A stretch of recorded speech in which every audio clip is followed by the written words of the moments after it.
I'm at BEH, at UNLV. Someone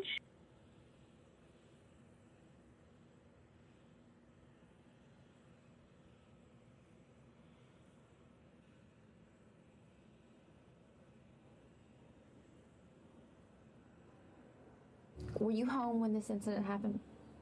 Was she home or no?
Hey guys, welcome back to the channel. Please have a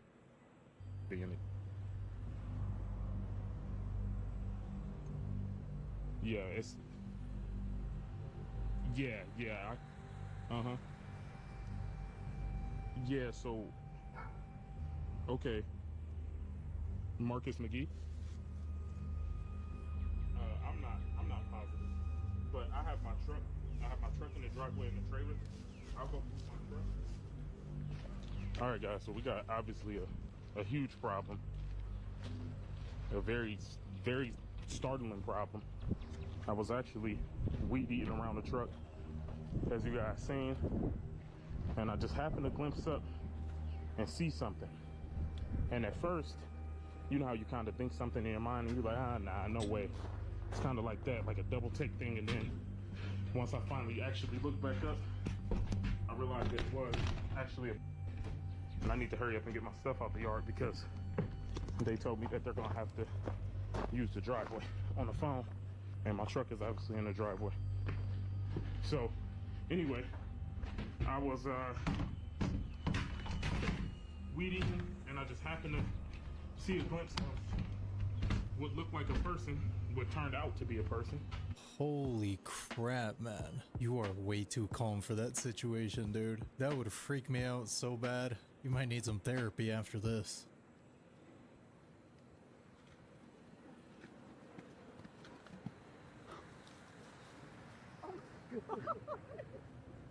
Yo. They're chasing each other. His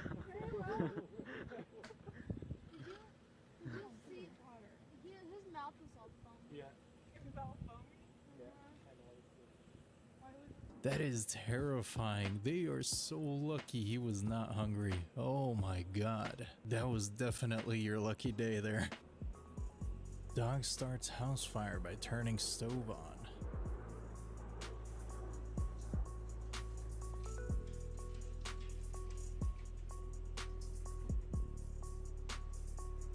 Oh no.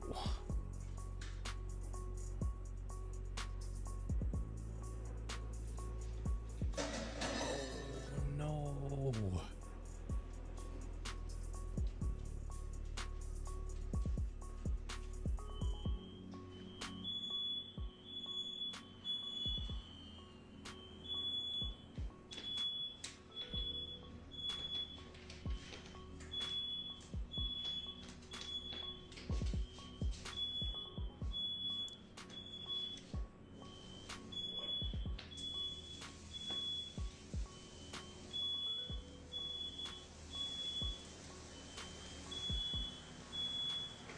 That's scary, dude.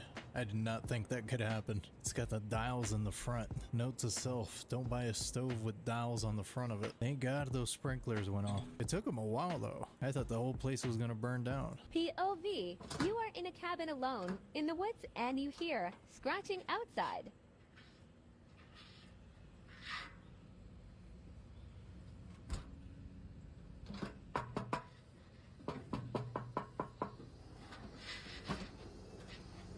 Excuse me.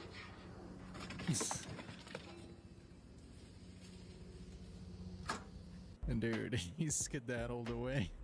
I love how he peeked before he left too. Bro was like, oh snap, I've been found out. I think he was planning a home invasion. Imagine it struck the tree. If a lightning bolt struck the tree, would we be electrocuted? Imagine it struck the tree. If a lightning bolt struck the tree, would we be electrocuted? You jinxed yourself. The universe was like, let's find out.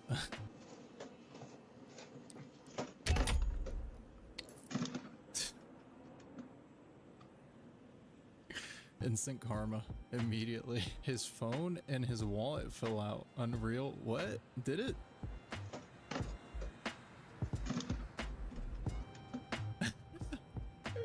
I think it did. Oh, that's hilarious. Maybe that was his way of leaving a payment. Technically, it's not stealing if he left you his wallet, right? Who are we kidding, though? There's probably no money in there. That's why he's stealing. I'm gonna show you guys something crazy. Taco Bell. Oh, what?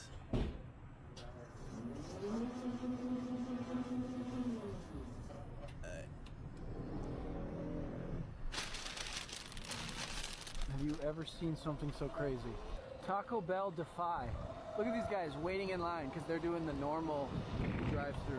What is this, like a bank that was converted to a Taco Bell? Best idea ever, dude. This makes you feel like we live in the future. Not VR headsets, not smartwatches. This freaking Taco Bell right here. Skinwalkers are one of the most terrifying lures in all of Arizona, so that's why I set out to the middle of northern Arizona to try to prove their non-existence. Even though skinwalkers don't exist, I know that if I want them to show up, I have to make myself bait, and well, to do that, I had to go deeper into this canyon in hopes of setting myself up for bait. Being in this forest at dusk is honestly kind of creeping me out right now. I feel like something's watching me and keep getting that feeling from these bushes over here. In the last video, I almost got jumped by a bobcat, so I did the logical thing and followed it deeper into the forest in hopes that it would lead me to the skinwalkers, but now I feel like I'm being watched and I can't tell if it's the bobcat or something more evil. The closer the sun's getting to setting, I'm realizing that I'm out here completely alone and this may not be a good idea, so I did the only logical thing.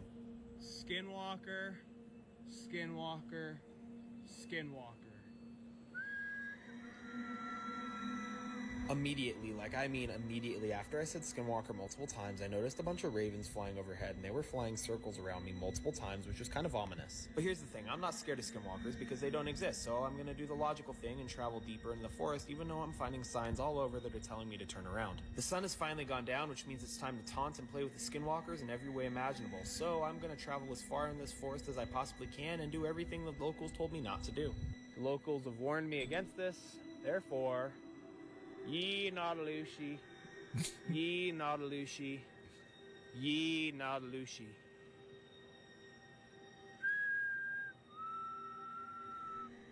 Woodloot-loo? Dude's gonna find a homeless walker and find out. Somebody tell me what's going on at Coke. This is the third six-pack that I've gotten that does this. They're not carbonated and they're flat. Like, if I wanted Pepsi, I would have bought Pepsi. What is happening? What the hell is this? That was great. Sauce did not do that.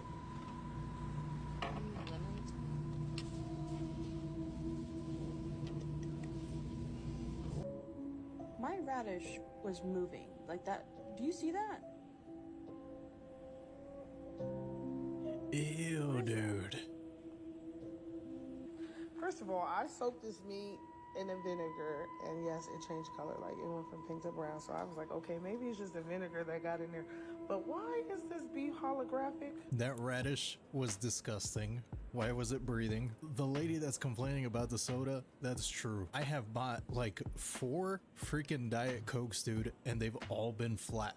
The 2-liter ones. Coke, what are you doing? We need better quality control. I'm sick of it. You're stealing from us.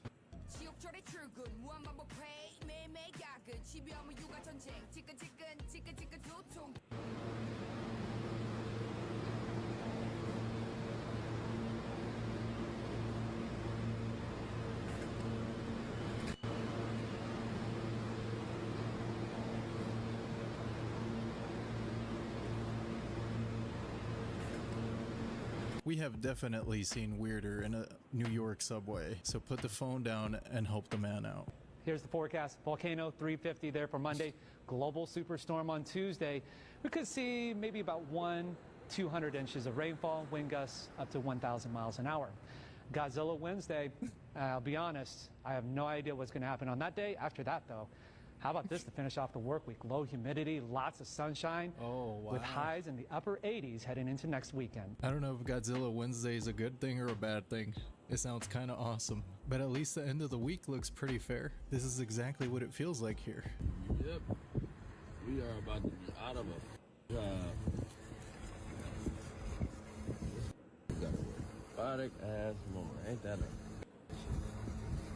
Bro, and here I thought blue-collar workers were going to be safe from AI and all the robotic crap taking over. We are all so screwed, everybody. Everybody. I thought this was only going to affect people that are like into coding, maybe in like an office setting. No, they're coming for everybody's job. He should go tip it over. So these were accidentally freed from prison one night, but no one ever could have guessed what they did next. You see, guards at the Norrtälje prison in Sweden had somehow forgotten to lock the cells of 6 different prisoners. This could have been a huge disaster since 3 of these prisoners had been convicted of. So when these prisoners realized the guards' mistake, they knew that they could just easily walk out of their cells. And that's exactly what these 6 guys did. But instead of trying to escape, which they again easily could have, these convicts just went straight to the prison's kitchen. There, they began baking a chocolate cake together. Apparently, these guys hadn't had cake in a long time and had been craving it. And when this cake was finally finished, these 3 convicts and their pals simply built a blanket hut and then watched a movie together while eating this cake. When the prison's guards finally realized that these convicts were no longer in their cells, they panicked and began shutting down all the exits. But turns out they had nothing to worry about since these guys were still inside their blanket hut finishing their cake. They had no intention of ever leaving. When they were finally discovered, one of the criminals called it the best evening they'd had in a long time. None of them ended up being punished for their actions, but the guards who forgot to lock their cells were each docked 5 days' salary. Moral of the story is that jail in Sweden is so nice that you never want to leave. It's funny and sad at the same time. We need that here in America, bro. This Phoenix police officer had to pull over a driverless Waymo car for driving on the wrong side of the road. Oh, so it begins. Yeah, it stopped. It's 92 Adam Sam, or 92 Adam 2 Sam Paul, and there's no driver.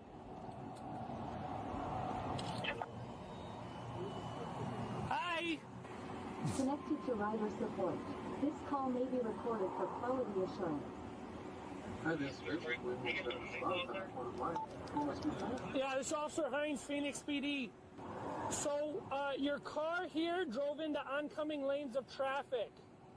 Okay, I will go ahead and take a look at that right now. Yeah, there's like a little bit of a construction area, and it went into opposing lanes of traffic, which is real bad. So far? Yeah. I couldn't help but come over just out of morbid curiosity. Yeah. I thought maybe there's a passenger or something. No, like, you know the construction here? Yeah. It was, eastbound in the westbound lanes. Oh! Which is real bad. Yeah. And then, so I light it up, and then it takes off in the intersection. I was the same thing, and what are you supposed to do? I appreciate your time. I'm just pulling up all the information here. Okay, yeah, I don't know if you're able to kind of like review the video or something. Yes. Okay, great. In my opinion, personally, I don't think driverless cars are ever gonna actually be a thing 100%. If you think about the infrastructure and the conditions that have to be present for driverless cars to be able to be on the road. For example, in this video, the construction confused this car. You'd have to get rid of pedestrians, you'd have to get rid of other cars on the road, you'd have to get rid of people that are trying to hack these. They're a super flawed idea. Oh, look at the cat driving. That's adorable. Fucking adorable. That is amazing. I've never heard of Pet Expo, but now I want to go. That cat drives better than 50% of the people on the road. He's running. What? Why is he coming at us like that? Is he running? Yeah. Running away from us? Whoa. Oh, it's a tortoise. Oh my gosh.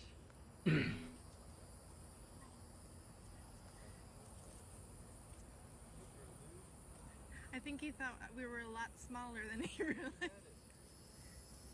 Hey, buddy. You're cute. Okay, bye.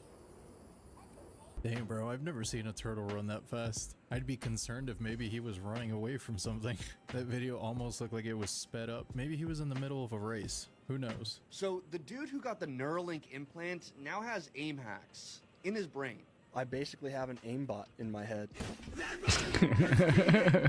Earlier this year, Nolan Marvaugh, who is a quadriplegic due to a swimming accident, was revealed to be the first human to get the brain implant from Elon Musk's company Neuralink. And in a live stream, Nolan showed that his implant could control a cursor to use computers, and of course, play video games again. An advancement in accessibility to this scale is truly mind-blowing. But if you ask Nolan himself, it might have gone too far. Sometimes it's so good that it's moving before I even, think it to move. That's right. Nolan himself thinks that he has an unfair advantage in video games now that no physical inputs are required and it's all just through his noggin. In fact, he believes that one day this might actually become an issue. Probably have, different leagues for people like me because it's just not fair. That's pretty awesome. And this is the first iteration of this technology. Imagine how good it's gonna. Bro's really out here throwing them hands. Stomping with an attitude too. Those stomps look like they have anger behind them.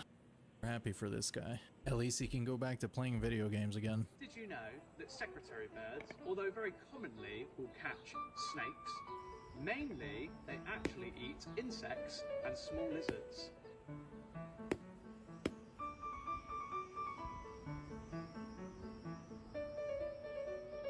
The other, and the monkeys went for the better deal if they were low on cash, meaning they understood budgeting. Then gambling was introduced and monkeys were doing that. Then they figured out stealing, then something really shocking began to happen. The monkeys truly had a grasp of money and learned it wasn't just good for buying food. The scientists noticed that some male monkeys were using the coins to pay females for lovemaking. Those females would then use that money they earned to go buy food for themselves. Once scientists noticed that was happening, they did have to put an end to it because they wanted to ensure any future monkey business occurred as nature intended. All in all, they found that when money was introduced, they just behaved a good bit like humans. They introduced them to the rat race. Even the monkeys know about the oldest profession. That's not really that surprising though, since some of them are even using spears to hunt now. Bioluminescence. Is that sand? What am I looking at?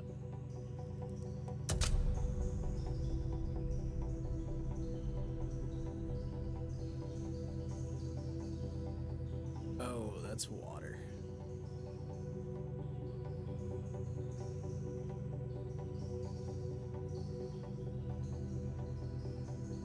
That kind of broke my brain for a little bit. I was thinking it was sand at first. Drivers here that they...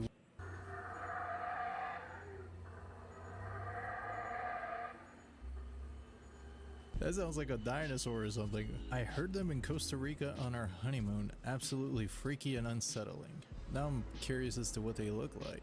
That's a howler monkey? That does not look as threatening as it sounds. Howler monkeys are not particularly dangerous to humans. They spend most of their time in trees and are not known for being aggressive animals. They just sound like a demon in the jungle, but I guess they're chill.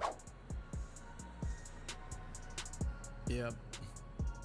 It's a bot farm.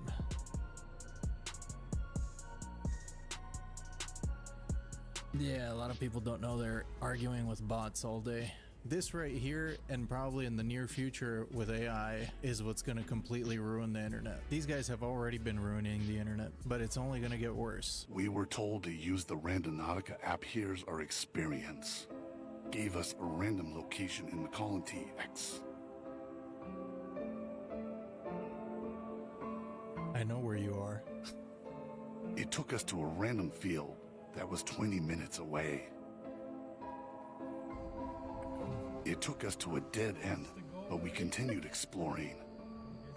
I'm gonna watch the road area and maybe we'll see them. Oh, there's someone running? No. Someone or something started running in the pitch dark area. You lower your mic on the floor. What is that though? What is that? Why is someone running? No, lower it down, lower it down. You're dumb as f***. I lower my window? So you can see. Dude, nah. That, bro. There's someone running. Dude, that's too fast, though. It's fast, right? Yes. Dude, go. Oh, there you go.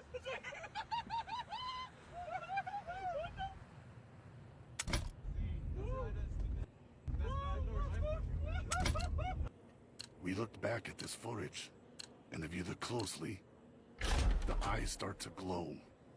And this guy just disappears in midair. What do y'all think this is?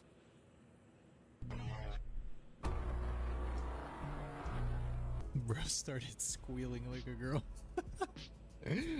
It was just some guy jogging. Hell, I'm in a Dude, I match with swear I see 15K. So many of these videos, it makes me want to try the app. Those are way too many coincidences. I'm starting to get convinced that that's a supernatural app. Finally understand why, when people dive to collect sea urchins, there are fish that guide them. It's because of the damselfish, the underwater farmer, who is dedicated to cultivating its seaweed garden. Every day, it diligently tends to its garden, carrying away any snails that come to steal its crops. To protect its beloved garden, it...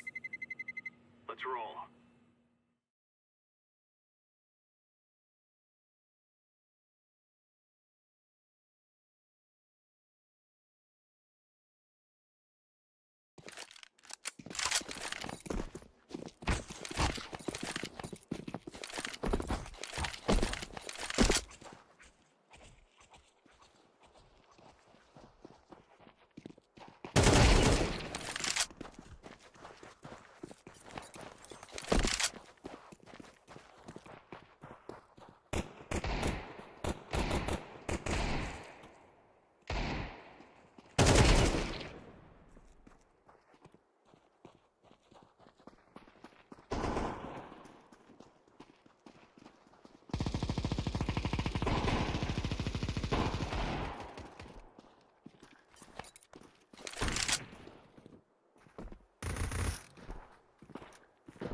Kill them all.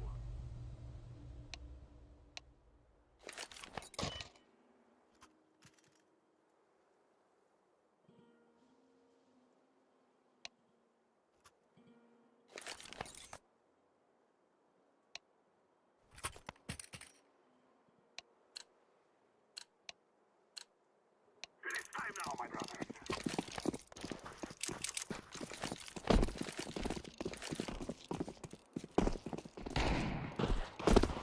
Let's throw the flashbang.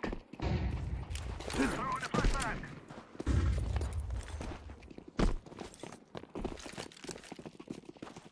Smoke.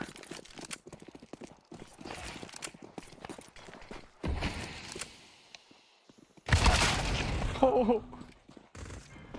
What the fuck?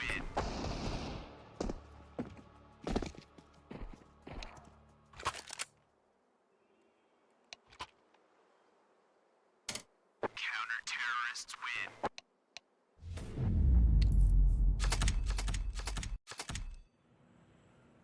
Holy fuck. That's an insane game right there, bro. Holy.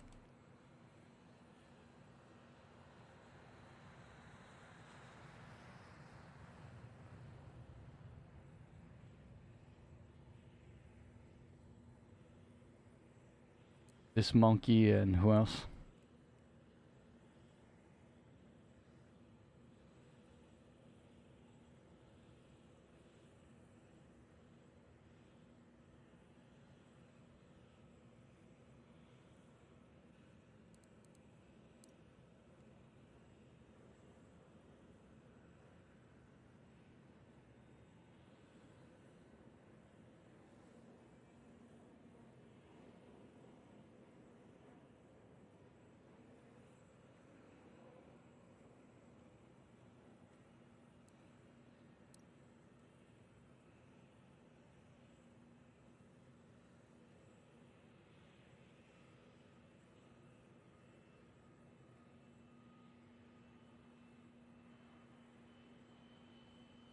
It will chase away any fish trying to steal, no matter how big they are. However, the fish despise sea urchins the most. Sea urchins not only steal, but also gnaw at the roots of the seaweed, and their spines can wreak havoc on the garden. The damselfish continuously removes them, but the sea urchins sneak back in during the night, turning the garden into an all-you-can-eat buffet. When the damselfish wakes up, its garden is often filled with sea urchins again. Sometimes, the damselfish will even carry the sea urchins to other damselfish's gardens, but this doesn't solve the problem of these garden pests. So, when they see humans diving to collect sea urchins, they appear and guide them. Follow me. I know where you can find Such a a lot nice of sea fish. urchins. See, that's why I love seeing these kinds of videos, because I would never assume that a fish can think. It's a fish. Fish don't think. But you have this poor fish worrying about sea urchins coming and destroying his garden. I guess sometimes life can be a little bit like a Disney movie. Yo, you got a rattlesnake in here? What the? You kidding me? There's a live rattlesnake in this bin. Yeah, it's rattling at me. Did you know about that? I'm not gonna open the box again. Okay, that explains the noise I was hearing. Hey, Hinsey, look at this thing. It just cocked back and started just trying to snap at me, and I opened that. Holy, that's a big one. Yeah, what? So you guys got a passenger on board. Wow, I can honestly say I never expected to see that. Okay. Does he have any other, like, things that might bite me, or? I don't even know. I was not expecting Yeah, no, neither was I. Okay. I'm just glad it didn't bite me. I mean, hey, it's a funny story now. So. Oh, well, that's, as soon as I opened it, I saw it cock its head back at me, and I slammed it shut. If you have a rattlesnake in your car, the cops don't want to search it. That man might be a genius. Okay, I see you. I see you, man.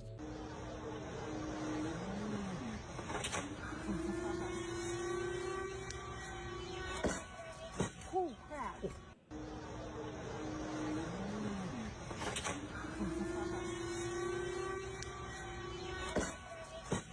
Looks like they used the freaking Walmart bag as a parachute, and that's immediately getting returned. Well, at least it didn't land on your dog. Because that freaking care package was coming in hot, man. Crazy things happening in the world right now. This woman who did not know she was pregnant gave birth in a Golden Corral bathroom. She even gave her new son the middle name Corral. A California teacher arrested for child endangerment will face no charges because, quote, it is not illegal to teach drunk.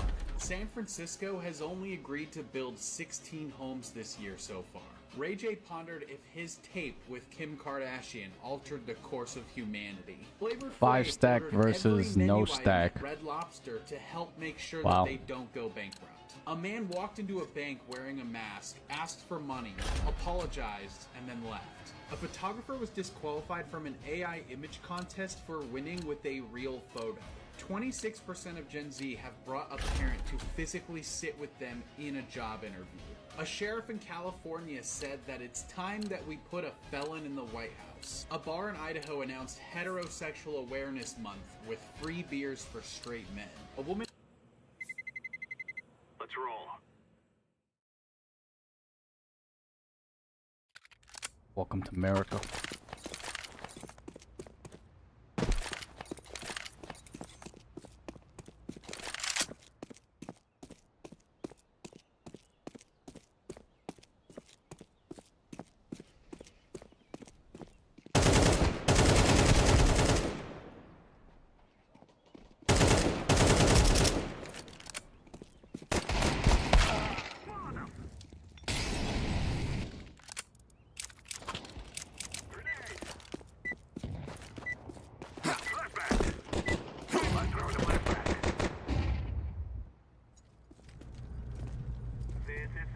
We kill them, and then we go home.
D2.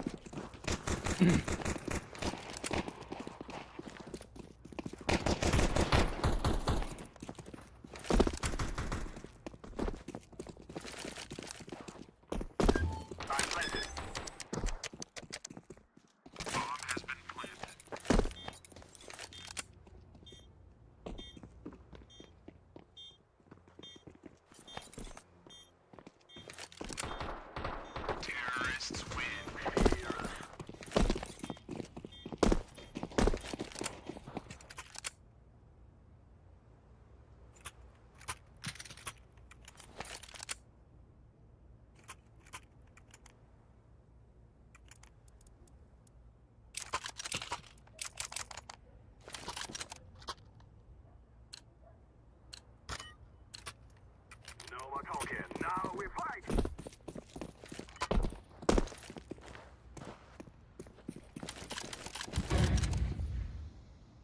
I'm throwing smoke.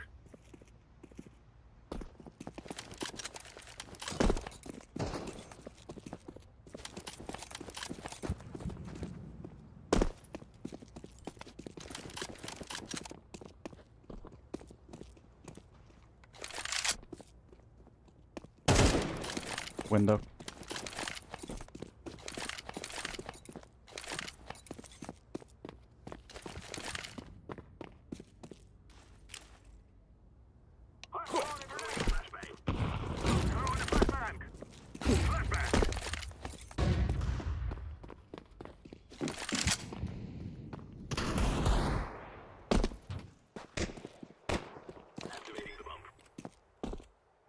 One short.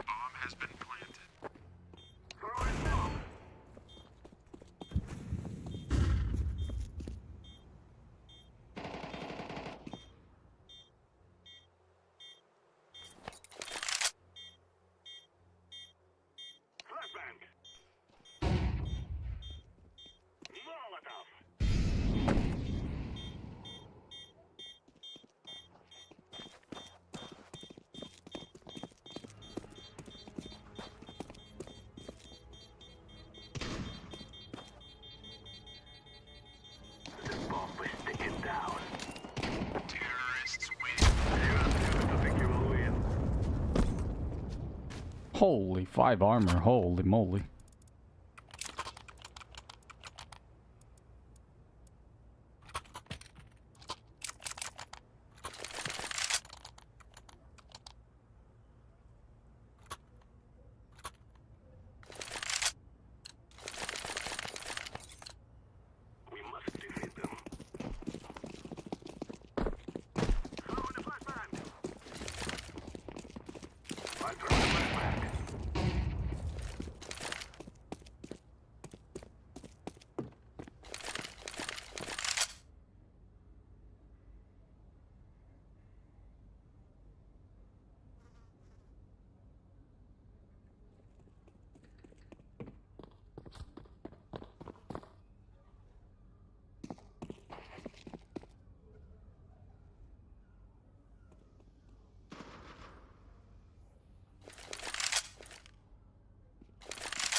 I'm throwing a flashbang.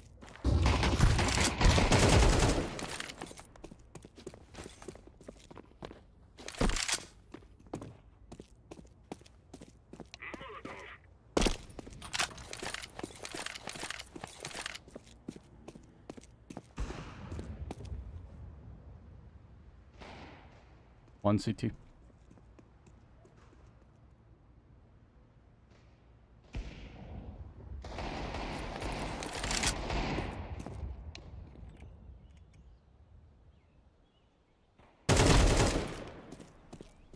On me.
And watch us still lose with a hacker. This is gonna be the funniest shit.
I'm planting the bomb.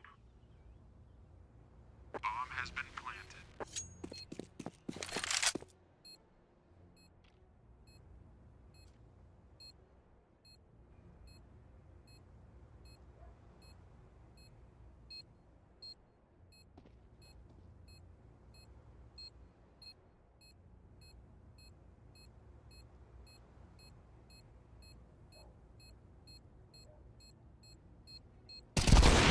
Terrorists win. I fear no man.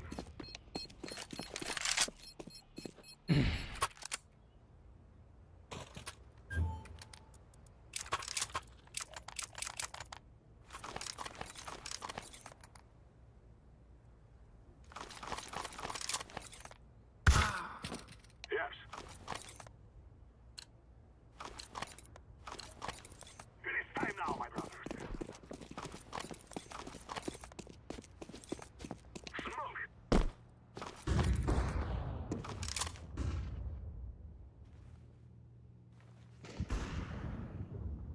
We've dropped the bomb. Grenade.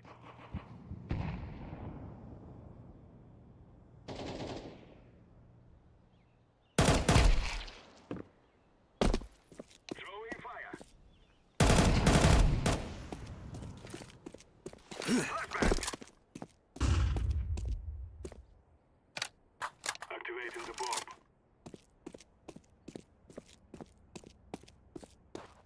Bomb has been planted.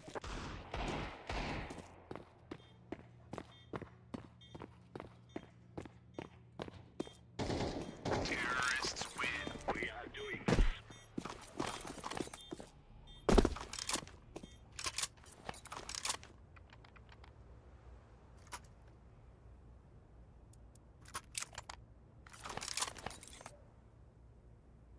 I mean, I don't want to shit talk the guys who are getting fucking abused by a hacker on our team, but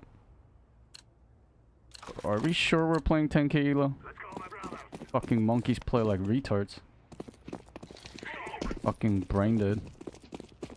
How are you getting 5 rounds taken on you? It's a 4v3. I mean, it's a 5v4.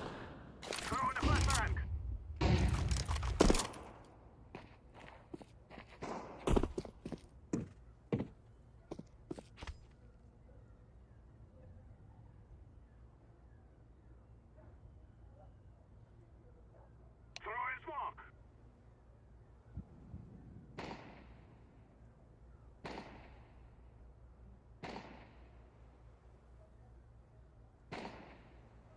Throwing the flashbang.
God damn it.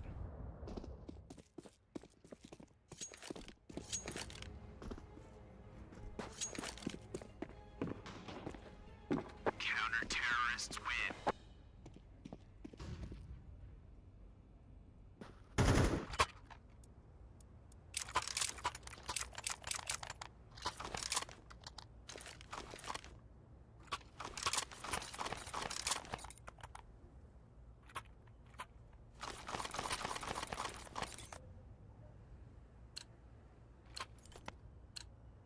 We must move.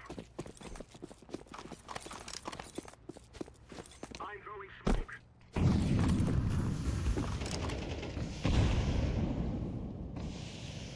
Throwing smoke. Flashbang.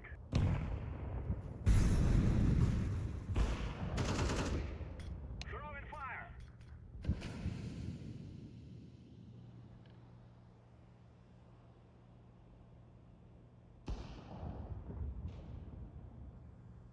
Activating the bomb. Bomb has been planted.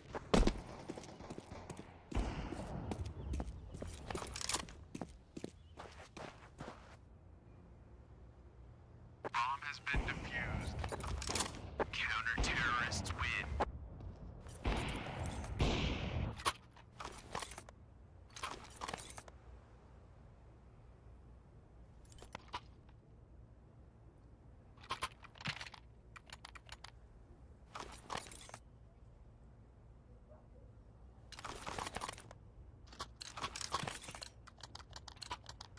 We will make them regret this day. Smoke.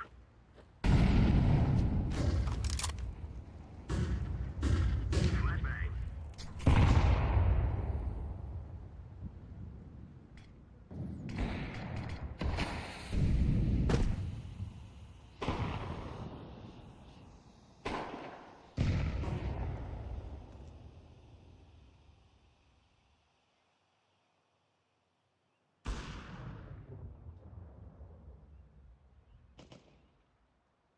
Darn.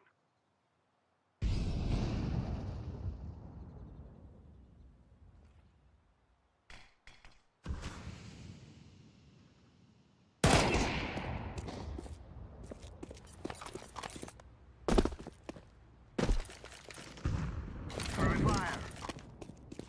I'm throwing the flashbang.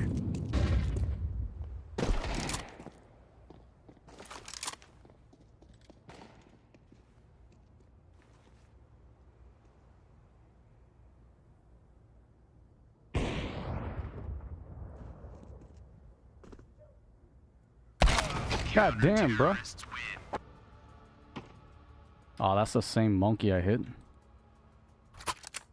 Ah, fuck. I have a feeling they're retaliating. Then again. Same guy I dinged from Palace. He decides to come on over. Check connector. Yeah, sure. Logically makes sense. Why not?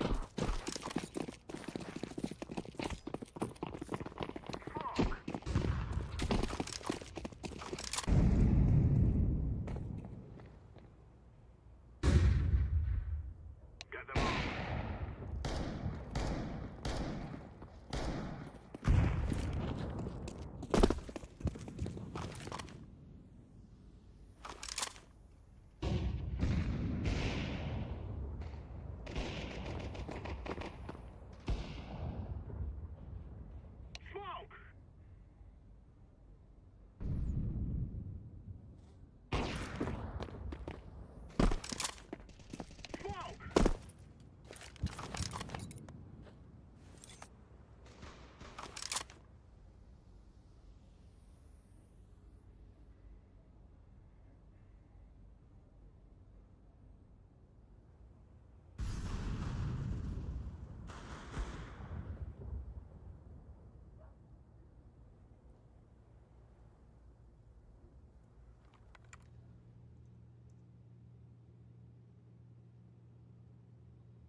God damn it.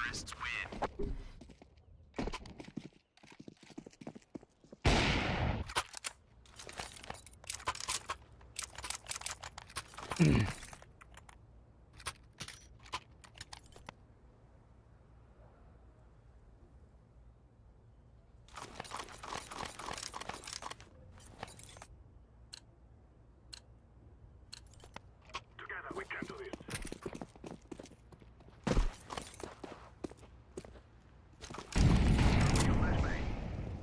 Affirmative.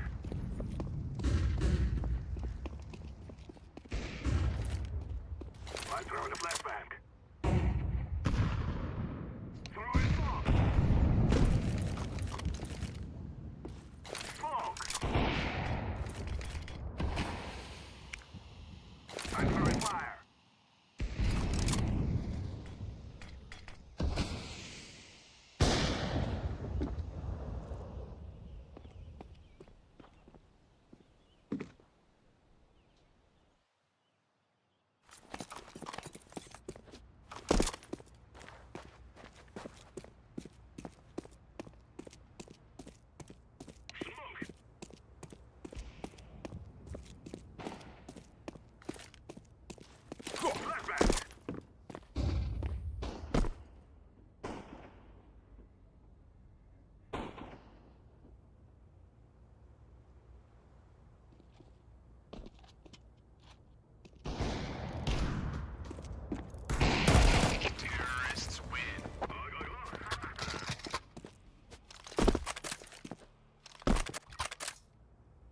Totally beating my team.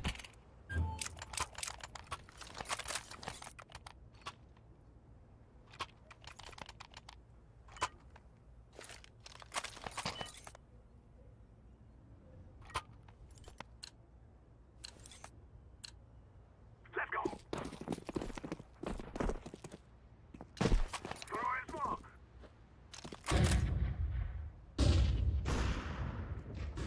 I'm throwing throwing a flashbang.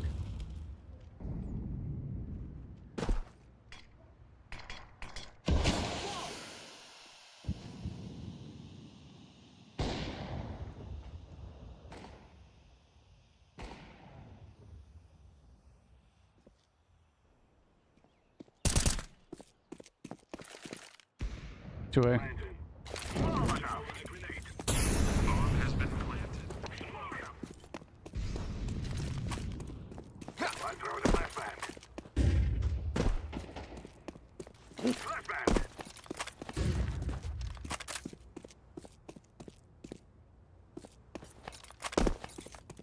Throwing fire.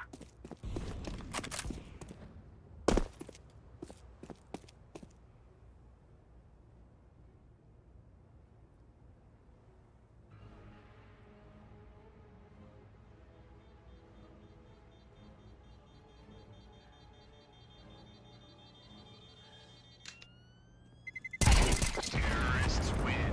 We're on a real man.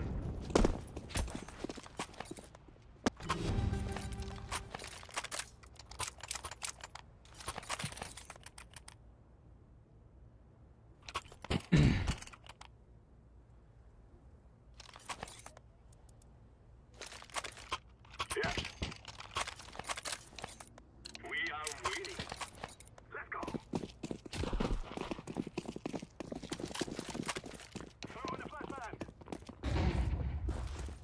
I'm throwing a grenade. Flashbang.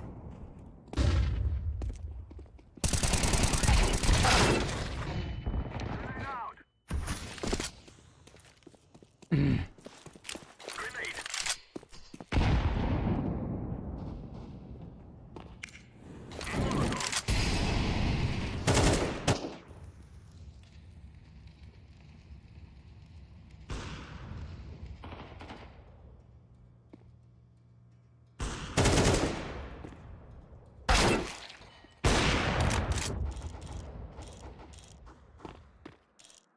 I'm throwing fire.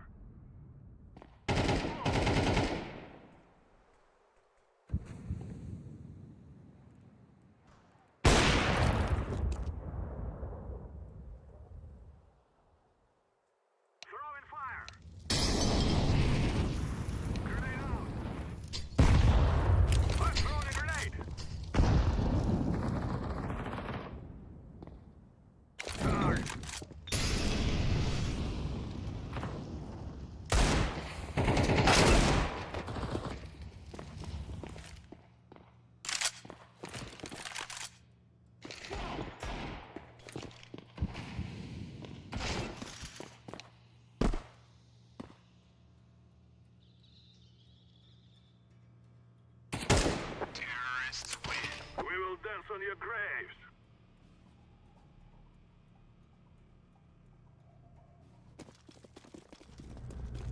Let's have it, lads.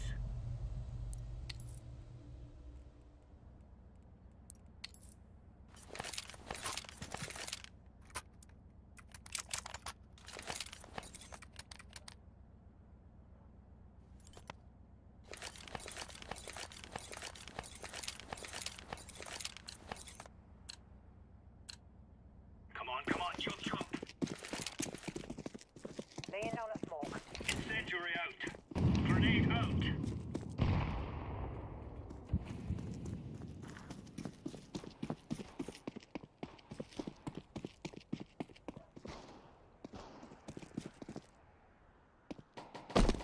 Grenade out.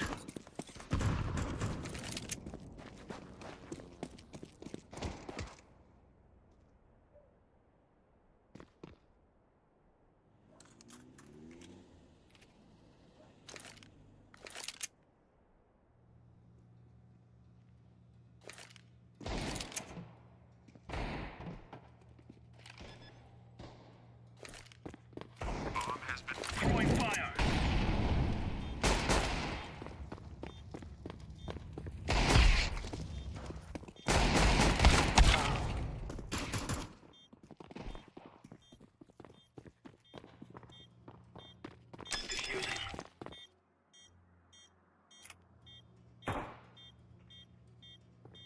No, damn, I got owned by this bitch. And this bitch was running and gunning with a deagle. This bitch did not even counter strafe to shoot me with a deagle. God damn it. What I mean. I have to put up like pristine counter strafing for my bullets to go where I want. These fucking monkeys are just going left, left, left, full strafe left, boom, boom, boom, and it's fucking hitting me. What the fuck? What the fuck? Let's go. What the actual fuck? Throwing fire. Incendiary. Flashbang. Deploying flashbang. Incendiary out. Throwing a grenade.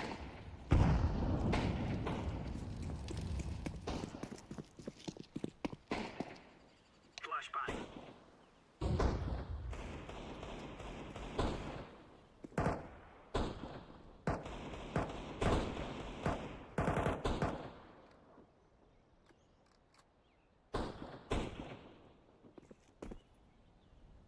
Grenade out.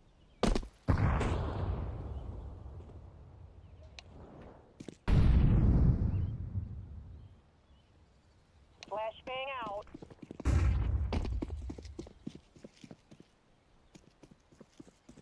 Grenade out. They should have B control by now. They should know that B is completely open.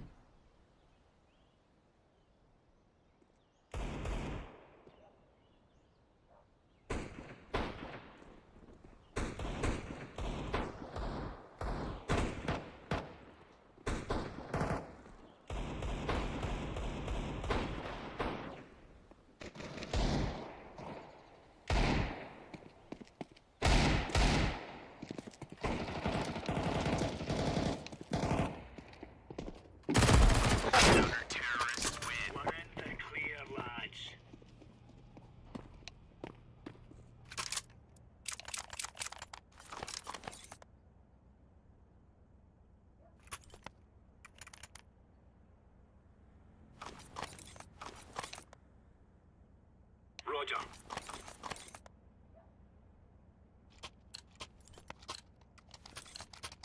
Go, go, go.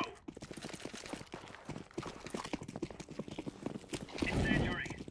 Grenade. Throwing fire. Throwing smoke. Throwing flashbang. Laying down smoke. Deploying flashbang. Grenade.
Holy daddy, what the fuck?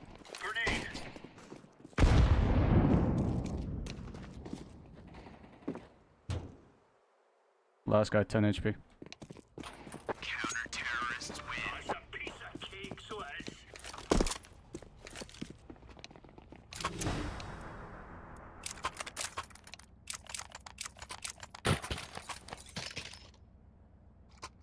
And this guy knows how to play though. If this guy's legit, he's actually not bad. I think he's the one that hit me with the moving deagle and the scout right there. Let's show them who we are. Incendiary out. Grenade out. Smoke. Incendiary. Incendiary. Deploying flashbang. Deploying flashbang. Grenade out.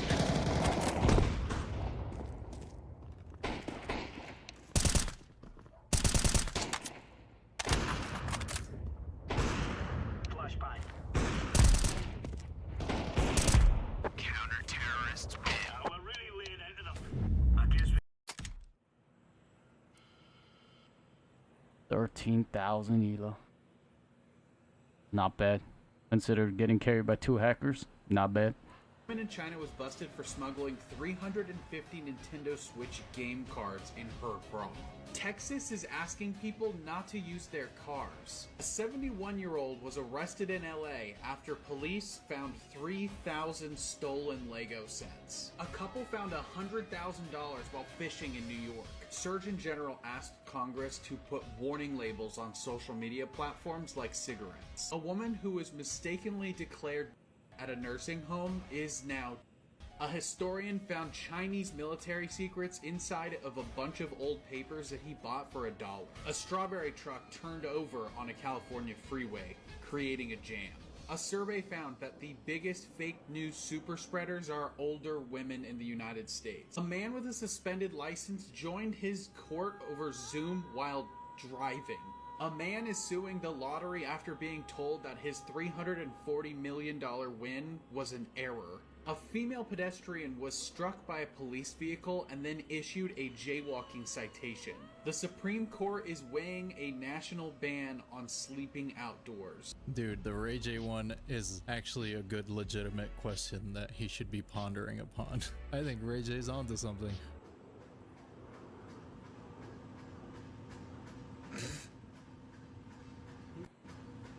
Ew, dude. Why do you keep that in your house, man? It's like a walking turd. He's so freaking fat, man. I don't think I've ever seen a frog that big. So I guess you just let him walk around in your house like a dog? Lasers. Yeah. The green ones that like shoot super far. There's videos of people that I saw just in South America that it looks like there's a star and they're shooting the laser at the star and then they put it down and then a green laser pointing back at them. What? And they're like, what? And they're like laughing about it. Oh, What is yeah. that? And then like there's one where he's like in a window and he does it to what it looks like a star. Yeah. The star goes out. It's not obviously a star. Comes back and then shoots the green laser back at him. What? Yeah. I would lose sleep forever. Is it reflecting? It's in space. I'm just trying to look for a non-alien answer at that point. I mean, is it in space or is it like It could be like a unmanned drone, That- but it's like it's stagnant. I'm willing to bet that even our government is like harvesting information. But it's in Someone's South like, America. Oh, was it? But what is that, man? That's so strange. It has to be. I don't know. Yeah. It's something super weird because that's, I mean, obviously that's not normal. So like, what is doing it to pilots and guys go federal jail? They track you down. I don't know how they do it, Yeah. but they get they down. have the infrared thing. They can see that laser from miles. I wouldn't recommend doing that because I've heard of people getting arrested for, shining lasers at the sky like that. China Fakes Everything Part 22. Ever seen a fake fire extinguisher? Well, now you have.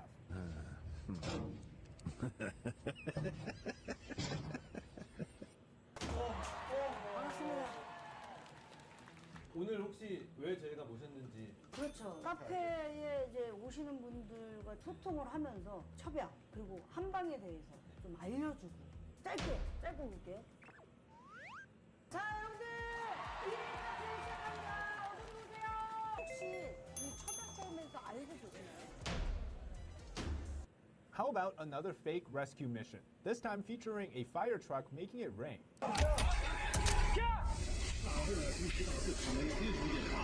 There's tofu drag, then there's also tofu crumbles, and then there is rice cracker inside the wall.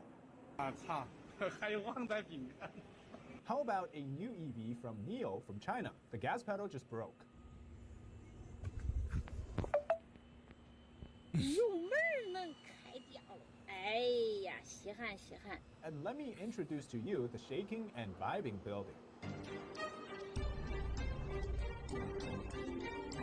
What?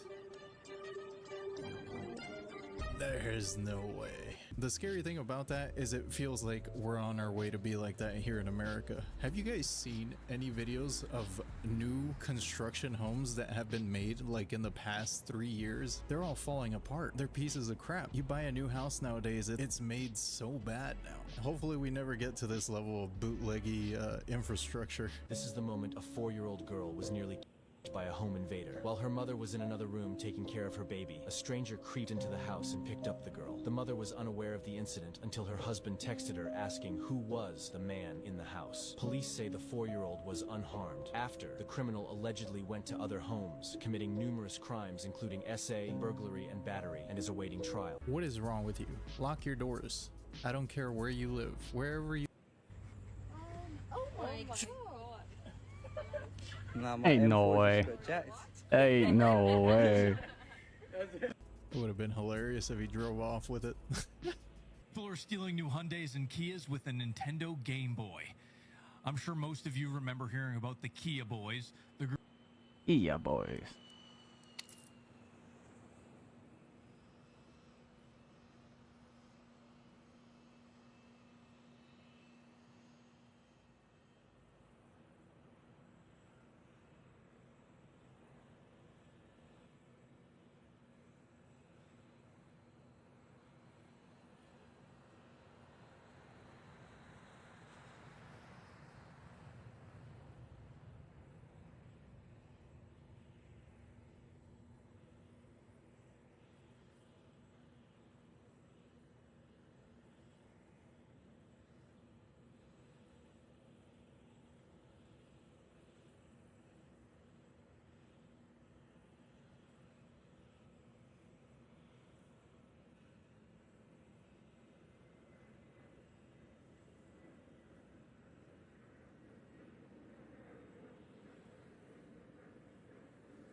group that went viral back in, 2022 for showing how easy it was to steal certain Hyundai and Kia models by using a USB cable. Well, now there is a new way to get the job done that's becoming more popular, and it's called the Game Boy method. Thieves purchase a device that looks like an old Game Boy, but in reality, it's an expensive and advanced key fob emulator. The way it works is when thieves approach the target vehicle and wake it up by doing something like, touching the door handle, the car emits a signal, and what it's doing is it's looking for the actual key fob. But instead, the emulator that's been installed inside the Game Boy case takes over, and it tricks the car into thinking that it's the legitimate key fob. From my understanding, it basically works like a brute force hack, cycling through multiple codes in seconds until it hits the right one that unlocks the car. You can see just how fast it works in the video below. It's wild. I remember this being an issue a few years back with Mitsubishis in England, but the Hyundai Ioniq 5 and Kia EV6 have apparently become the newest targets. I guess it'll pay for it. That contained the body of a 58-year-old nun. I mean, look at this. It's insane. So this happened in Nunoa, Chile. Somebody came across a suitcase and noticed it had a really foul odor, and so they called police. At first, they had no clue who was in the suitcase or how it got there or whatever. They thought maybe it was due to mob activity or a gang. But then somebody went and watched their own security camera footage and saw this woman dragging the suitcase down the road. So they were able to find out who she was and speak to her. Come to find out, the 58-year-old nun inside the suitcase had a year prior due to natural causes, but they had told each other that they would always take care of each other and be there for one another even after. Apparently, the 80-year-old nun, whose name was not released, had a daughter that came to visit her and was like, hey, you need to let her be at rest. It's just insane. It turned into a nightmare. The first week or two, I was like, hey, this is kind of fun. It's like Christmas. Now it's just it got so overwhelming. Okay, this is our hat section. Some belts. Isabel Wood also received pleather jackets, a karaoke machine, chess and checker sets, but it doesn't stop there. Here she is today. Industrial strength toenail clippers.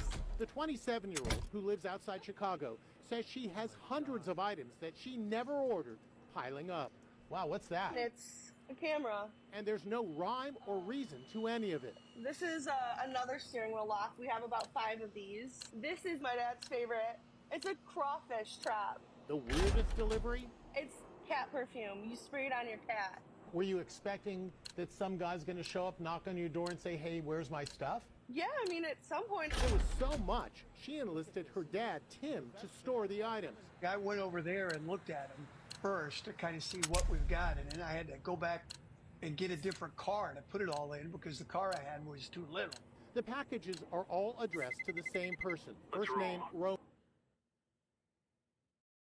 Are we rushing in, or are we going sneaky beaky like?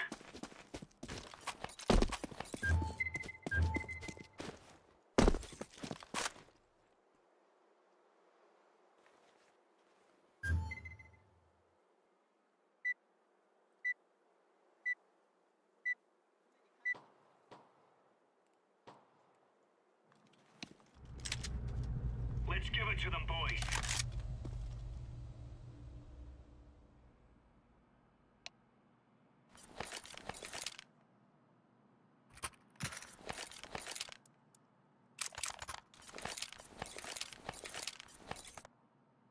Roger that.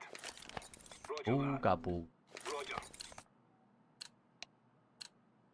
Let's have at it, mates.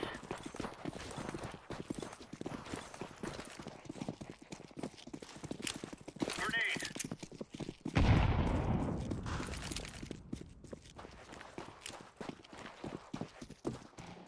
Incendiary out.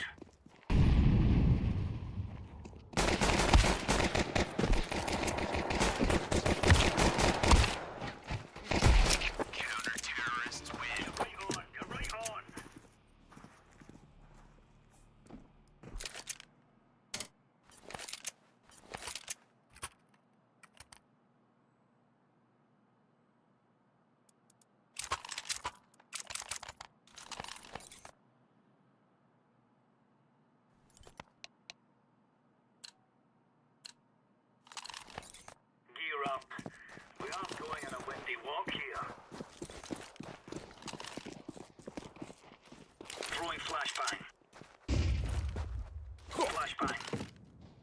Smoke.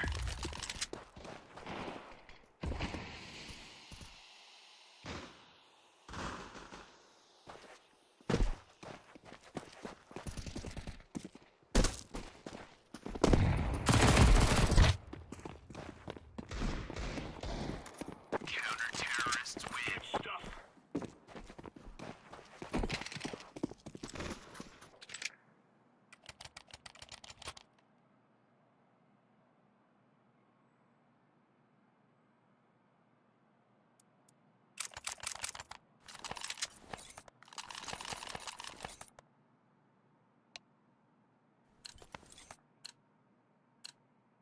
Gear up. We're going in.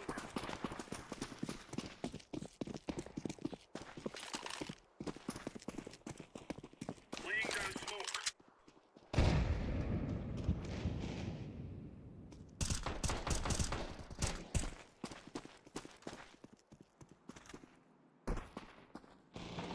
Counter-terrorists win. Now we're getting stuck right into them.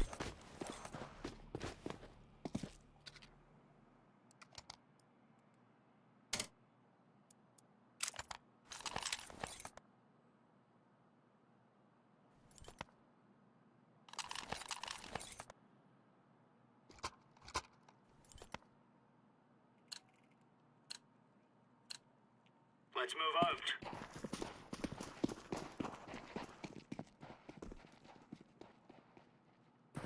Throwing smoke.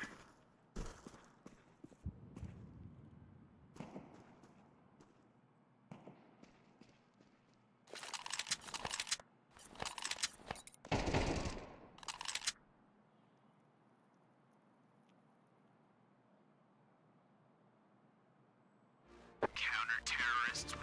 Easy peasy lemon squeezy.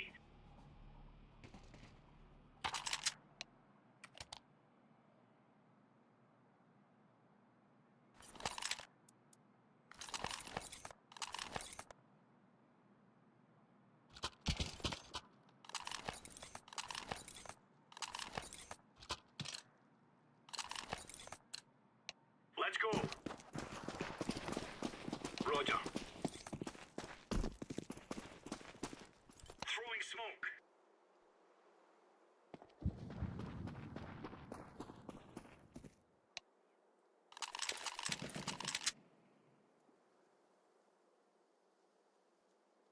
Counter-terrorists win. Nice.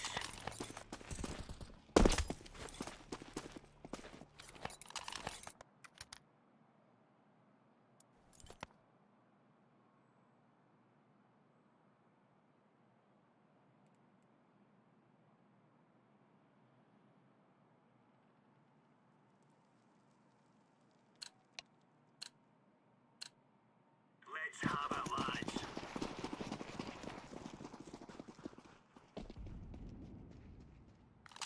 Throwing fire. Laying down smoke.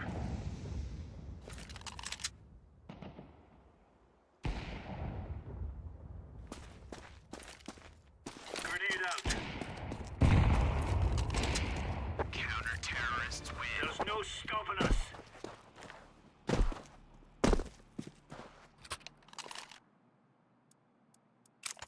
Roger that.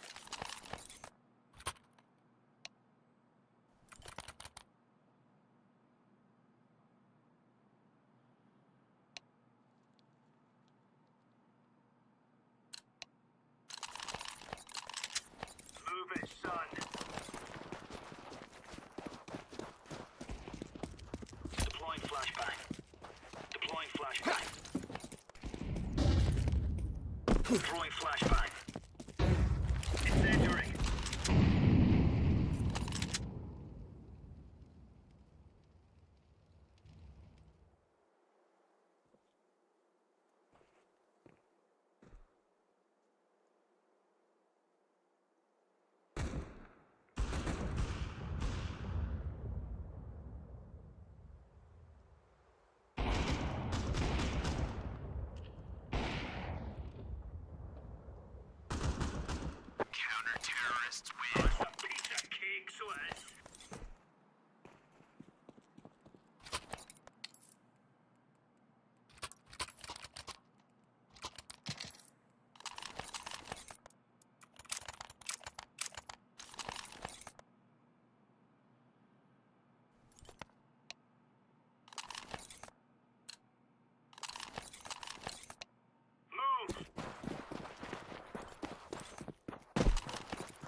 Deploying flashbang.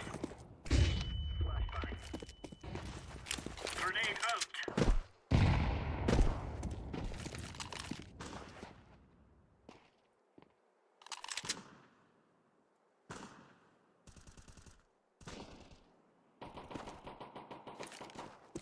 Throwing fire.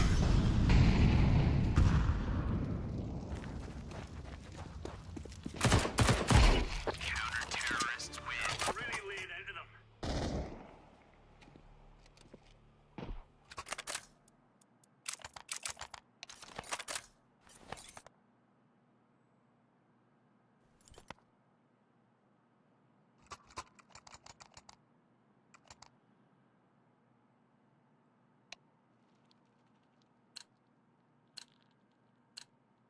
Let's make this right as rain. Flashbang. Smoke. Laying down smoke. Throwing flashbang.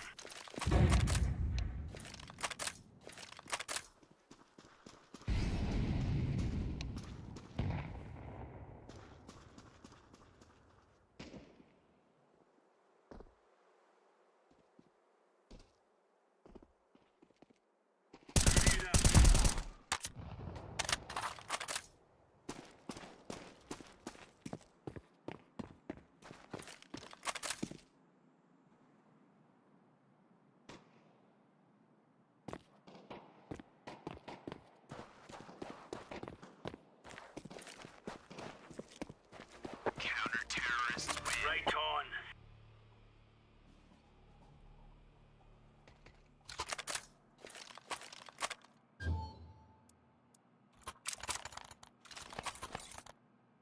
Romeo, and they were all shipped from Temu. It's an online marketplace operated out of China. Isabel says she contacted Temu, but the packages kept coming. People all over the country are reporting they're receiving packages that they didn't order. The U.S. Postal Service warns it could be part of a big scam called brushing. What this means is that there has been a merchant or a seller on the e-commerce platform who has gotten your address, sent you this free item, all so that they can go on, pose as you, and write a rave 5-star review without you knowing about it. The good news, you can keep it if you want to. It's a crawfish trap. So, where's the part where this is a scam? This seems like a win-win situation. Why doesn't this ever happen to me? Send me free stuff. Bro, I'd be pulling up to that flea market ready to sell everything.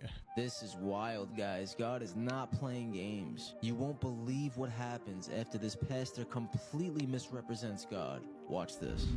People have called you Mother Nature, Mother God, Holy Mother God, for you are more than any single description of gender or personality. Why are all those contradictions in the Bible? I am one who does not believe it was dictated by God. But just after 2 o'clock on Friday, witnesses told firefighters they saw and heard a lightning strike believed to have hit the steeple. This is how serious God gets when it comes to leading his children astray. If you know God will not be mocked, drop an amen in the comments and follow or subscribe for more.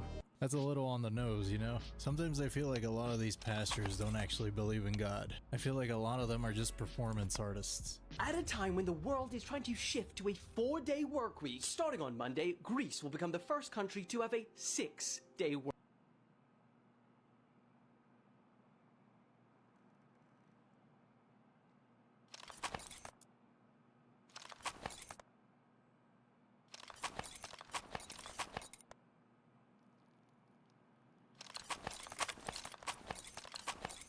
Remove any doubts in your head. It's us or them. Affirmative. Throwing fire.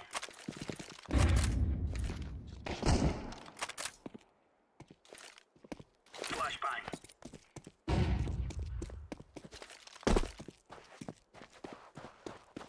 Smoke.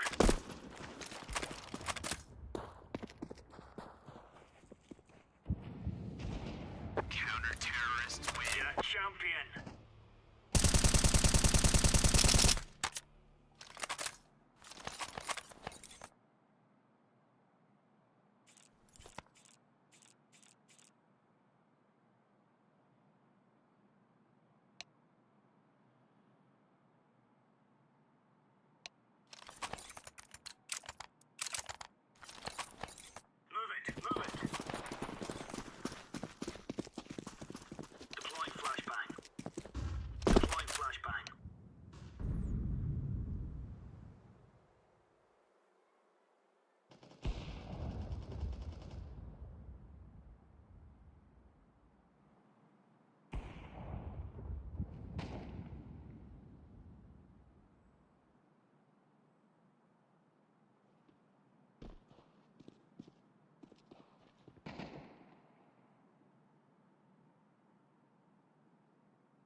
All right, all right.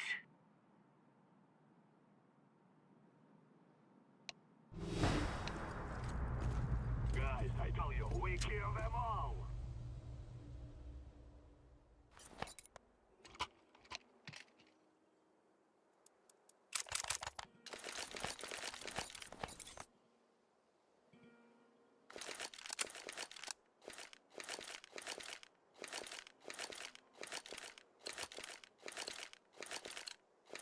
We must win.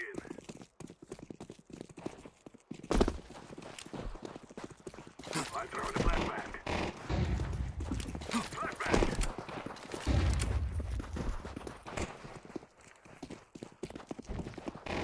Terrorists win. Holy moly.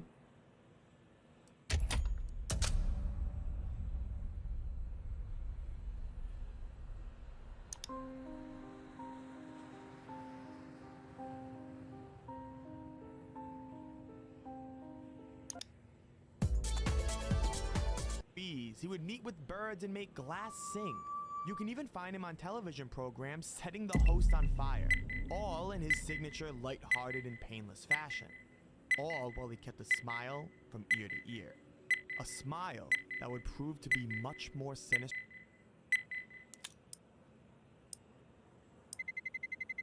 Let's roll.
Let's roll.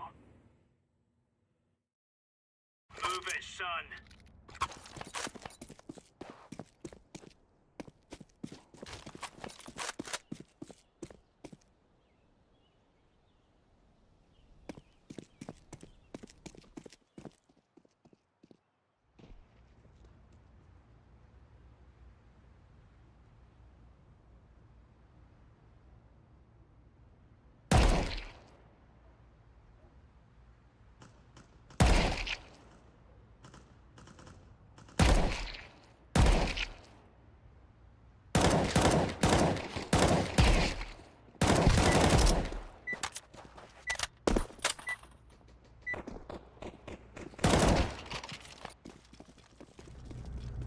They're gonna wish they were never born.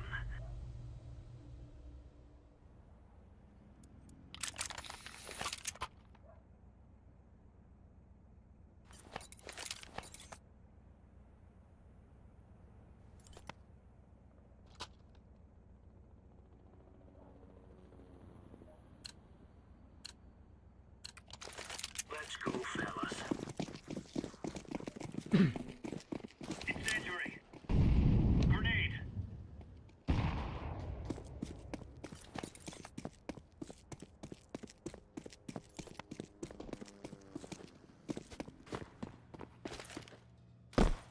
Grenade out.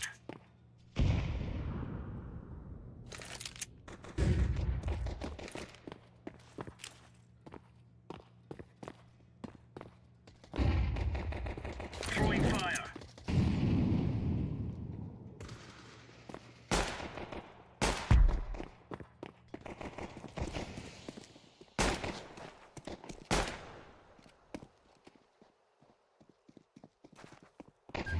Counter-terrorists win. There you go.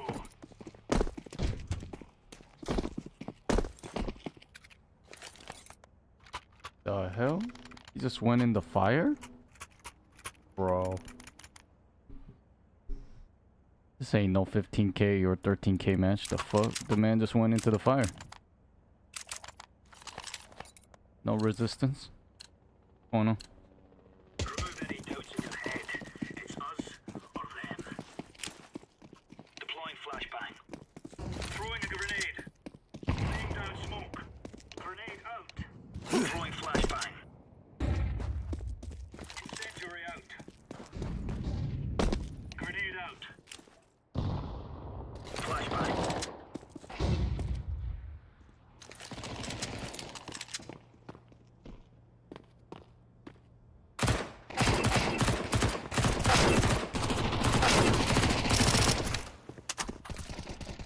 Throwing fire.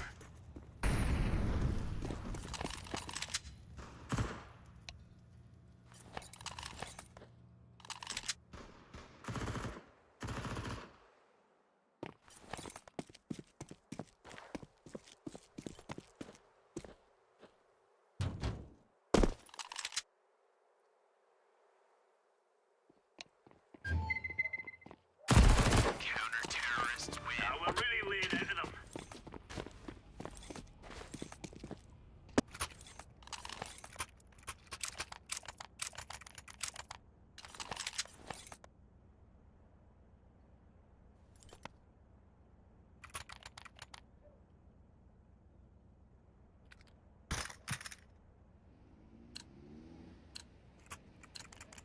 Come on, jump, jump. Incendiary out. Deploying flashbang. Throwing a grenade. Grenade. Smoke.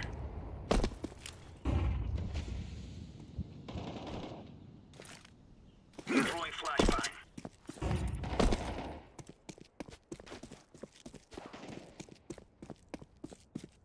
Flashbang.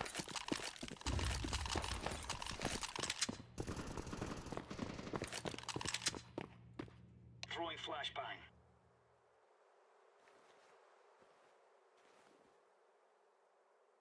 Grenade out.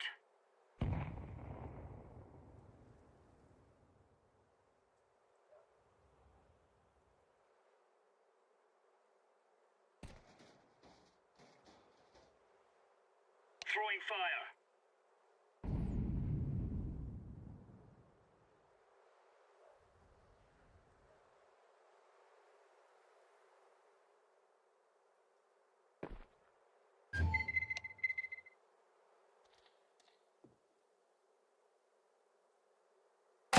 Counter-terrorists win. Stuff.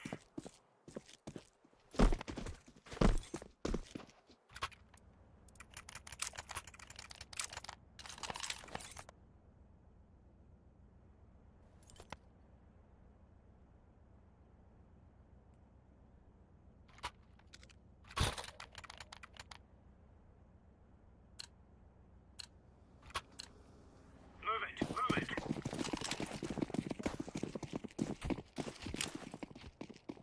Incendiary. Throwing smoke. Deploying flashbang. Flashbang.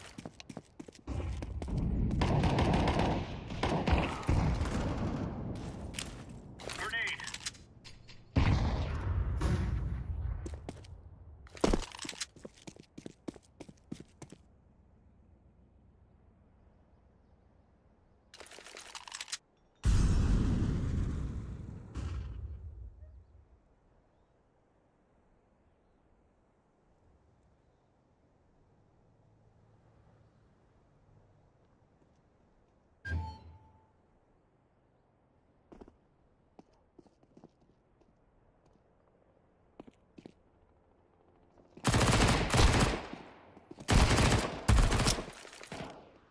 Throwing fire. Grenade out.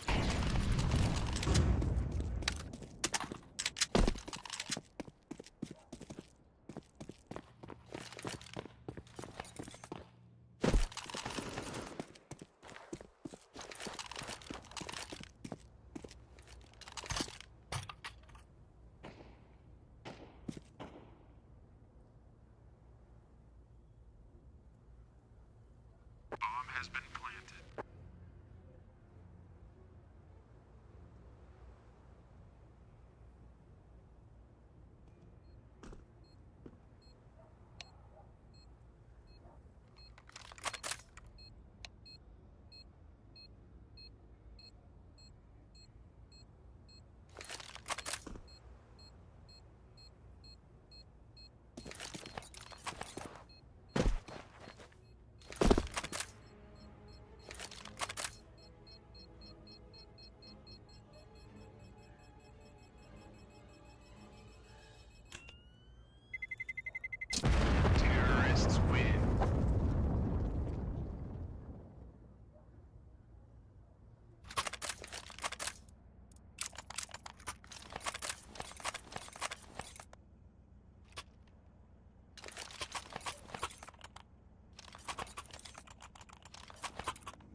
I don't know what the way this monkey plays right now. He's at best gold Nova, but he has a very high KD right now.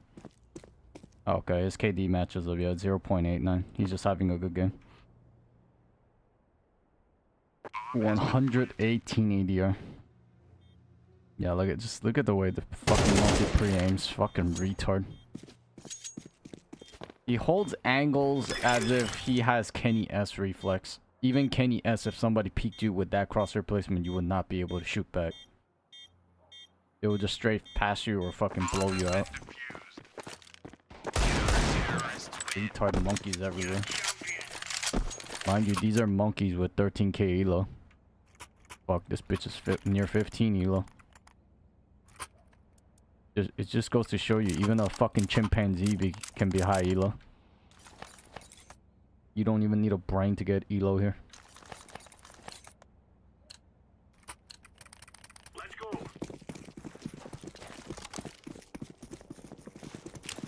Incendiary out. Grenade out.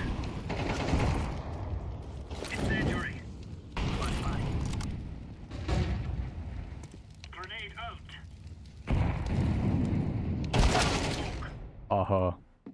The timing is just too good. Throwing fire.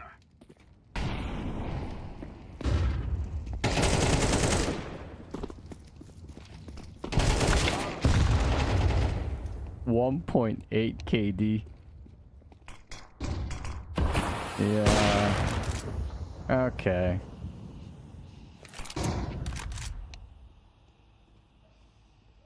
I'm gonna have to call bullshit on that one. Yeah. Thus ass fucking monkey with shit account. Yup. Sus ass fucking monkey.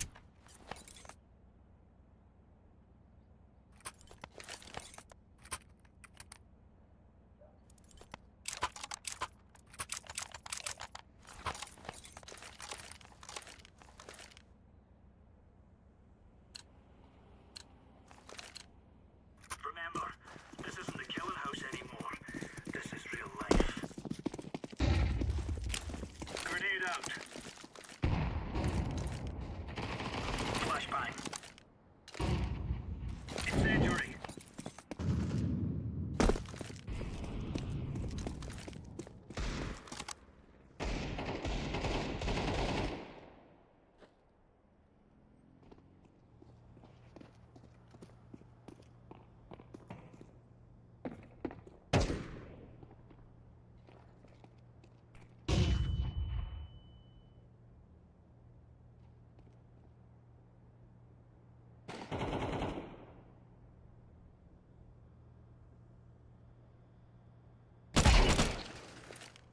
Throwing flashbang.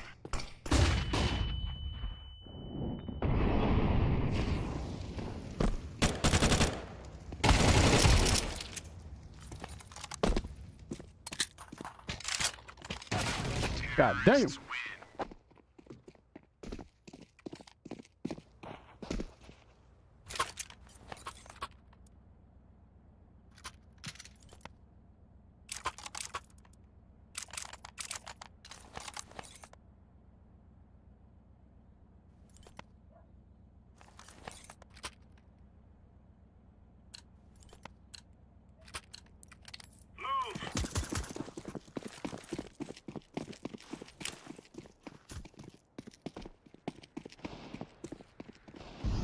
Deploying flashbang.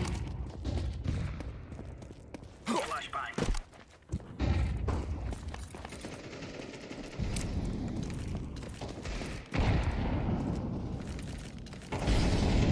Incendiary out. Deploying flashbang. Laying down smoke.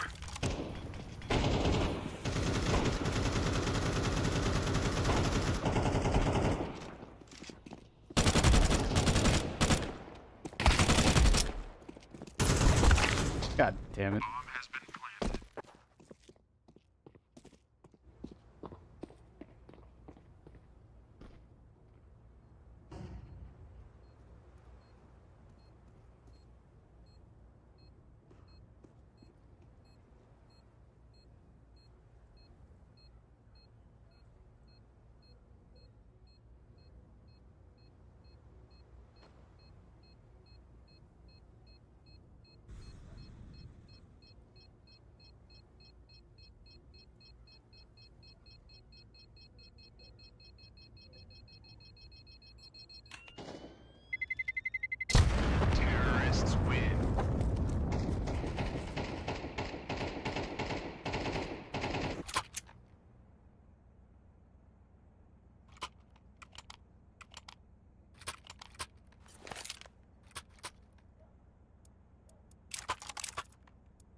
world. These boys have got a bit of a nose for the equipment using it. Throwing fire. Grenade out. Throwing flashbang. Grenade. Throwing flashbang. Grenade out. Throwing flashbang.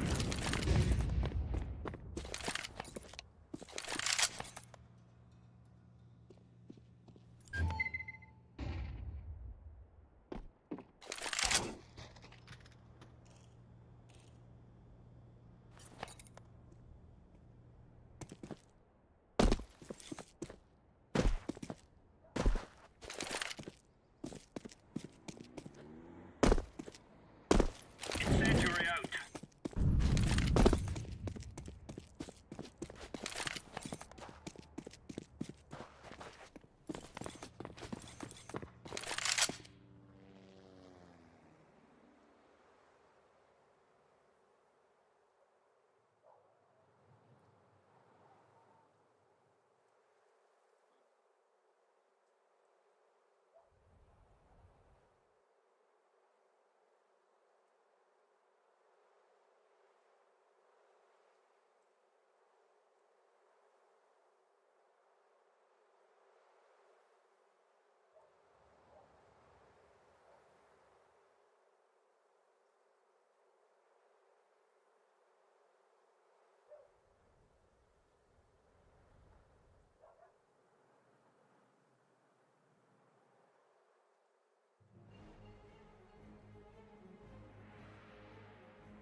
Counter-terrorists win. We took the piss out of them.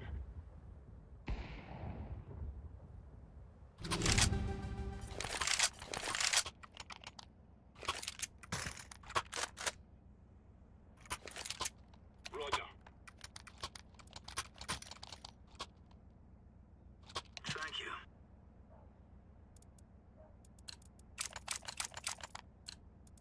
Let's go. Incendiary. Flashbang. Flashbang. Smoke. Throwing fire. Throwing a grenade. Throwing smoke. Incendiary out. Deploying flashbang. Incendiary. Grenade out.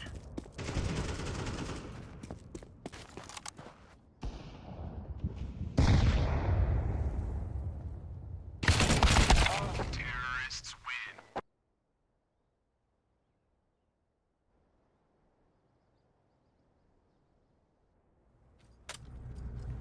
Now is the time.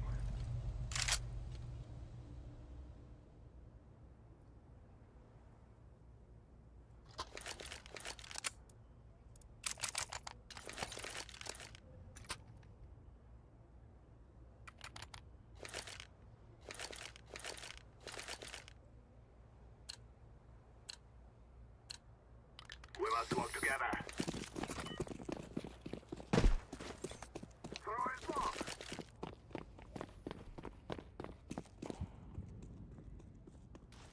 Smoke. Flashbang.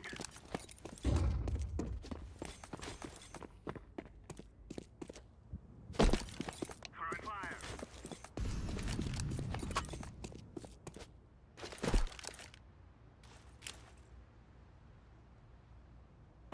Let's throw the flashbang.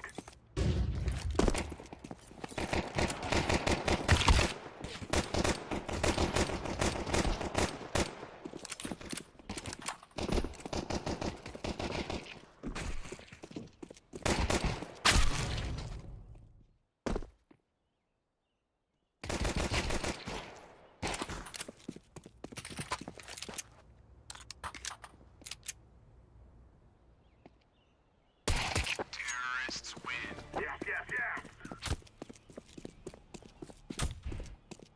Yeah, this monkey has a game ban. Overwatch banned 1,000 days ago.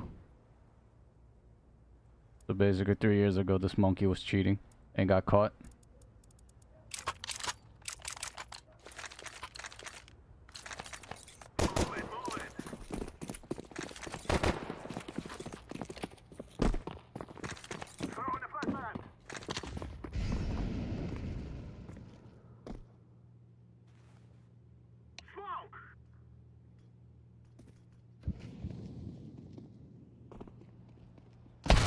What the fuck? I'm throwing a flashbang.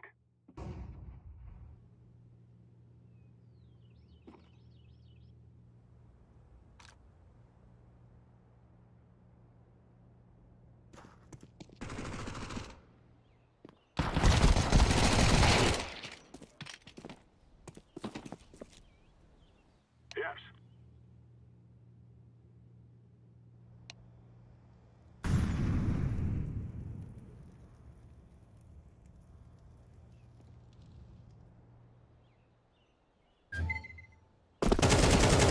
Nice. Good timing.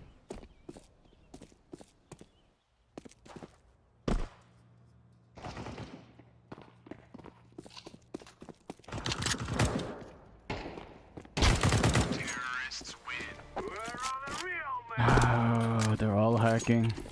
This monkey's hacking.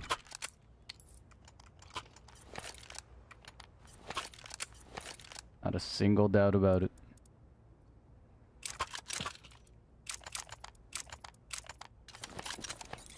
Monkey's cheating out of his asshole. Together we can do this.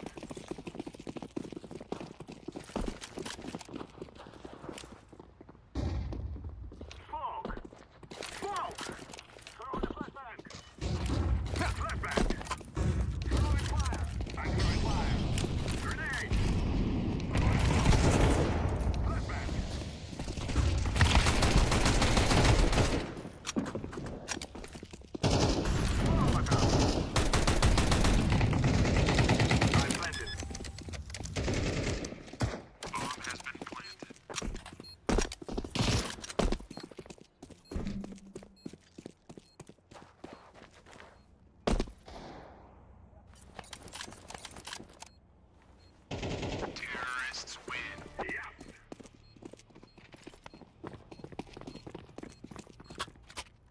Sweet. Thank you, brother.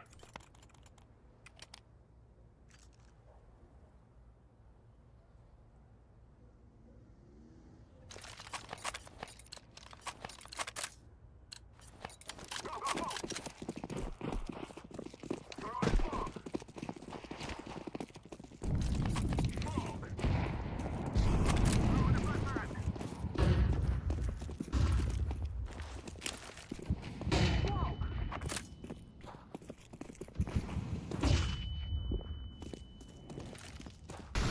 Grenade out!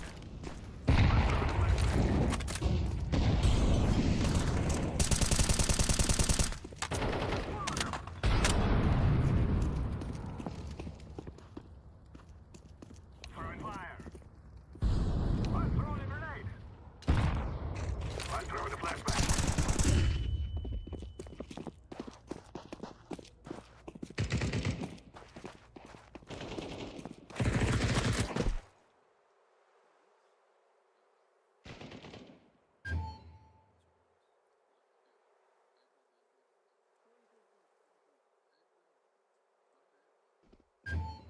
I'm planting the bomb. Bomb has been planted.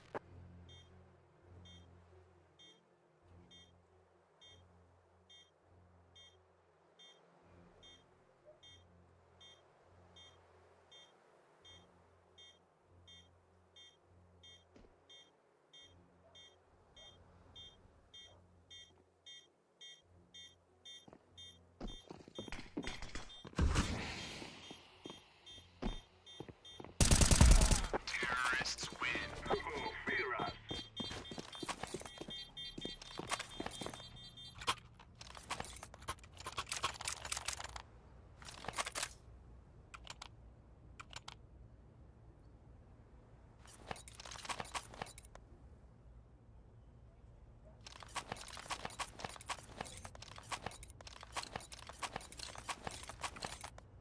Forward. Smoke! Darn.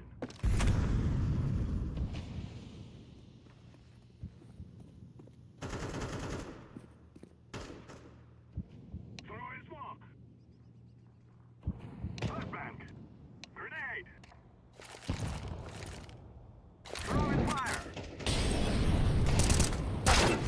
Holy daddy.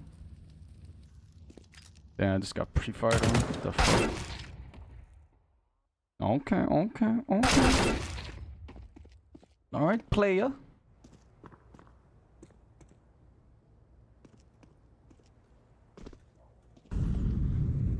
Alright, my Chinese home brother. What you on about? No, he's actually not even a bad player. A 1.28 KD.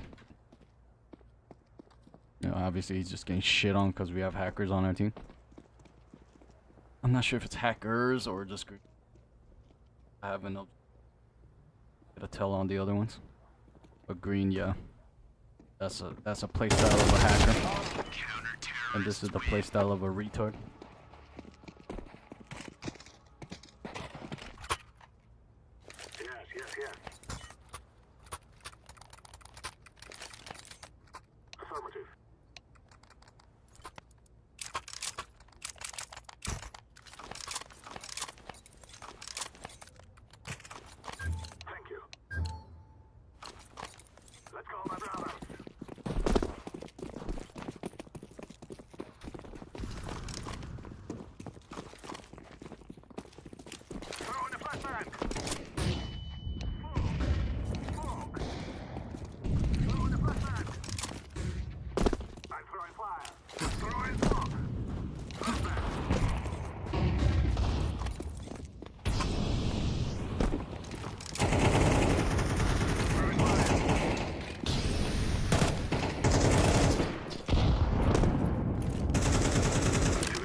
I'm throwing a flashbang.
God damn it.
God damn, bruh.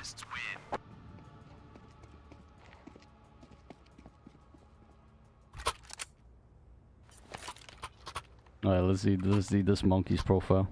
I'm dying. I have a feeling he's the type that thinks he's good enough to smurf, so he made a new account, but he has hacks for backup. Yeah, 1.6 KD with 1.3 HLTV rating. If there's a discrepancy that big, you know that shit ain't or fucking organic. Motherfucker, you ain't 1.6 KD because you're good. Just keep it a buck. Keep it simple. Motherfucker artificially loaded up his shit.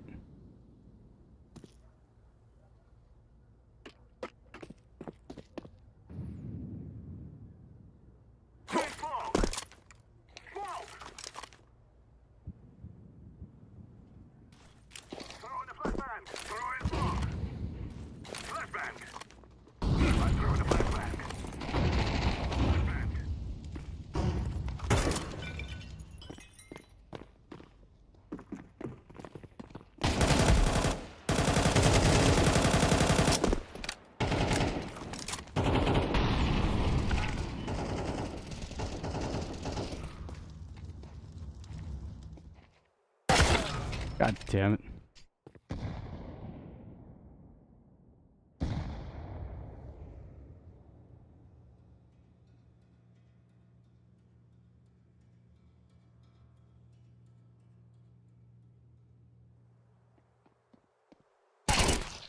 Oh. Oh. You know this monkey's got walls up the ass.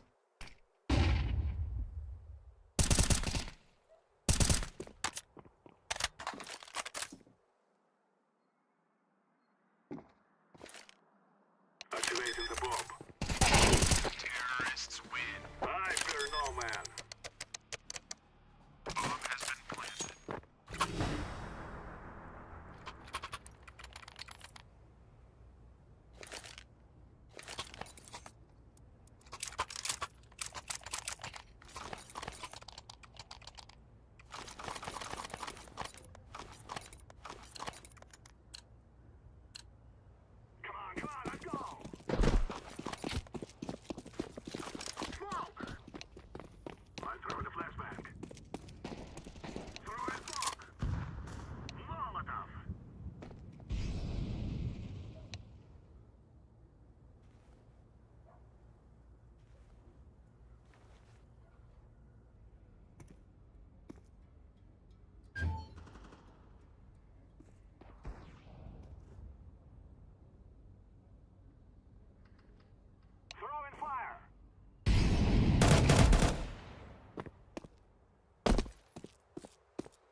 Terrorists win. We are.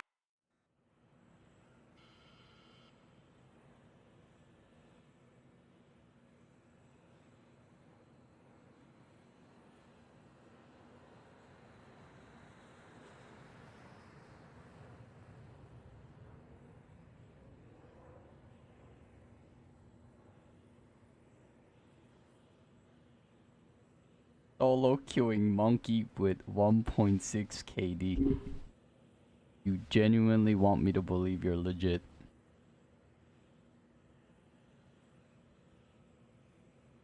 Like, those are pro numbers.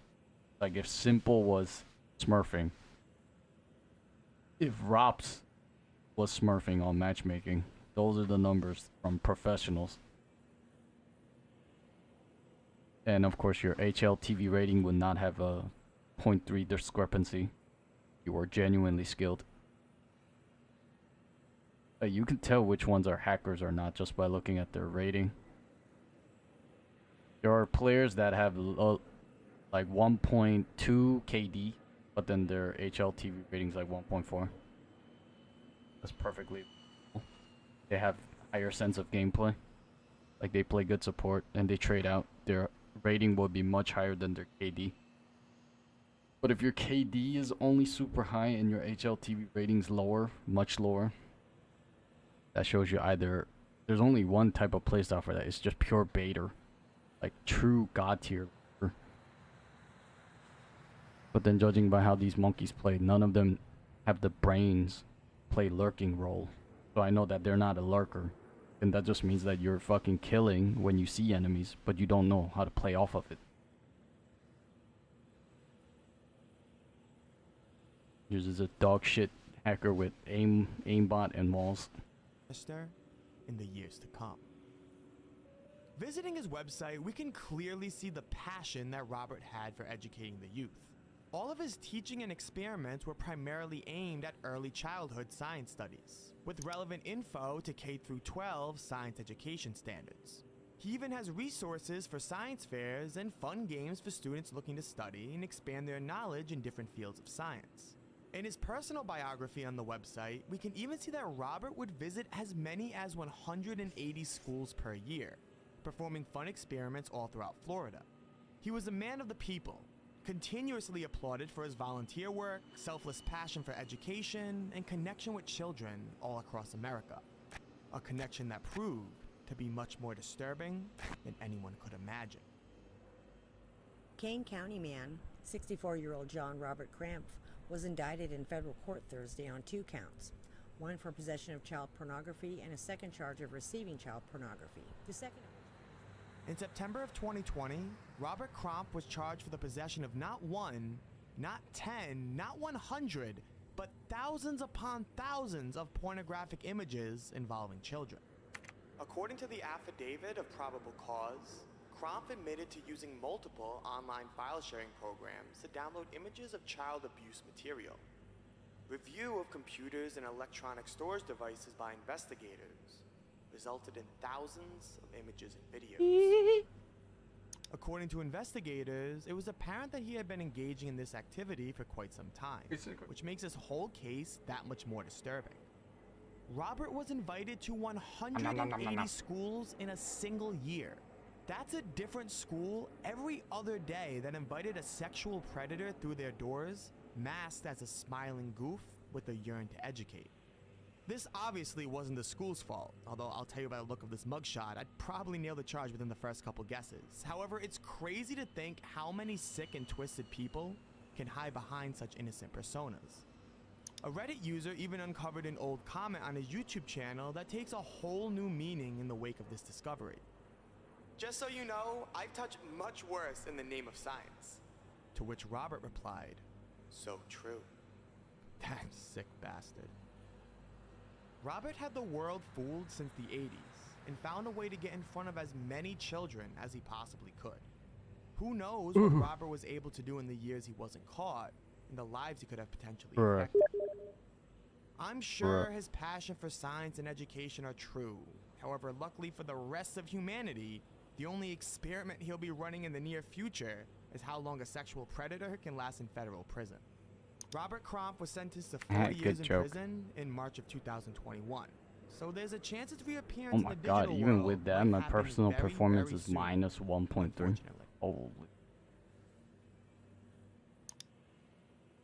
Before we continue, I'd like to take a moment to thank this Oh my god, this monkey's aim was 99. What you all don't realize is that I had to search through a lot of really weird websites when finding topics for these videos. I never really know where most links could bring me, so that's why I put my trust in Surfshark to provide me a little extra support when searching the web.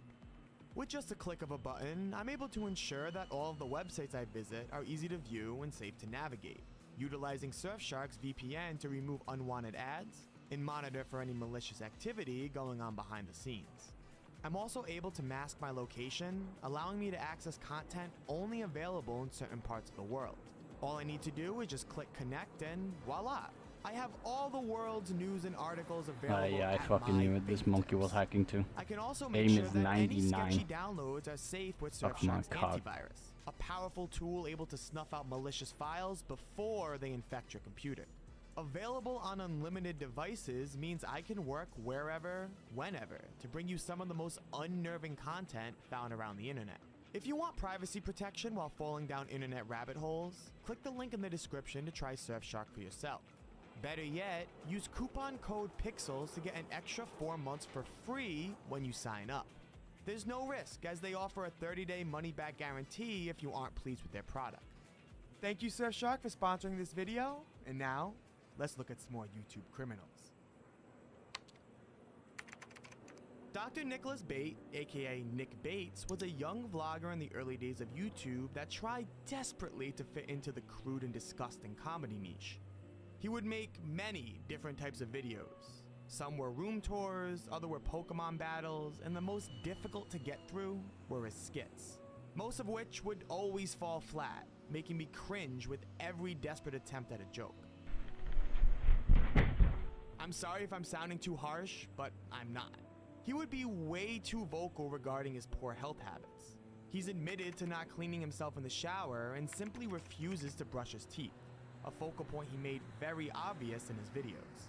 However, every now and then we get a little peek into Nick's life, something that seemed complicated to say the least. We learn that he has a little sister who made a few appearances in some uploads and an aggressive relationship towards his family.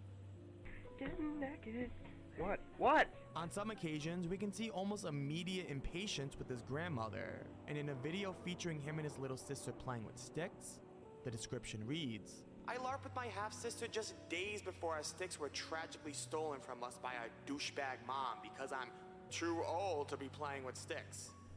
Dumb bitch." However, the one light that seemed to be shining in Nick's life was his girlfriend he called Anna, someone who he would fall in love with in all the ways someone shouldn't. Visiting a live journal Nick created at the time, we can take a closer look at Nick's life, more specifically, his affairs with Anna. Anna was a girl he simply met in an online roleplay.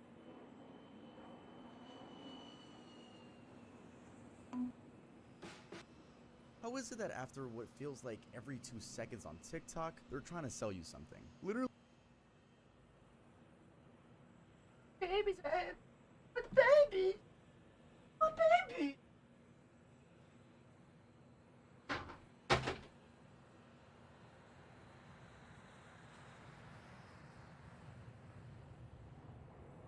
Please.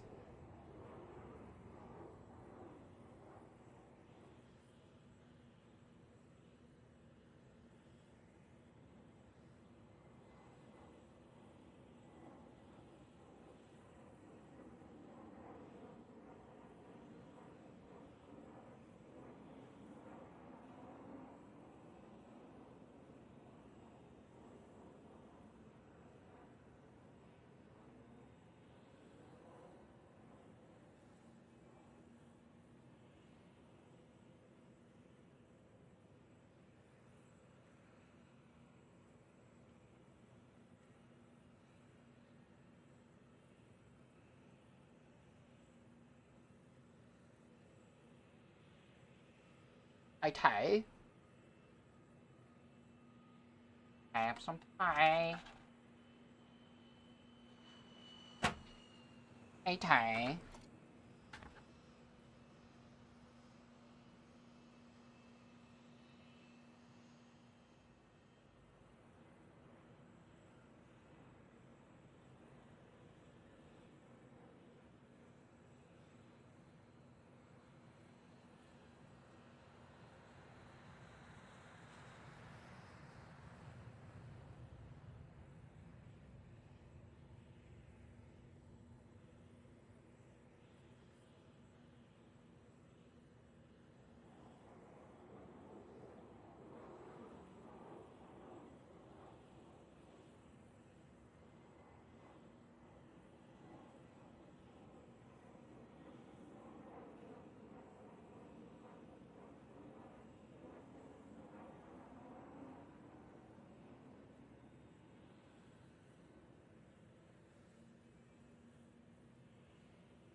Peach passion fruit.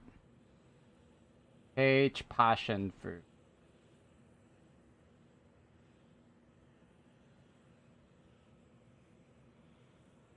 You want some peach passion fruit?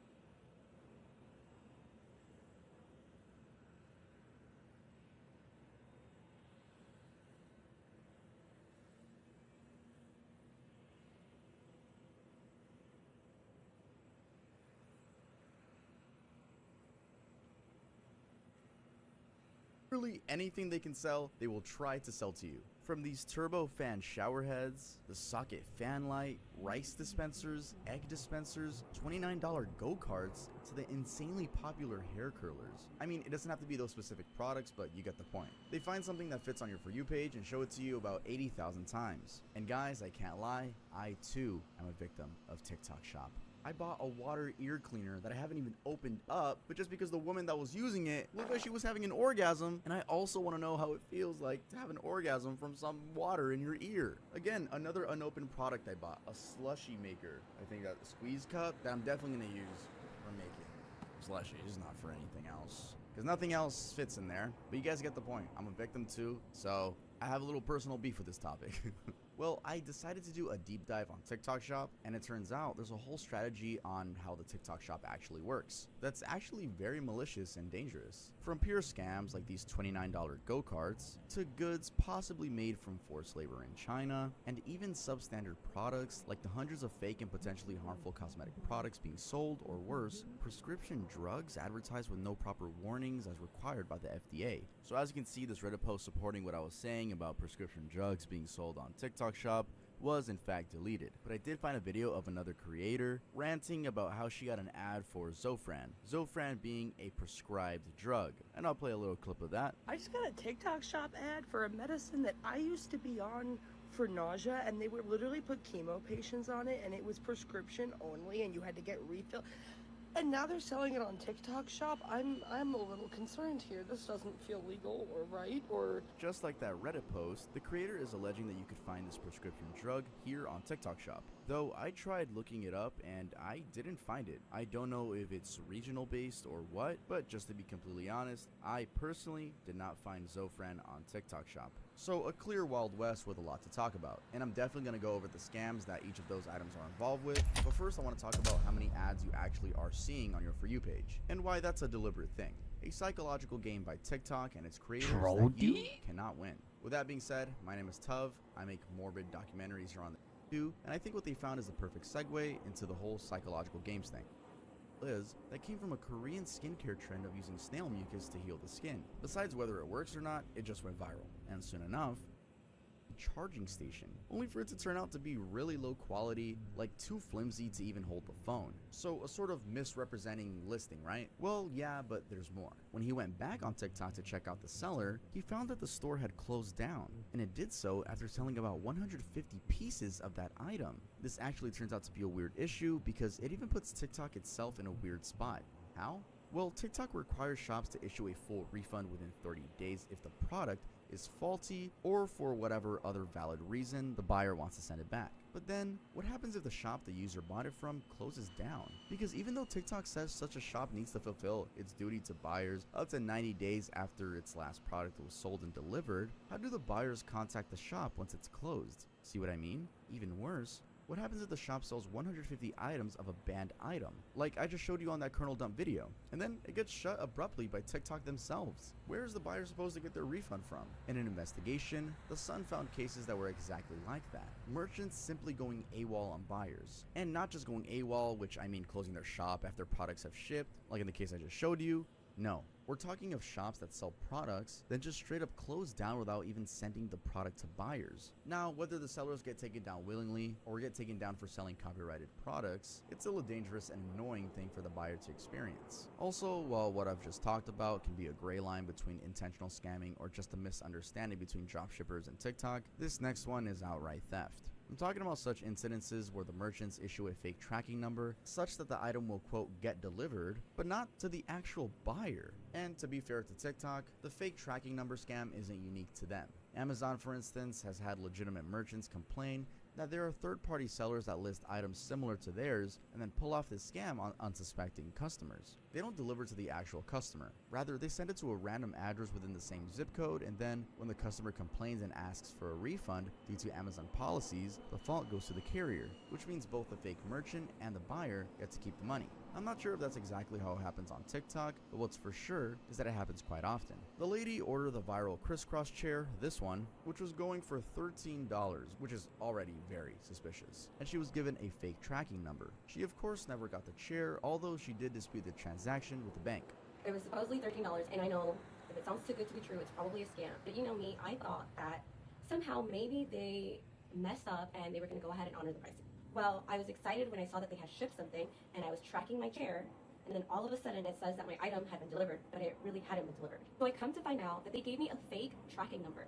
They gave me literally a fake tracking number, so I was never ever going to get something. And now that I remember that picture that, that UPS takes, that box was way too small to even be a chair. So I called the bank and I disputed that, because if they thought they were going to get away with my $13, they're not. I'd rather lose $13, I'd rather give them away, but I wasn't going to let no one scam me. So be careful. Make sure you call your bank and dispute the charge. But I'm not sure everyone else would be quick enough to realize it's a scam and call their bank. I mean, comments on that video showed just how frequently this happens, and I'm willing to bet a lot of people, like the guy who ordered a charging station, would just let it go. It is just a few bucks, right? Now, in an even weirder twist, there are merchants that seem to try every trick in the book to get away with saying they got the item delivered. This case here, for instance, is pretty bizarre, because after sharing how she got scammed while buying course, the cream that we talked about earlier, this creator got sent an empty package. Now, I could go on and on, but I'm sure you get the point I'm trying to make. There are a lot of cases where people have been scammed with either products that are nothing like the listing, Oh, we or got that never even get Carlos shipped at again. all. But then it doesn't stop there. It turns out that even creators themselves somehow get scammed in the process. And what I'm about to explain should also answer the question as to how new TikTok shops with barely any followers can very quickly gain traction and end up scamming a lot of people. So the case involves a brand known as Sud Scrubs. According to one of their people, they had been wondering how fake TikTok shops were able to rip off people with fake scrubs while having no followers but using the brand's I just want to play Dust, even though it's not our best map. Shops would send products for review to small creators and ask them to make promotional content for them. To the creator, they're just making a legitimate video for a brand they think is legitimate as well. In the real sense though, the fake shop is using the creator as a way to gain legitimacy among not only the specific creator's audience, but also the audience in the wider platform. That's how they're able to get people to buy from them that quickly. And what do the creators get from it? Well, yes, the commissions. These fake shops use the TikTok affiliate program in order to get creators to agree to work with them. And again, most of these small creators usually have no idea that what they are promoting are fake merchants ripping out the original brand. Even worse, these small creators can end up getting scammed from said commissions. This is how it goes down.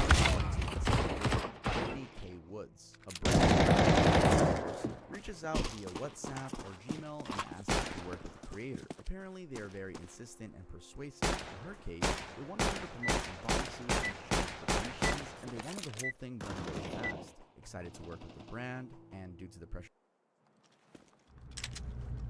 Are we rushing in? Or are we going You're definitely home? Because I don't want to catch you in a lie. No.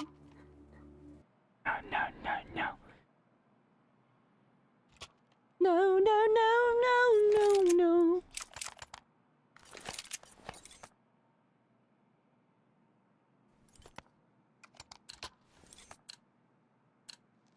For Queen Country, man.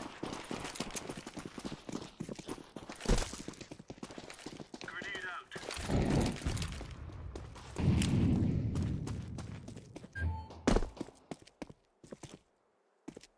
Grenade out.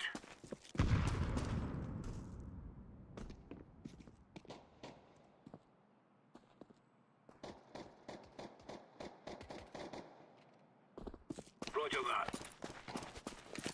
Ah, we're getting stuck right into them.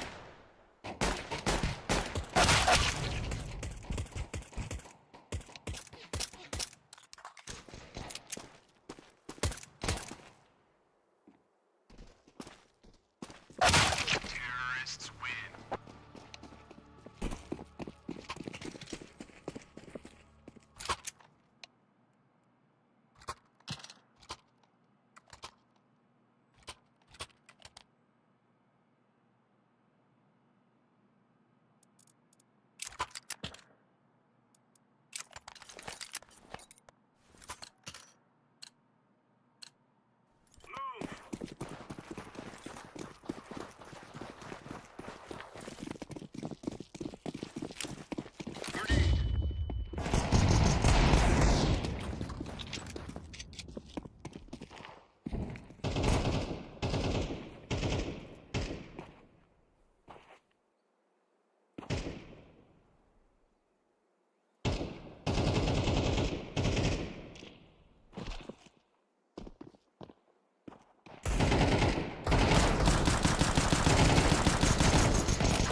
God damn, bruh.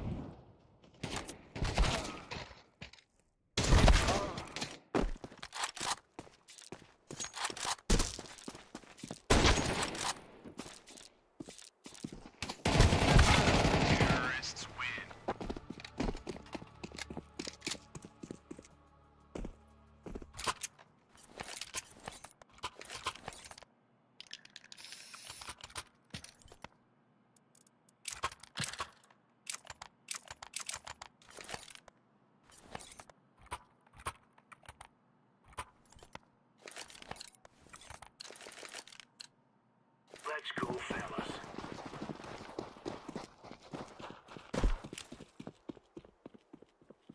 Flashbang. Grenade out. Flashbang. Throwing flashbang. Grenade out. Throwing a grenade.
flashbang.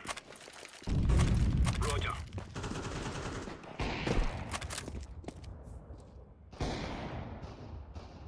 Throwing a grenade.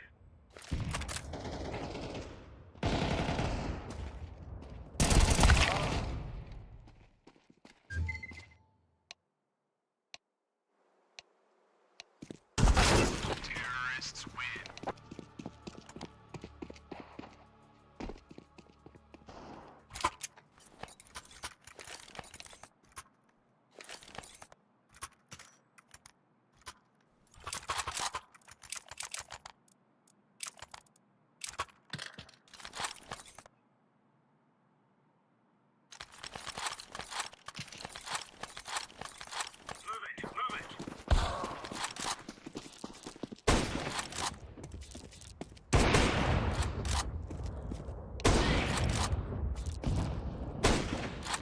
Throwing flashbang. Throwing flashbang.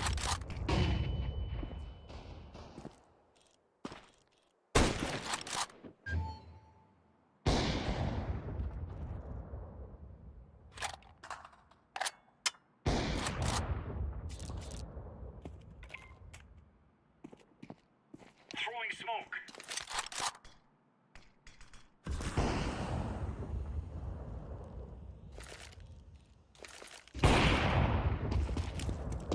Incendiary. Throwing flashbang. Laying down smoke.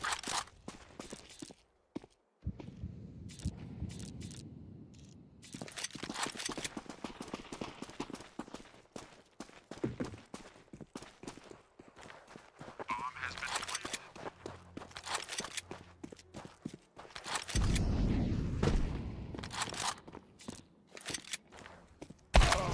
God damn it.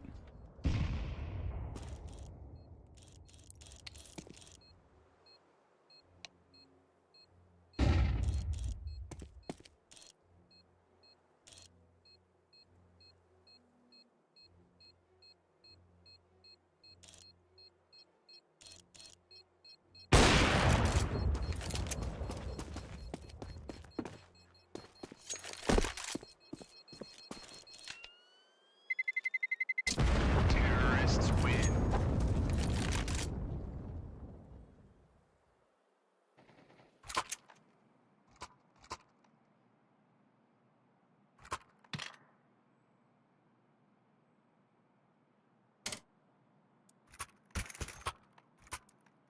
Thank you.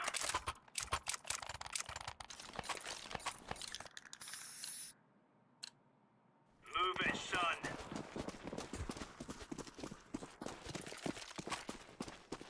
Smoke.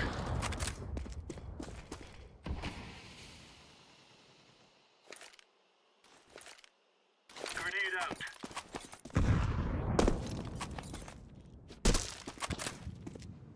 Throwing fire. Grenade out.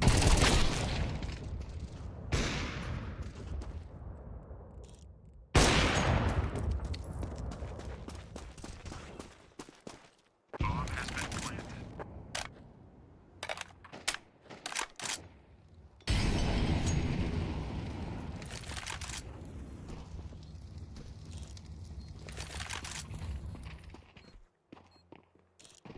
Oh my god, this kind of gameplay is coming out from a level 4 face it.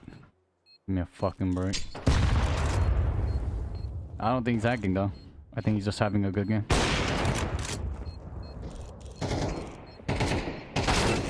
Terrorists win. No, I think he's just having a good game.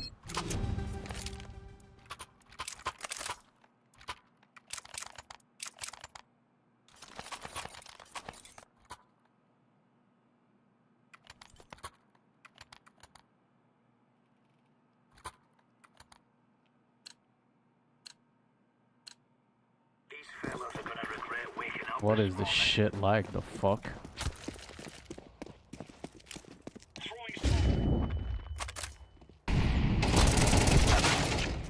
Fuck me.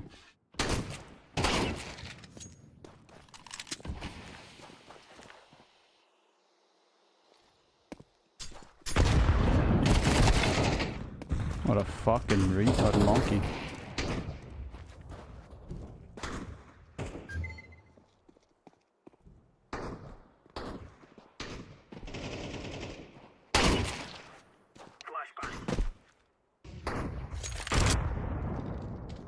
Incendiary out.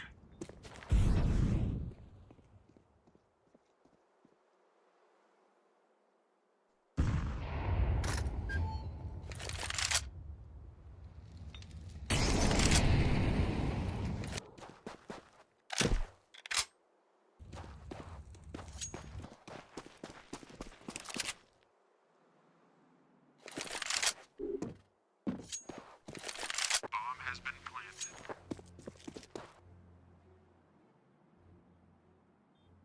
How would he be out there, you fucking retard?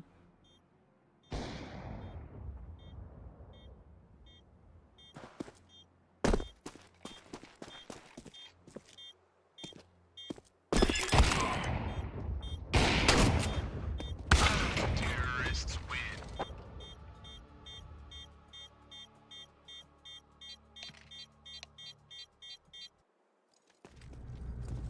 Come on, let's go.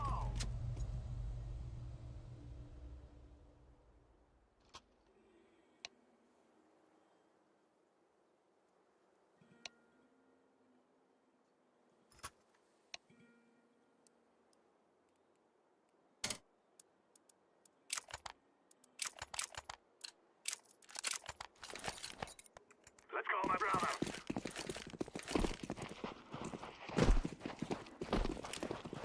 Run through the flashback. Throw in the flashback.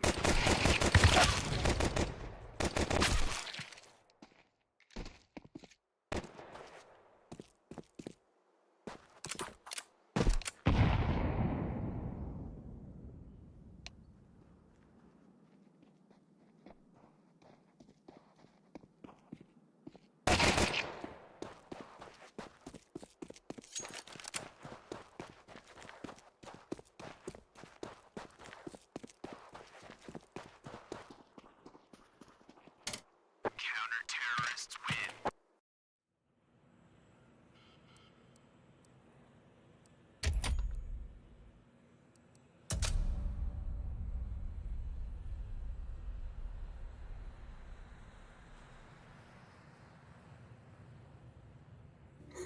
Did you hear a snap?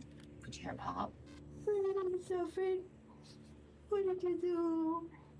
By the head and smashed into the second time. At 5:30 p.m. on March 14th, 2011, staff at St. Luke's Hospital in Jacksonville, Florida were faced with a harrowing situation. 2-year-old David Galarraga arrived at their facility limp and unresponsive. He required immediate and specialized care. But his mother's explanation about what happened left hospital staff with more questions than answers. Were his injuries the result of a terrible accident? Or was there a more disturbing story behind David's condition?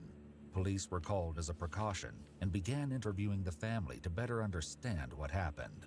Soon, a troubling case filled with lies and half-truths would unfold. One so unfathomable that it would launch a landmark case in Florida's criminal justice system. As the toddler received medical aid, police brought his mother.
Bianella Susana and his elder brother, 12-year-old Christian Fernandez, to the station to dig deeper into what really happened to 2-year-old David.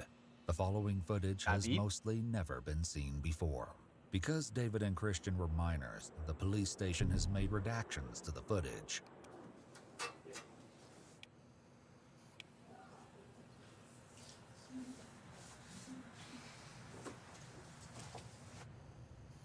Before I talk to you, I'm just going to go over a few things with you, okay?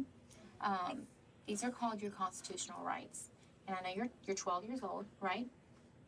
When's your birthday? Okay, so you turned 12. 13. Oh, you're 13 now? Mm-hmm. Oh, okay. So you're 13 years old. I'm 12. And yeah, that's what I'm saying. You're 12. Okay, okay. All right. So I want to explain these to you to where you can understand them. As investigators chat with Christian, they know his age may prove to be a challenge. Still, because they're questioning him, they read him his rights. In Florida, police can question children without their parents' permission, and they can also do so without contacting their parent or guardian. A child can always refuse to be questioned, which is why the officers are careful to explain what each statement means. If it can be proven later that Christian didn't fully understand his rights, what he reveals in this interview may not be admissible in court. And I just need you to sign here that you understand them. You have nice cursive. My son's working on his. While the investigator works on building rapport with Christian, more details from the mother and son's initial interview at the hospital come in. According to police reports, Bianella showed a surprising lack of emotion when doctors explained the gravity of David's injuries at the hospital. Instead, she apparently told police she had been through worse. But once she's brought in for questioning, the reality of the situation appears to hit her a bit harder.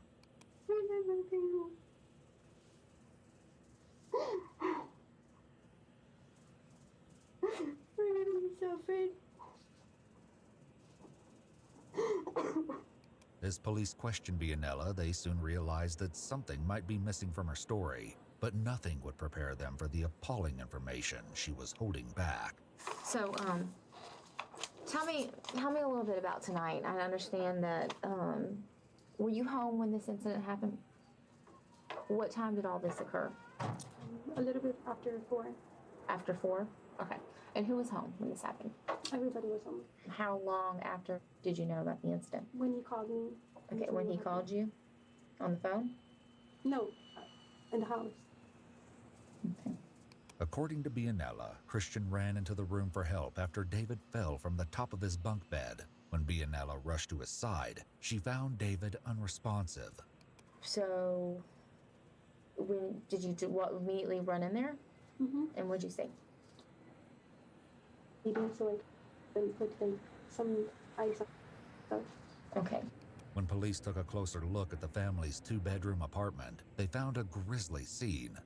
In the bedroom shared by the 3 eldest children, they discovered a blood stain on the carpet next to a school backpack, along with more blood and vomit throughout the bedroom. Baby wipes and a diaper were found on the bottom bunk bed, along with red stains on blankets, pillows, and the floor. Additional stains were found on the cabinet and shower curtain in the bathroom. David's injuries don't look good, and the more information the police can give the doctors, the better. This means they must rely heavily on the only witness, Christian. And tonight, you guys were in your room, just you and David? Was the other brother and sister in there? Mm-hmm. So all y'all No, in there? I think it was just me and him too. Just y'all two? Mm-hmm. Okay. What was your mom doing when this happened? I don't know. Okay.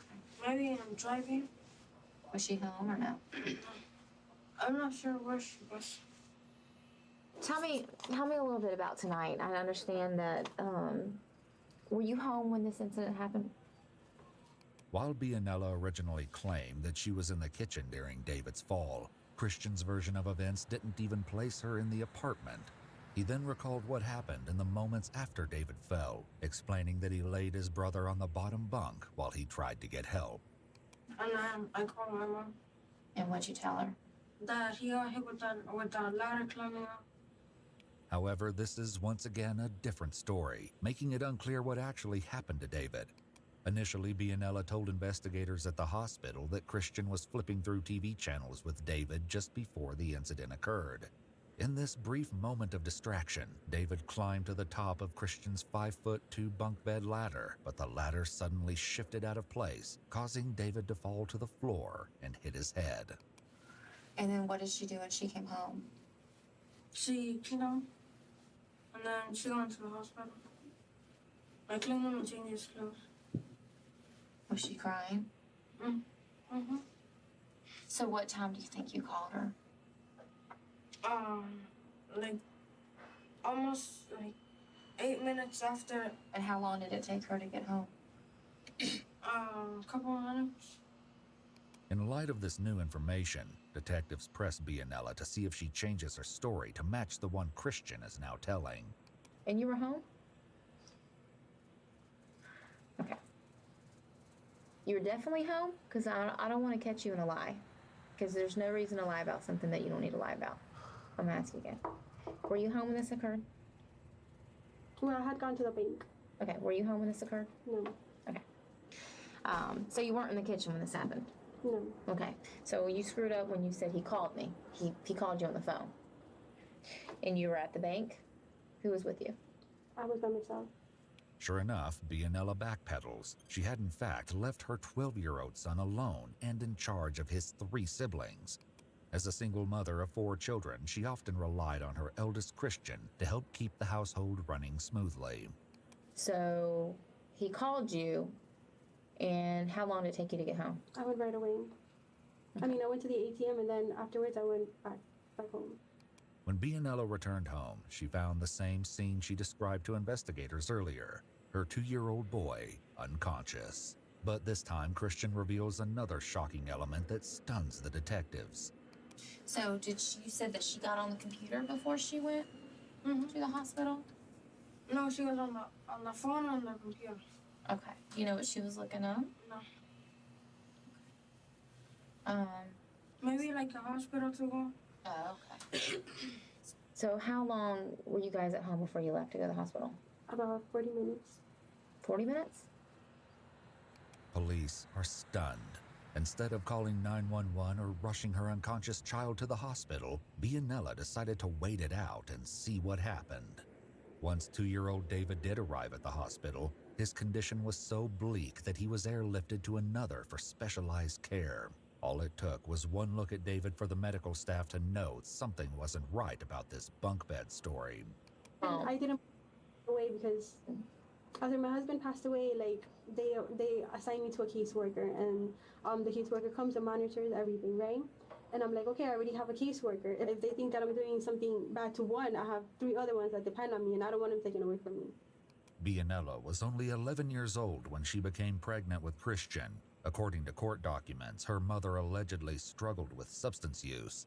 After Christian was born, the 3 reportedly moved in and out of strangers' homes and hotels before settling in a trailer with no electricity or running water. When Christian was just 2, authorities found him wandering naked through a parking lot in the early hours of the morning while his grandmother was supposedly in charge of him. She was charged with child neglect after they found her in a nearby hotel room, allegedly intoxicated. Inside, investigators found cocaine and Christian's baby bottle, which was infested with worms.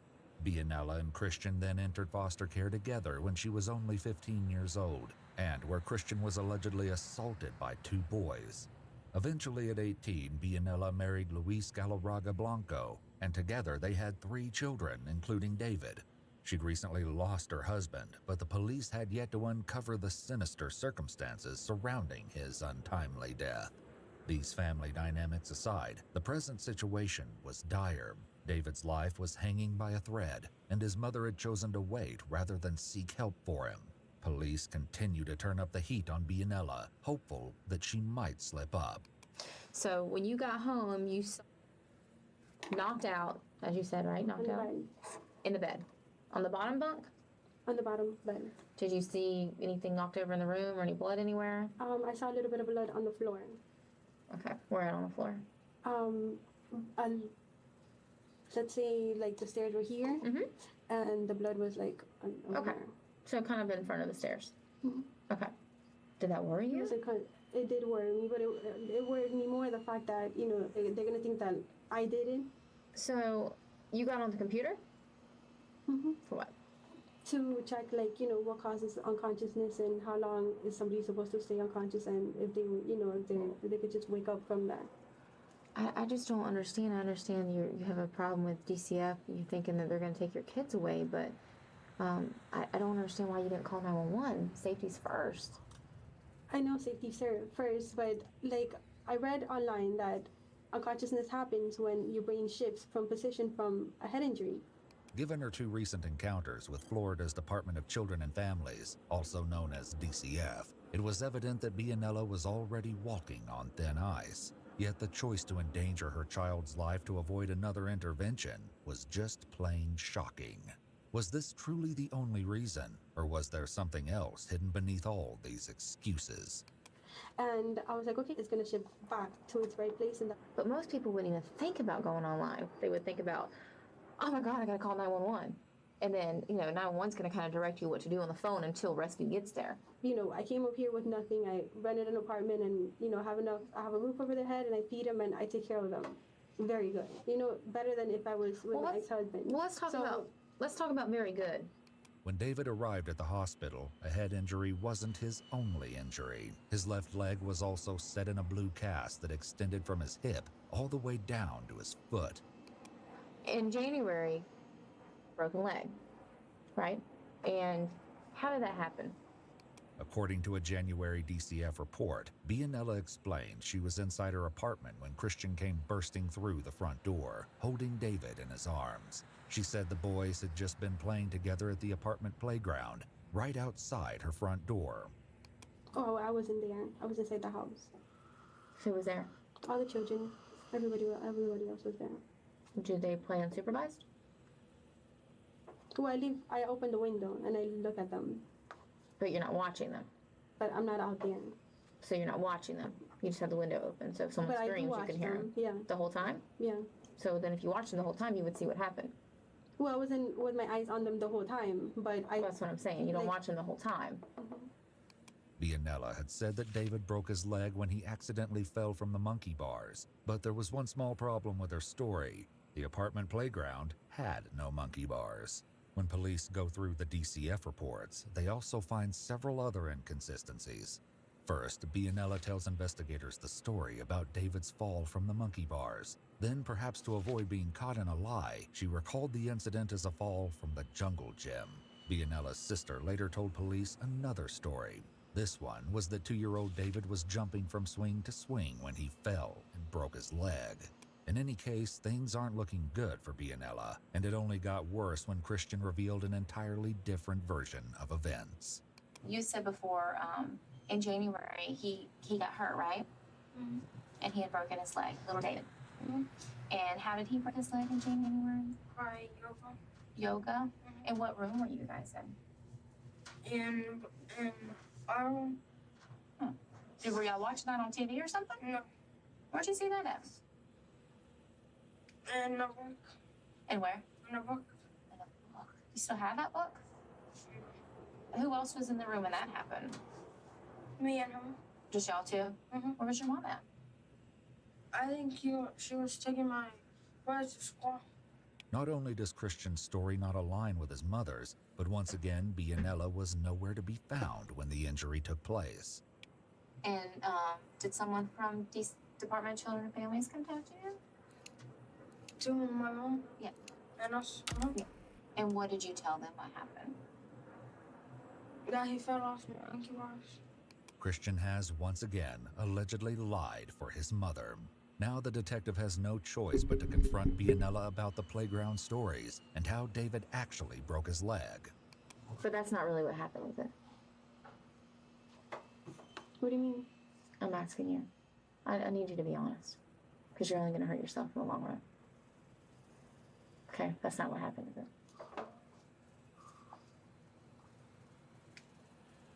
Just like you weren't home today when it happened. That's not what happened, is it? It was my son. Mm-hmm. And what did he do? He said he was wrestling. In a shocking twist, Bianella now appeared to be blaming Christian for David's grievous injuries. She then explained that initially she wasn't convinced David's leg injury was serious, and at first the detectives let her play that story out, but they know something about the timeline of this injury that Bianella hasn't mentioned yet. And then I heard, like, when people break bones, they can't stand the pain. They're just screaming and crying from the pain, even when you touch it. So I didn't think that by him being 12, he would be capable of breaking anything, because he's a kid. I mean, anybody could be capable when they're 11, 12 years old. Why did you? But then I was scared that they were going to take him away. I mean, he's still my son, and even though he did that, I thought that by me talking to him and me being on top of him and just, me making him realize what he had done. And I took him to the hospital with me. He was in the hospital with me the whole time, watching, the pain that they were going through. This is what I don't understand about that, though. I understand as a mom, you don't want your son to get in trouble for something that he probably didn't mean to do, right? Am I right? Okay. I can understand that. I mean, I got 3 kids, but this is what I don't understand about that. You wait 2 days. Hospital. I didn't think he was capable of breaking anything. I thought it was just swollen. Oh, the kid was crying. Police look to Christian to help them fill in the blanks, and what he shared this time changes the trajectory of the case yet again. He was sitting like this, and then how did you do his legs so we can understand what happened? Like this. And then what else did you do with his little legs? And like this. And that's it. So you weren't trying to hurt him? No. It was an accident? But I didn't know his bone was gonna break. Yeah, I understand. Because I was doing 2. You were doing but it my too? bone didn't break. Can you do that? Can you do that? That's what you were trying to do? Mm-hmm. Can you do it? No. So show me again what you do. Okay. Did you hear a snap or something? Why? What do you mean, like a snap? Yeah, when he broke his leg. Did you hear it snap? Like a crack? Did you hear it pop? Well, sort of. Yeah. And what happened then? He started crying and then I stopped. Oh. So how long was it before your mom got home? Do you remember? A couple, minutes. As it turns out, David had a remarkably severe injury. One doctor who cared for the 2-year-old said his double fracture was the worst broken bone he'd seen on a toddler. How long did he cry for her?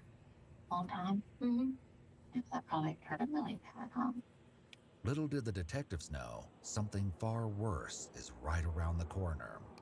So your son did that in January. You lied. You told him to tell a lie to DCF, didn't you? Yeah. So you told him to lie. You lied. You lied to us. You lied to DCF. I'm just trying to, and I understand I understand why you lied in the beginning, because you don't want your son to get in trouble for something he didn't mean to do, I guess, correct? But then you told him to lie, and then you lied and just got all out of hand. And don't you think it'd just been easier just to tell DCF? My son did it. It was an accident. No, because it wasn't easy for me to tell DCF, and look where I am now. It's not easy. Based on conversations with hospital staff, police are extremely skeptical that the first story they are told about David's head injury is the truth. Detectives circled back to the events leading up to the injury as they continued to question Bianella. Once again, her story wavered. But this time the details she changed to leave her toddler's life hanging in the balance. Earlier, she told police she took David to the hospital 40 minutes after making it back home. From there, her estimation of the time it took slowly expands. And you waited for how long? 40 minutes, you said? You sure it was only 40 minutes? About an hour, but it was about that time. Okay, because, what time did they get the call? 6. Okay. Next, she says it's 1 hour, and then it's closer to 2. It was also eventually revealed that while David was unconscious and fighting for his life, instead of calling 911, Bianella told authorities she called a pediatrician once, but gave up when she was put on hold. Her interrogation ended soon after, but the most damning of evidence was yet to be revealed. Christian was seemingly honest about the events behind David's broken leg, so detectives are hopeful he'll be forthcoming a second time. Tell me what happened.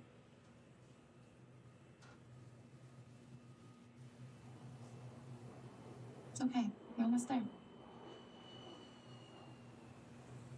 Tell me what happened. By now, it's the early morning hours of March 15th. The police were called out on the evening of March 14th, and Christian's been up the entire night talking to the detective. His exhaustion is evident. David's not feeling too good, right? Okay? He deserves for you to tell us the truth. It's just time to be honest. Everything's gonna be okay. You don't have to be scared. The door's open and we're just sitting here, just me and you. So you don't have to be scared. There's nothing to be scared of. I want to be able to tell everybody that you tell the truth about things. That's okay. I'm not angry with you or mad at you or anything like that. We just need to know the truth. At this point, the detectives are well aware that Christian comes from a background of violence. In fact, just 3 months before David's leg injury, Christian endured a hellish ordeal involving alleged aggression and violence at the hand of his late stepfather, Luis Galarraga Blanco. According to court documents, in October of 2010, Christian's mother was called to his middle school when staff noticed his face was red and swollen. By the time she arrived, police and DCF investigators were questioning him. He alleged his stepfather punched him in the face. His injuries were so severe that he needed surgery to repair a torn retina. As an ambulance whisked Christian away, a stunned Bianella reportedly called her husband for answers. Luis then took his own life in front of their 3 kids, allegedly when he discovered police were on their way to arrest him for suspected violence against a child. Their daughter, no more than 4 years old at the time, answered the door when police knocked. David was also found in a nearby bedroom, reportedly shaking and covered in blood. Some of Christian's behavior when left alone displays the kind of violence he may have been subjected to.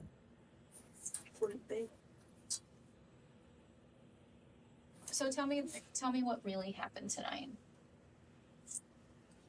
I put him to carry books. You put him to carry books? Mm-hmm. Okay, what kind of books? Like the books that we have on our bookshelves. Are they big books or little books? Like a bunch of skinny books. So he was carrying them? Mm-hmm. Does he walk good at one cast? I take each those with one and normal works with the other. Okay, so he had books in his arms? Mm-hmm. And then what happened? And then they fell on him. They fell on him as he was carrying? As he was carrying them. Where they fall on him at? On his head. I don't know. How did they fall instead of him carrying? Christian changed the story yet again, but detectives still haven't uncovered the horrific truth. Like this he was carrying them. Because he doesn't know how to carry away. Okay. So then what else happened? And then they fell on him and then he fell. Okay. What else happened tonight? Because remember we said, so he had his arms up like this with the books? Mm-hmm. And then the books fell? Mm-hmm. And what did you see the books fall on? On his face and part of his head.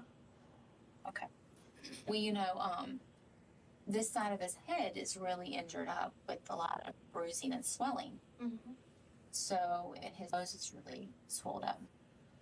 So, it had something else happened tonight besides just books falling. So tell me about what else happened at college. After that happened, I wasn't with him anymore. Okay, so he never fell off the bunk bed? No. No, okay. So, he never hit his head on the bed? No. So, did you, do anything for him to make him hit his head? What do you mean, like, I pushed him? Yeah, did you push him tonight? To the bed? No, did you do anything for his head to hit anything tonight? Well, we were just carrying books, and then it fell on him. Right, and what else happened? And then I took all the books away from him, and then he was sleeping. Well, he didn't get those head injuries just from books. That's not the truth, Christian, is it? It's okay. I just need to know the truth. You know, I know it's hard to tell the truth because you know, I know you said earlier it's hard to tell the truth. Is that what your mom's gonna tell me? That's not what your mom's gonna tell me, is it? Okay. He's got really bad head injury. So if you could tell me how he got that, it would be really helpful for him. And for us. And then the truth will be known, and you don't have to worry about hiding that inside anymore. What are you scared of? I'm just scared of telling me. I know, I can see.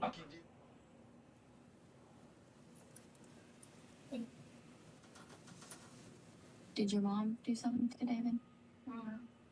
When Christian doesn't budge on his story, the detective tried a different approach, and the results are more shocking than she could have anticipated. Did you push him down? No. What did you hit him with? Did you hit him with something on his head? No. So what happened? What happened to the side of his head? I pushed him against a bookshelf. Why'd you push him? Are you angry about something? Yes. What were you angry about? Oh, my stepdad did to me. Oh, what your stepdad did to you? Is that what you said? Why were you angry about that tonight? Because I was thinking a lot. How many times did you push him into the shelf? Twice. How did you want to, like, say this is the shelf. Can you show me with the doll how you pushed him into the shelf? By his hand. So, show me with the doll how you... Like, push it in. Oh, okay. So, you pushed him with your hand into the shelf. Is that all that happened tonight? Though the investigator is saying tonight, they would soon discover that this wasn't quite accurate. David wasn't injured in the evening, as they previously thought. He was actually injured hours earlier, sometime in the morning. So how did all the blood get everywhere in the room? Because when I was dragging him to his bed. So you dragged him to the bed? Well, I actually carried him. Okay. To what bed? To my brother's. The bottom bunk? Okay. So you carried him to the bottom bunk, and where was he bleeding from? From his nose. Anywhere else? Like his mouth. His mouth is bleeding? Okay. Disturbing turn. And so you picked him up? I carried him and I put him in the bed. How'd you carry him? Did you carry him like this? Or how'd you Yeah, like normal, like this. Oh, you carried him over your shoulder? You'd probably have blood on your shirt if that was that shirt, huh? Because he was bleeding out of his nose? And you carried him over your shoulder, right? So it wasn't that shirt, was it? I'm not sure how I carried him.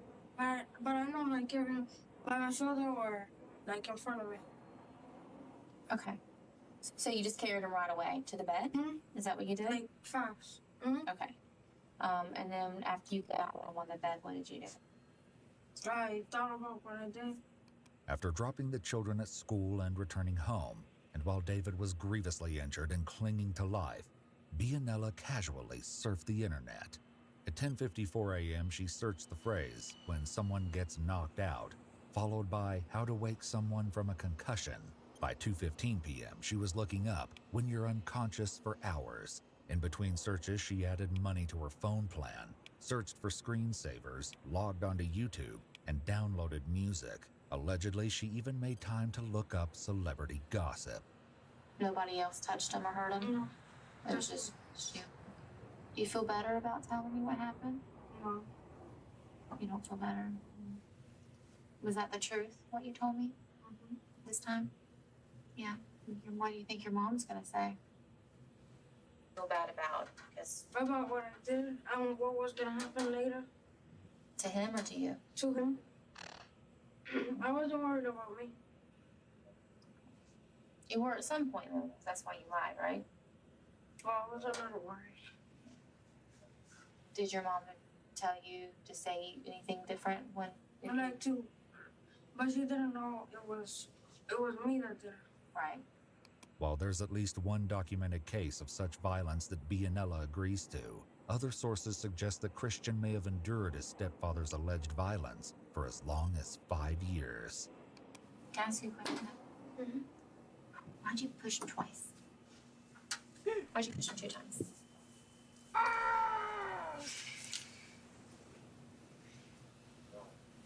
Yum, yum, yum, yum. Don't know. I don't know. I don't even know why I pushed him from the start. Authorities are left to confront Bianella with the awful truth. This wasn't an accident. Christian did it. What do you? How did you do it? He got mad at and took him by the head and smacked twice into the bookshelf. Did he cry? Yeah. First time. And then you pushed him again. I later stopped crying. And he said the first time he hit it, was crying, and the second time he did it, out and unconscious. And that's when he carried to the bed, and that's when he knew that he did something really bad. And he said he lied to you about it. So I know you didn't know. I know you didn't know. Anything else you want to tell me about tonight? Or is that all I need to tell the doctors? If he hasn't woken up, He's still sleeping. His brain started swelling. like bigger or small? Bigger. Bigger.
So it touches his brain?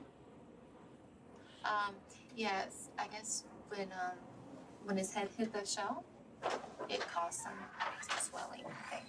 Without knowing it, Christian makes an important revelation about his ability to comprehend what's happening. The average 12-year-old would likely understand the concept of swelling, but Christian asked the detective to explain what it means. This request is a potential red flag for Christian being cognitively behind his peers. And the doctor say if he was gonna make it? They said that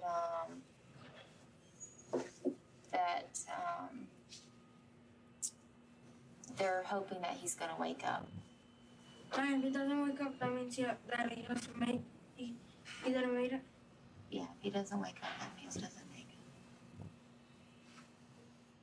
But as soon as the detective leaves Christian alone, he says something horrid. David is the first.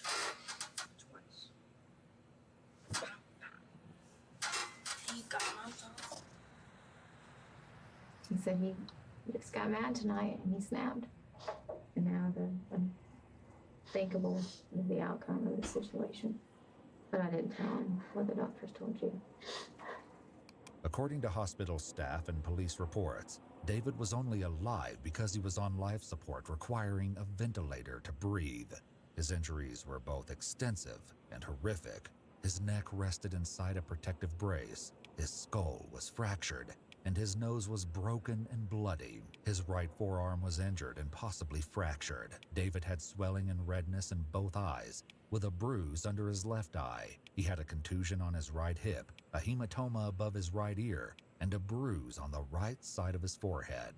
Hopeful that they may squeeze out any more lingering details, detectives encouraged Bianella to talk with Christian. At first, she refused, but they eventually convinced her to see him. If you talk English, it'll be better. Okay.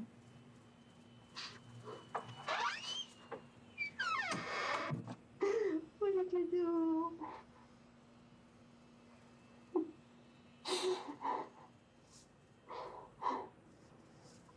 Tell me what you did. What did you do? Tell me what happened. What the show? Didn't you think that was gonna hurt? Why would you do something like that? Please, Papa, God.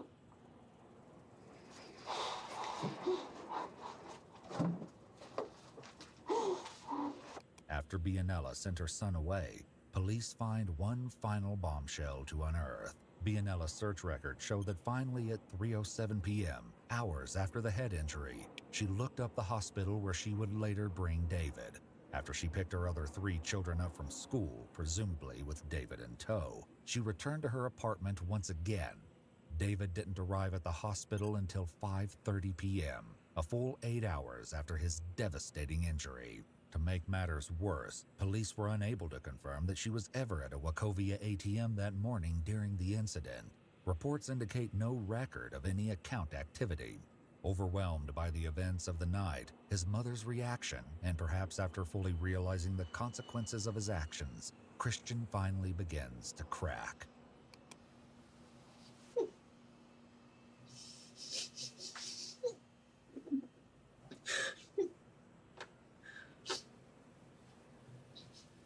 On March 16, 2011, 2 days after his injuries were sustained, doctors made the difficult decision to remove David from life support. His injuries were far too severe for him to ever recover. After conducting an autopsy, it was ruled his death was a homicide caused by blunt force trauma to the head. Even more devastating is the fact that if Bianella sought medical attention for David at the time of the incident, he might still be alive today. Christian was arrested immediately after his questioning.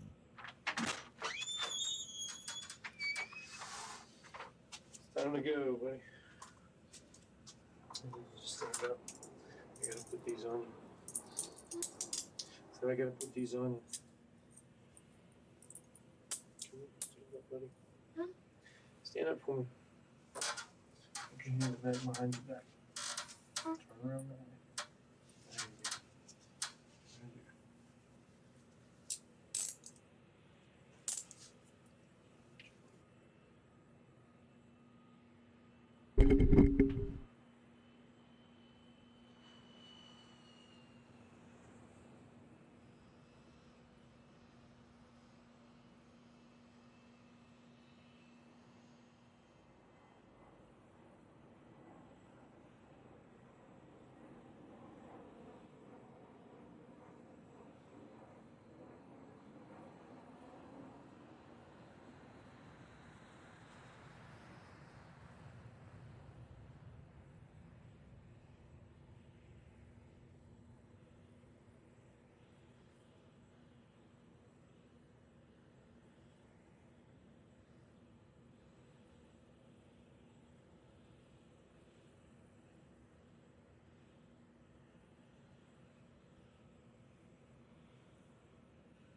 Florida, minors are generally handled in the juvenile system. However, Florida does not have a minimum statutory age for filing charges against a child of any age for a capital offense, meaning those punishable by death or life in prison. Due to this, though Christian was only 12 at the time of the crime, he was charged as an adult, becoming the youngest person in Duval County, Florida to be indicted for first-degree murder. Bianella's arrest followed just 2 weeks later. She pleaded guilty to aggravated manslaughter and was sentenced to 10 years in prison. The judge credited her with the 2 years, 4 months she already served in jail and suspended the rest of the sentence to probation. She was also ordered to spend 90 days in the Hubbard House domestic violence shelter and then 2 years at a halfway house. Christian's case received a lot of public attention, including letters to the judge supporting him. One letter requested that he be tried as a juvenile and included a petition with almost 9,000 signatures from across the world. Eventually, Christian received a plea deal for the lesser charges of aggravated battery and manslaughter. He served 7 years total in a juvenile detention facility and was released on his 19th birthday in 2018. His probation was officially terminated in May of 2023. Following his release, and according to his Instagram, Christian now works at a barber shop.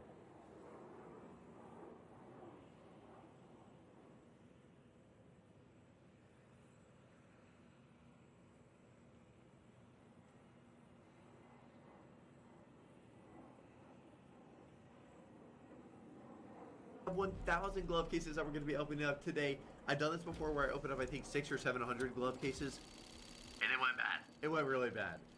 And I'm hoping that today we are going to have, well, it's going to be 2 days, but I'm hoping the first batch of 600 is going to go solid, bro. I'm going to be very positive. I'm going to say 4 golds, bro. We've had no luck recently. 4 golds would be so nice. And maybe we get Pandora's. That's what I mean. Yeah, that one. Okay, but also we have this giveaway right here. Gut knife.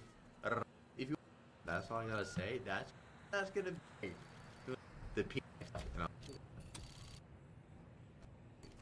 You know, it was a while. Wait. Oh, okay. Oh, there you go. Field tested. Like some gold. Web on the. Field bad start. Enjoying this. Now, if anything new, it's already fatty. Just nice. The foot brace is off, and we speed open 20, and it is good luck letting the toe free. If that doesn't work, The toe is free. And by the way, Tech, put all 20 of these. They're gonna watch all 20 of these with us. Come on, let's have some free toe luck. Come on, man. Oh, already better. I'll check the wear in a second. Already better. The toe is bringing. was it a Sprite or was it a Coke? Oh. Oh. And Tech's gonna zoom. Hey. Oh. The old Badlands, huh? Skip it. Skip A it. cool $100 pair, huh? 87. 130. No. You can put that in the oven. Oh my. God, your fans are gonna fucking hate me. If we get it right, we get let off. If we get it wrong, we're gonna pour it into the King's Cup. And at the end of the game, the person with the least amount of correct answers has to drink from the King's Cup. my So we're lord. just gonna try these and see which one we like the most. See which one you think comes from Aldi. That's what you'll be trying to Alright. guess. Tastes like a flat beer. Like it doesn't taste cut. Is if the other one tastes worse, I don't know what to tell you. Small, bigger bubbles on the left one. Which makes me think that B might be the main one. B is definitely the main one. What the fuck? This is the flattest, like, anything I've ever drank. Dude, I fucking can't tell the difference at all. Really? Between these two. No, I mean, I get the same beer for both of them. I can fully taste the difference. All right, Darcy, count us down. Wait a minute, wait! I need a minute. Let me think again, because I'm starting to think they are. I'm starting to get on your wave. I think they taste the same now. Yeah, I think there's a clear. I wouldn't say clear, but there's a choice that I will be making. 3, 2, 1. Okay. Whoa, you're gonna pick B. I've just got a strategy here. Okay, all right. Well, I think that might pay off, honestly. Unfortunately for our guest here today, the Aldi knockoff was A. James Bogue's ripoff, And the Aldi product is called Fraser Briggs. I don't know what either of these beers are. So this one is a guy? Yeah, I guess. That's like made of a guy. This is James Bogue's premium. But they're both premium. That is the blood of Christ. That's Fraser Briggs. Well, unfortunately, you got it wrong, so you have to put your... No, wait, Darcy, what's the rules? Every, like, one of the Aldi version, a bit goes in there each round, no matter what. Okay. And the whole thing is whoever's got the least amount of points, least amount of correct guesses has to drink from it at the end. Finish the rest of your Aldi beer. What you don't put in, you have to... don't cave his head in. Let's get back into it. Okay. Darcy! Can you at least tell us what spirit this is? This one is vodka. So wait, we shouldn't tell each other what we're guessing. Yeah? I'm gonna mix mine up and shit. Do a bit of this, guys. I immediately know which one. Okay, they both smell like cleaning agent. Cheers, cheers. I'm tasting mine. You got it. You kind of got it. Oh my fucking god! How do Russians do this? Oh my god! I feel like I'm on fire. Fucking Christ! Okay, I think I have my answer. Yeah, I got my answer too. I think one is definitely tastes twice as bad. Hey. Oh no! One of us is wrong. Max is the only person correct. What? Yes! What? The Aldi one tastes more tolerable? The Aldi one is $34 and the Smirnoff is $43. Smell the Smirnoff, which is A. B. You can barely smell it. Honestly, the B does smell worse. No, fuck it. No way, B's definitely that's a standout. I disagree. I think A tastes worse. Well, you guys gotta finish yours. But ours are so full. I'm not. No, fuck that. Let's do a little bit and then pour the rest into the cup. I'm drinking the A, I guess. You're about to figure out why that's the worst one, Jed. Holy shit, they're both bad. I'm gonna pour a little bit of mine in there. It's fucking vodka, man. It's tough to make That's not vodka. any palatable. That's jet fuel, bro. Can you bring us a snack next? Yeah, can we get some squares? Can we get the shapes in the LD squares? I need something to suck up all the fucking goo. All the goo that's rolling around in my system. I'm creating some fucking Nickelodeon slime in my stomach right now, and Dan Snyder is not gonna like what's gonna come out. Oh shit, we got fucking squares, Wait, dude. that was real? I'm gonna win this one because I had shapes today. Whatever one this is really good. A is good. You just said it was good too. Wait a minute. They're both really I good. think I'm getting a cardboard aftertaste on one of them. I don't know. This is fucking my shit up. All right, I know. Right, I need to have one more. As a resident Australian, I know what's going on. All right, count us in, Darcy. Count us in. 7. Why are you starting sick? 3. Worst number. 2. 1. B is fake. Oh! I got A. The ripoff is B. Yeah, get fucked. Get Yes, fucked. Max! Get You fucked. are so un-Australian! Get fucked, mate! Get fucked! Oi, mate, you got a skull! No, I have to eat a couple of shapes. Oh. Shut your mouth. No, you have to eat a couple. Roll in something nasty. He's got to sip on. No. The rule is Mac to mix it with a beer or something. This is such fucked up what? in here. If we do this for every food thing, you guys are gonna be fucked. Like there's All like right, 10. no, it's only a rule when I lose. You're really lucky, Max, because you get to enjoy the fine Australian snackos. Isn't that some shit for dogs? What's crazy about that is if it is a thing for dogs, you just show some fucking dog food, my guy. How much was a box of snackos to shapes? The box? $1.70 for the snackos and $4 for the shapes. I'm reaching for the fucking snackos then. Wow. Wait, how much for this? $1.70. Really? AU, that's like 90 Well, I know cents that's crazy. That's like That's like less than $1 for me. That is an insane premium. Yeah, The and the real- box is even bigger. I don't know if 200 grams. How many grams is this? 190 grams. So the snackos also give you 10 grams more. This is like a grand little mixture of. Hey, let's see how many alcohols we can mix together. Have you seen a Cold Ones video? No, dude. I have. Back when you guys were good. What? Okay, that's it. Get him out of here. At least we fucking upload videos, man. Darcy, what is this? The next one is a Tennessee whiskey. And I'm proud to be an American. One smells like sweeter. Do you smell like a sweeter one? Yeah, whatever. Yes, 100%. Oh my god. One is completely different. Doesn't taste. One exactly tastes the like same. spice. Oh, one of them tastes. They taste completely different. Right, I think I got my answer. Do you have your answer, Max? I got mine. Yeah, I'm gonna go with one. The Aldi knockoff is B. So Chad, you are incorrect. Yeah.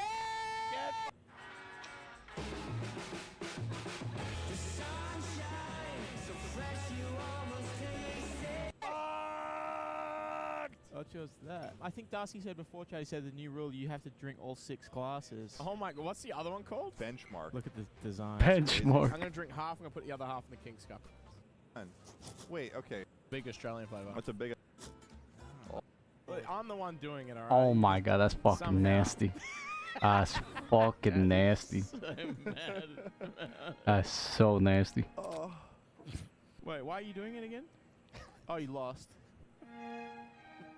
No, please do not. Thanks for watching, everyone. I'm gonna kill myself. Thanks for coming on, Ted. Of course. Make sure you chew that. I don't think I choke on it. What the fuck just happened? The fact that I had a possibility to drink that is insane. Thanks so much for watching this.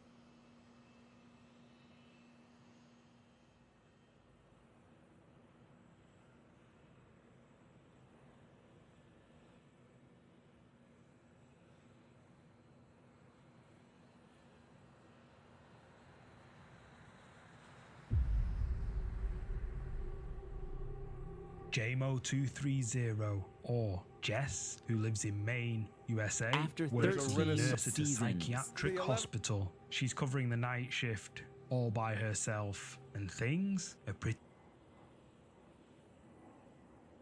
Marathons happening on YouTube right now, and you can either called Sierra Education. She had over 150,000 subscribers, and she was kind of going viral on Twitter when people became aware of this with all the views and subs she was getting, where she was making breastfeeding videos where she just had full-blown honkers out there. She had titties, not Full-blown censored at all, and she honkers. used a little fake baby to give breastfeeding tutorials Ah. that would link to her OnlyFans. Now, as of right now, as of making this video, her account has been banned. I can't access it anymore. However, I did get to access it a few nights ago on stream in order to do my own investigative research here, so I'm going to go ahead and show you that. Yeah, Sierra Education, new breastfeeding tutorial, 4K breastfeed tips. What's weird is, well, I mean, I think you know it's weird, but what's interesting is this isn't new. In fact, there was a time when YouTube, a long time ago, I made a video on this already, she circumvented YouTube's like pornography stuff. But by hold on, filming why am I in this breastfeeding server? videos with her actual Bruh. child. And she Bruh. ended up going to jail. Still in jail, I'm pretty sure. Why am I in this server? She's using fake boobs, I'm pretty sure. The Oh, not fuck? her. You're talking about Sierra? Hold on. I'll check on another screen here. I'll tell you. 7th pick in the 2011 NBA draft, the Golden State Warriors select Klay Thompson from Washington State University. 4 championships, 2 heartbreaking finals losses. It's over! It's over! Cleveland is a city of...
The fuck? Is he hacking?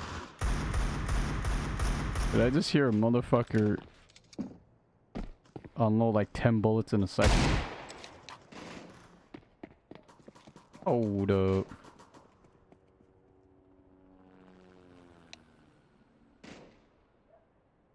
Oh my god, we have 2 monkeys that are hacking.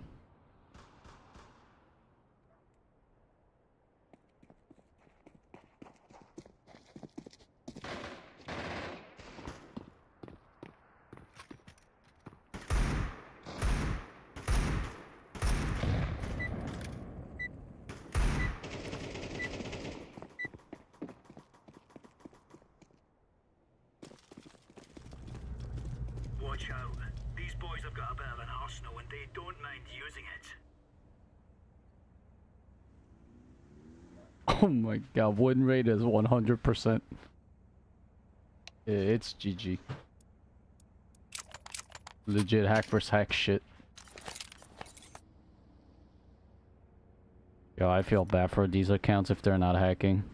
10 year and they're just gonna get fucked by hackers. Could you imagine that? Champions once again. 2 devastating injuries. Thompson grabs his left knee, now writhing in pain. Hundreds of unforgettable moments. Looney another board. He's got 20. Thompson puts it in, and that might be the dagger. The Splash Brothers era in Golden State is over. Klay Thompson is joining Luka and Kyrie in Dallas, leaving a lot of NBA fans wondering, why didn't he just take a little less? How will this impact Klay's legacy with the Warriors? What broke such an unshakable bond? We are joined on 11:30-23 by 11:30 and 23. And whether or not he made a mistake choosing the Mavericks over teams like the Lakers, Warriors, and Magic. But unfortunately, the answer to all these questions is a lot more complicated than originally meets the eye. On July 1st, at 2:31 p.m., a Woj bomb sent shockwaves through the Bay Area and the NBA landscape. Klay Thompson is on his way to the Dallas Mavericks, I'm told. Klay Thompson had agreed to sign a 3-year, $50 million deal to go to Dallas. If reports of the Warriors' $48 million over 2 years offer, Klay's 40 over 2 counteroffer, and the Lakers' offer of $80 million over 4 years are accurate, Klay took less money to play in Dallas. It was reported that the Lakers were offering $80 million, and he ended up signing for $50. He left the team he won 4 championships with, rejected more money from the team his father played for to go to Dallas. He rejected playing in the Warriors' movement offense to go to one of the most stagnant teams in the NBA, to play with one of the most ball-dominant superstars in the league. Roger that. Let's go.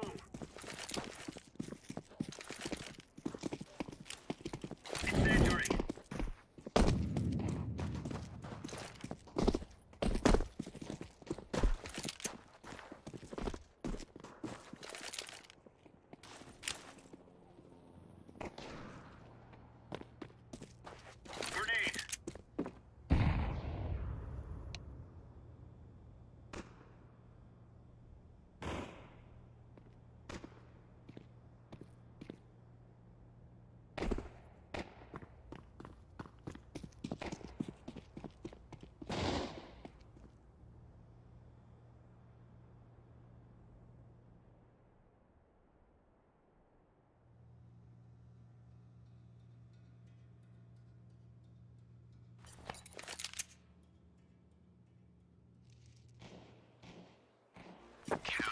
What the fuck? They're both hacking balls out.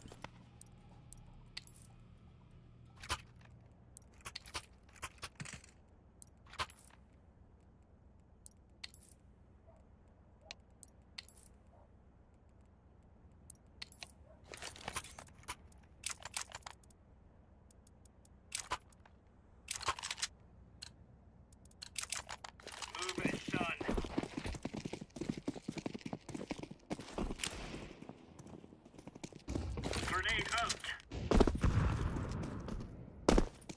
Flashbang.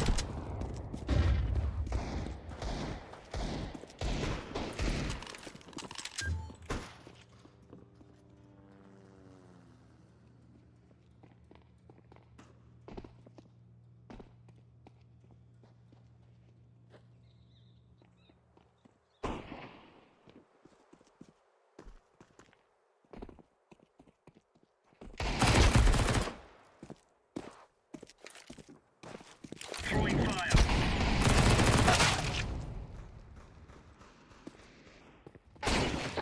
Holy.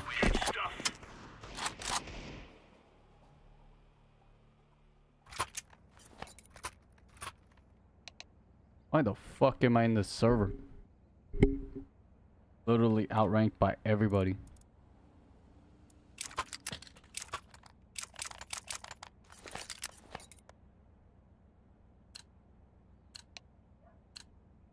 Gear up.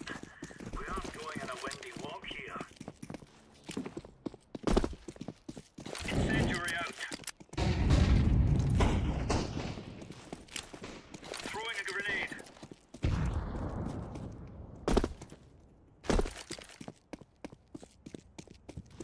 Deploying flashbang.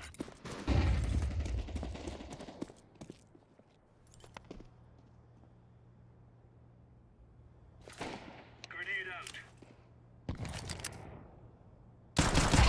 Counter-terrorist win. Easy peasy lemon squeezy.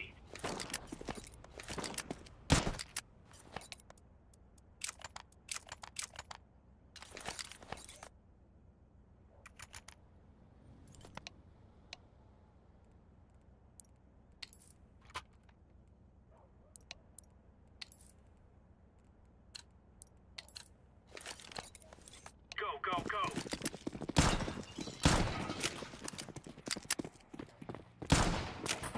Throwing fire. Grenade out.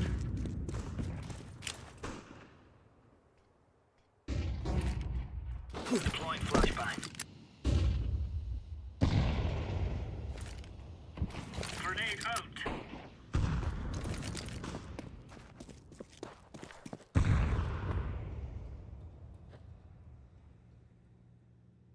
Deploying flashbang.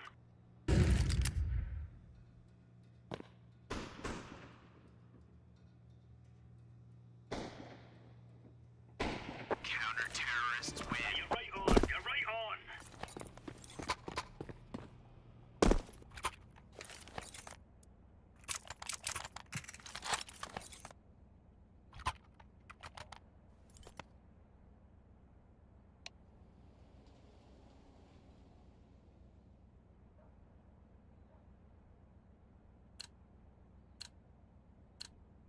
Move it. Move it.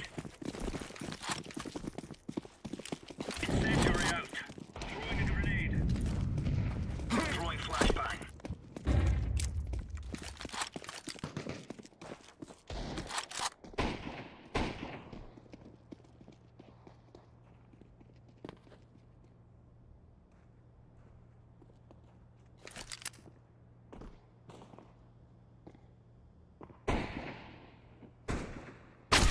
Oh my god, that's a hacker. Holy shit. Fuck out of me.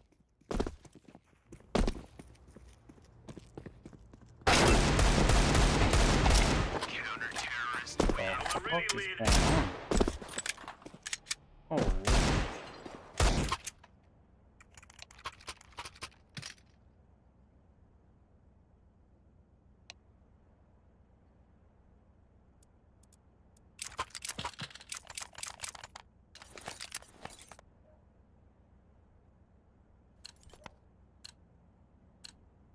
Let's move out. 19k fucking all have hacks ready to go. Fucking losers everywhere. Flashbang. Grenade. Throwing fire.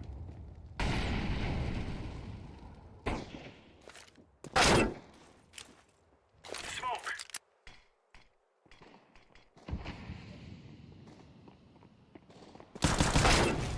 Holy daddy.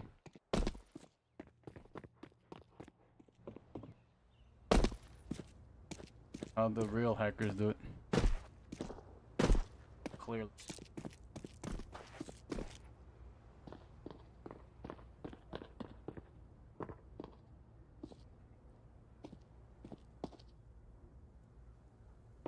Behind us. What the fuck? Okay. Hacks are just better. This shit is just better. God damn, what the... Are you supposed to be dead? He literally piercing you through walls. Come on, jump, jump. Throwing fire. Deploying flashbang. Deploying flashbang. Throwing flashbang.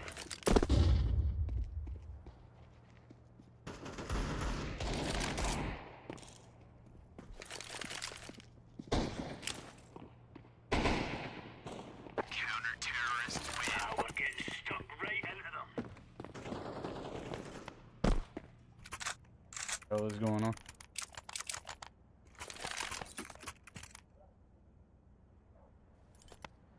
Yeah, I play with a fresh account and it's just hacker fest. Holy shit. Everybody's just hacking left and right. Motherfuckers are flying around and shit. Move it, son. Throwing fire. Deploying flashbang. Throwing fire. Flashbang.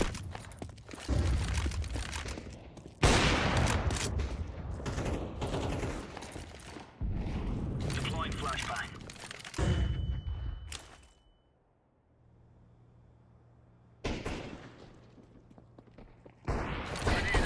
Counter-terrorist win. Surrender clear, lads. What the fuck? At this point, what can you do?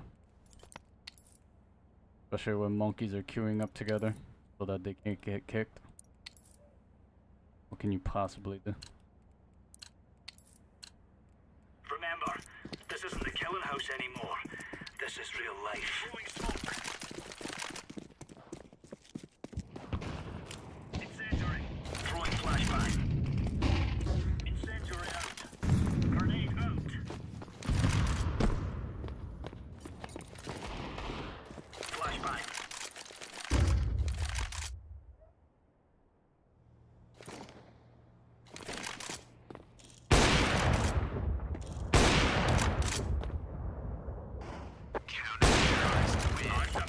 Wow, I hit him. Fuck. Take it.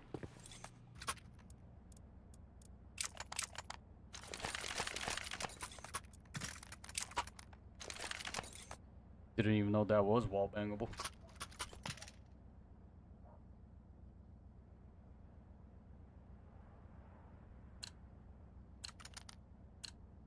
Come on, chop, chop. Deploying flashbang. Laying down smoke. Incendiary. Grenade. Flashbang.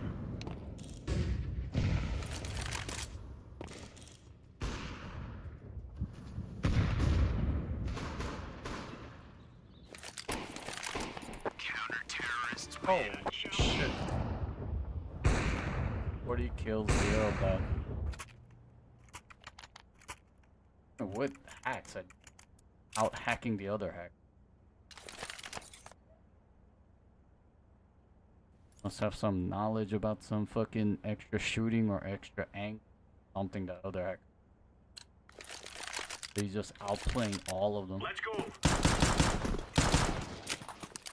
Like, this is what I imagine somebody who actually play the game fundamentally to a degree. And then on top of it they're raging. That's what it would look like. Throwing flashbang. Deploying flashbang.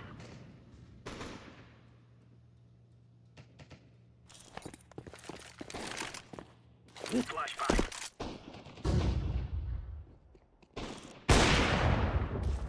Throwing a grenade. Incendiary out. Counter-terrorists win. All right, all right. What the fuck is...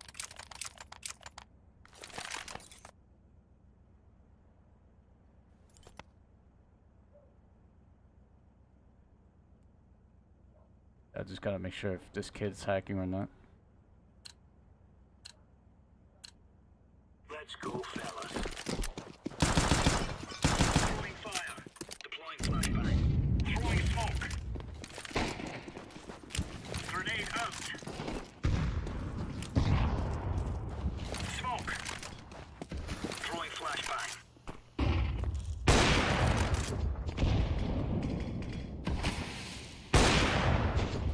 Throwing fire. What the fuck is that wallbang?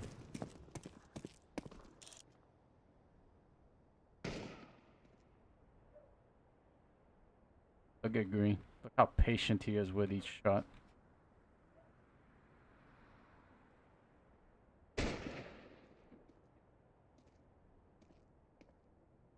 There's one more out I mid.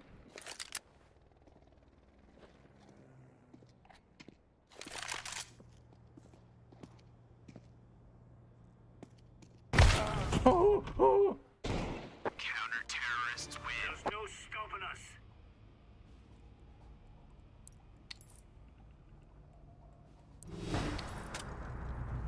We must weigh in.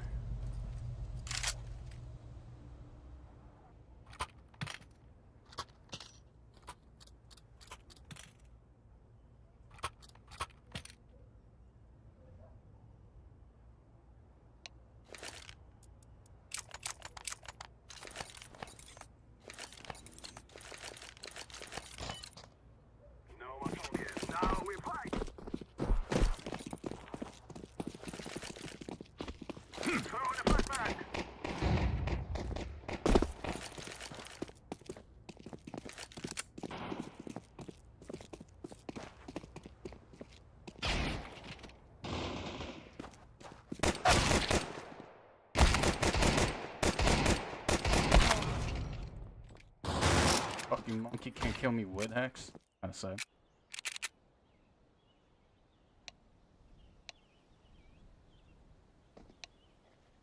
Terrorists win. We cannot be killed. Ain't that lovely? You gotta save that for evidence. Oh my god, 51 kills. What the fuck?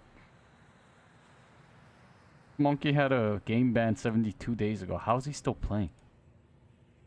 Riddle me that. Why is he still playing?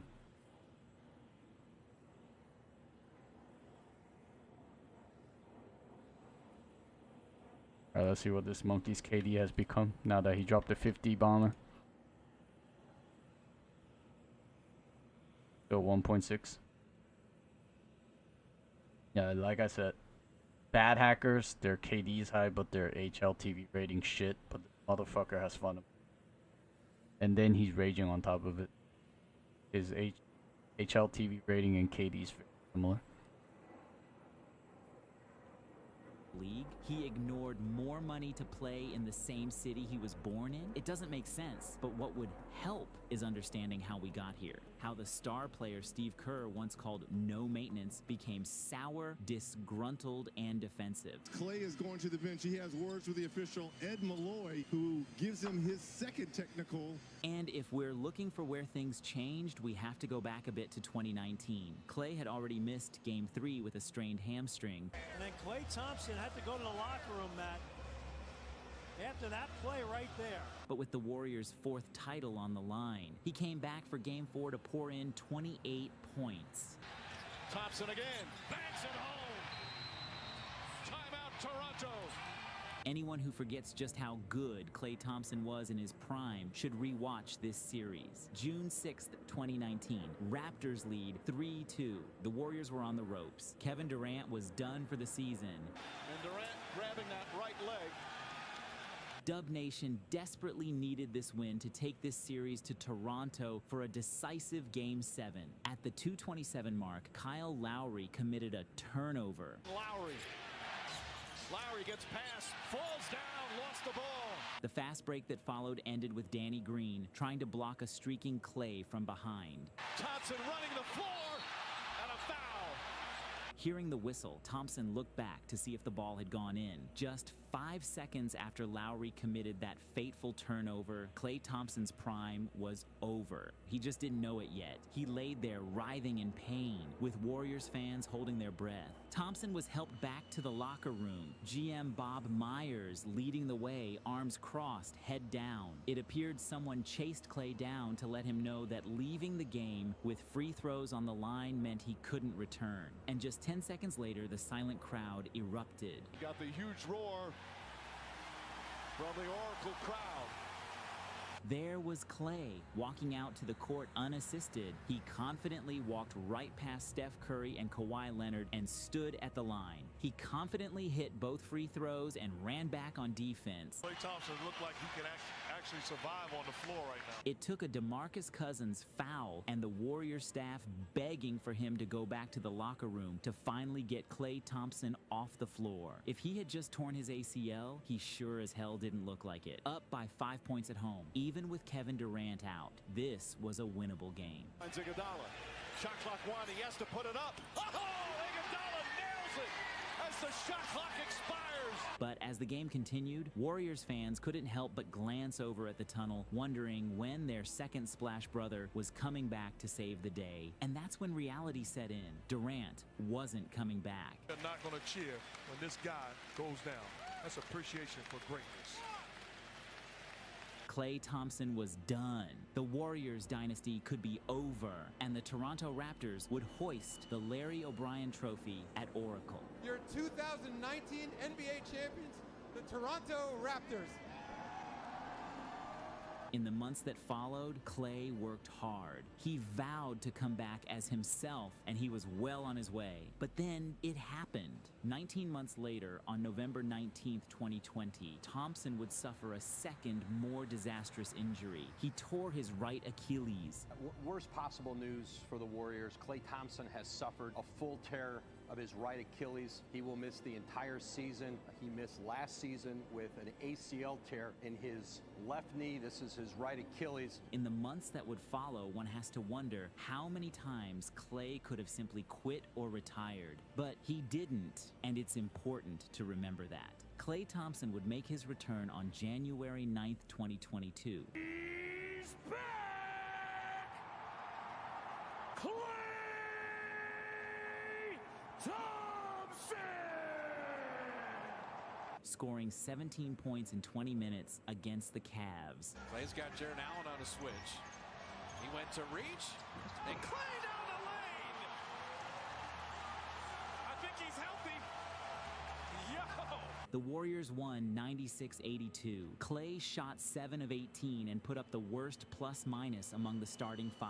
But he was back. After 948 days, Klay Thompson was back, except he wasn't. This wasn't the same Klay Thompson. There he is. Klay in the corner, his three. Those are the ones that he normally rails.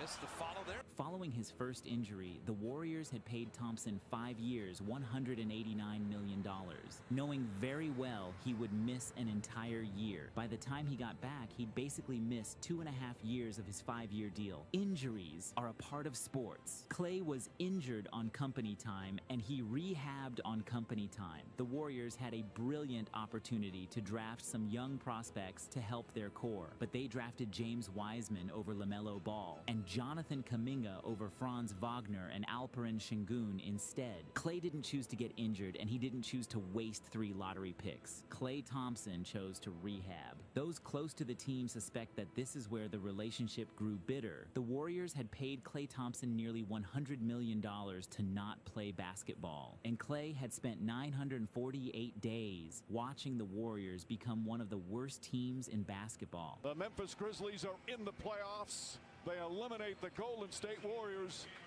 and the Grizzlies will now play the Jazz in the first round. Did he feel responsible? Helpless? Did he feel appreciated? Disrespected? Did Klay Thompson feel forgotten? Anthony Slater, who covers the Warriors for The Athletic, revealed that the relationship between Klay Thompson and the Warriors had been disintegrating for years. Goes back to the rehabs and all that from the injuries. There's I sense almost a dispute on both sides about the extension talks last summer, how genuine the Warriors really were in their offer. Reports have surfaced that Klay felt disrespected by the Warriors, that he had privately asked Steph Curry to not exert his influence on the matter. Sources close to the matter said the Warriors were cold and uncommunicative. They played it so cold and uncommunicative that Klay Thompson just said, "I'm gone." That he would be going to either the Lakers or the Mavericks no matter what. Should the Warriors have just given Klay what he wanted? He's helped them to 4 championships and has formed one half of the best shooting backcourt in NBA history.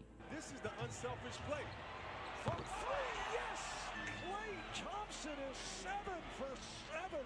He's made the Warriors a lot of money, and the Warriors have paid handsomely for it with a luxury tax bill that could pay for 10% of the Civil War. Were the Warriors expecting a significant discount? Or did Klay Thompson expect a few bricks back from the house he helped build? The divide between Klay and the Warriors actually comes down to one thing. The Warriors don't think that a 34-year-old Klay Thompson is a starting caliber player in the NBA, and Klay Thompson probably disagrees. Klay Thompson with another 3.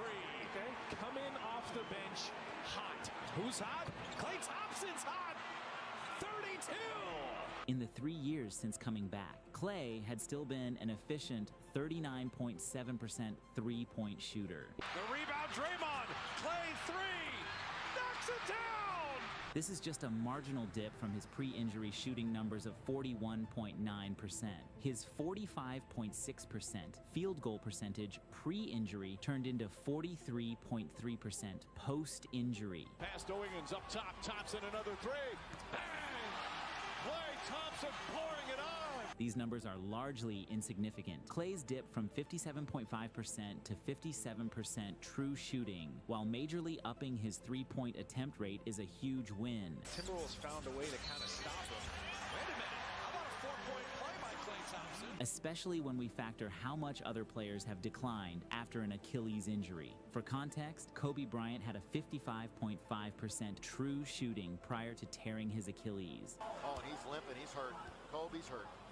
And I don't know if he's going to be able to continue. So Kobe Bryant cannot continue. And this dipped to 47.4% in the 3 injury-ravaged seasons he played after returning. It's different for that ball. Kobe goes around. Reverse layup is good. Here's a little bit of vintage Kobe. Again, Clay had a 0.5% dip after tearing his ACL and Achilles, while Kobe took an 8.1% nosedive after tearing his. Put differently, Kobe's decline in efficiency was 16 times more severe than Clay's. This makes sense.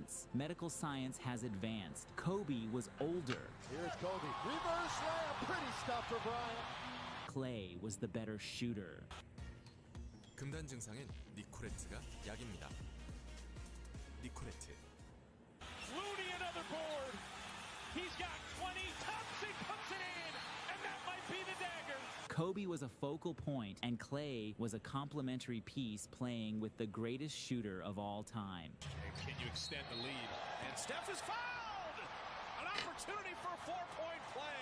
Rookie D'Angelo Russell and Jordan Clarkson aren't Steph Curry. Clay even contributed to a championship when the Warriors shocked the world and upset the Boston Celtics in 2022. And that'll do it. It's over. The Golden State Warriors return to a familiar place. They're on top of the NBA world. The 4th title in 8 years. The Dubs dynasty is still very much alive. And when you consider how hard he worked to get back to that stage, you'd understand why he felt disrespected and put out to pasture when the Warriors opted to give long-term deals to Draymond Green. Draymond Green is coming back. It's a 4-year, $100 million deal, so he stays in the Bay with this core. Jordan Poole. Poole keeps that dribble alive. Oh, what a fake from Jordan Poole. Andrew Wiggins. Wiggins still looking for his first field goal. Wiggins on the rack attack. But not to him. Clay worked unimaginably hard to be a vital part of the Warriors dynasty. Fly by, another three! 35! He never complained when the Warriors dropped him in the pecking order to fit in Durant. Outside winning that tip. Curry on the go route. Back to Durant! What a play! He was one of the best perimeter defenders in the NBA for most of his prime. At 4, it ticks. Lillard, fall back, and it's short. He was, as Steve Kerr described, not low maintenance, but no maintenance. About Clay just guarding every superstar player from one round to the next, making Steph's job that much easier so that he can go nuts and do his thing. So what changed? Well, for starters, his value to the Warriors organization changed. Clay managed to keep his shooting efficiency relatively even. Player, but Clay, 1-foot reload? But he wasn't nearly the athlete or scorer he was in his prime. In his defense, injury or no injury, very few NBA players are as good at 34 as they were at 25. There was a notable dip in impact metrics. His respectable 0.7 box plus minus dipped to 0.1. His limited burst meant he could be more easily defended. Clay running, in on Trey Murphy, slows down, and had it blocked. The numbers may not have changed much, but the impact had. And then there was a brutal decline in defense. He missed from 3 earlier, hit a 2. LeBron is spinning. Fadeaway shot for 2 in a row for him. The Warriors signed one of the best two-way guard forwards in the NBA to 5 years, $189 million. Down low. There's Vance against Thompson, who makes the steal. Thompson zigzags into the defense. But what they got was 2.5 years of Klay rehab and 2.5 years of a slower-footed, less athletic shooter who had more in common with Del Curry than Steph Curry. This wasn't the Klay Thompson they signed up for. And when it came time to negotiate the next contract, especially with a new front office in place, they were going to make sure to factor that in. Both sides are right and wrong. Klay is right to feel he deserves a legacy contract like Kobe. Bryant on the move with the jumper.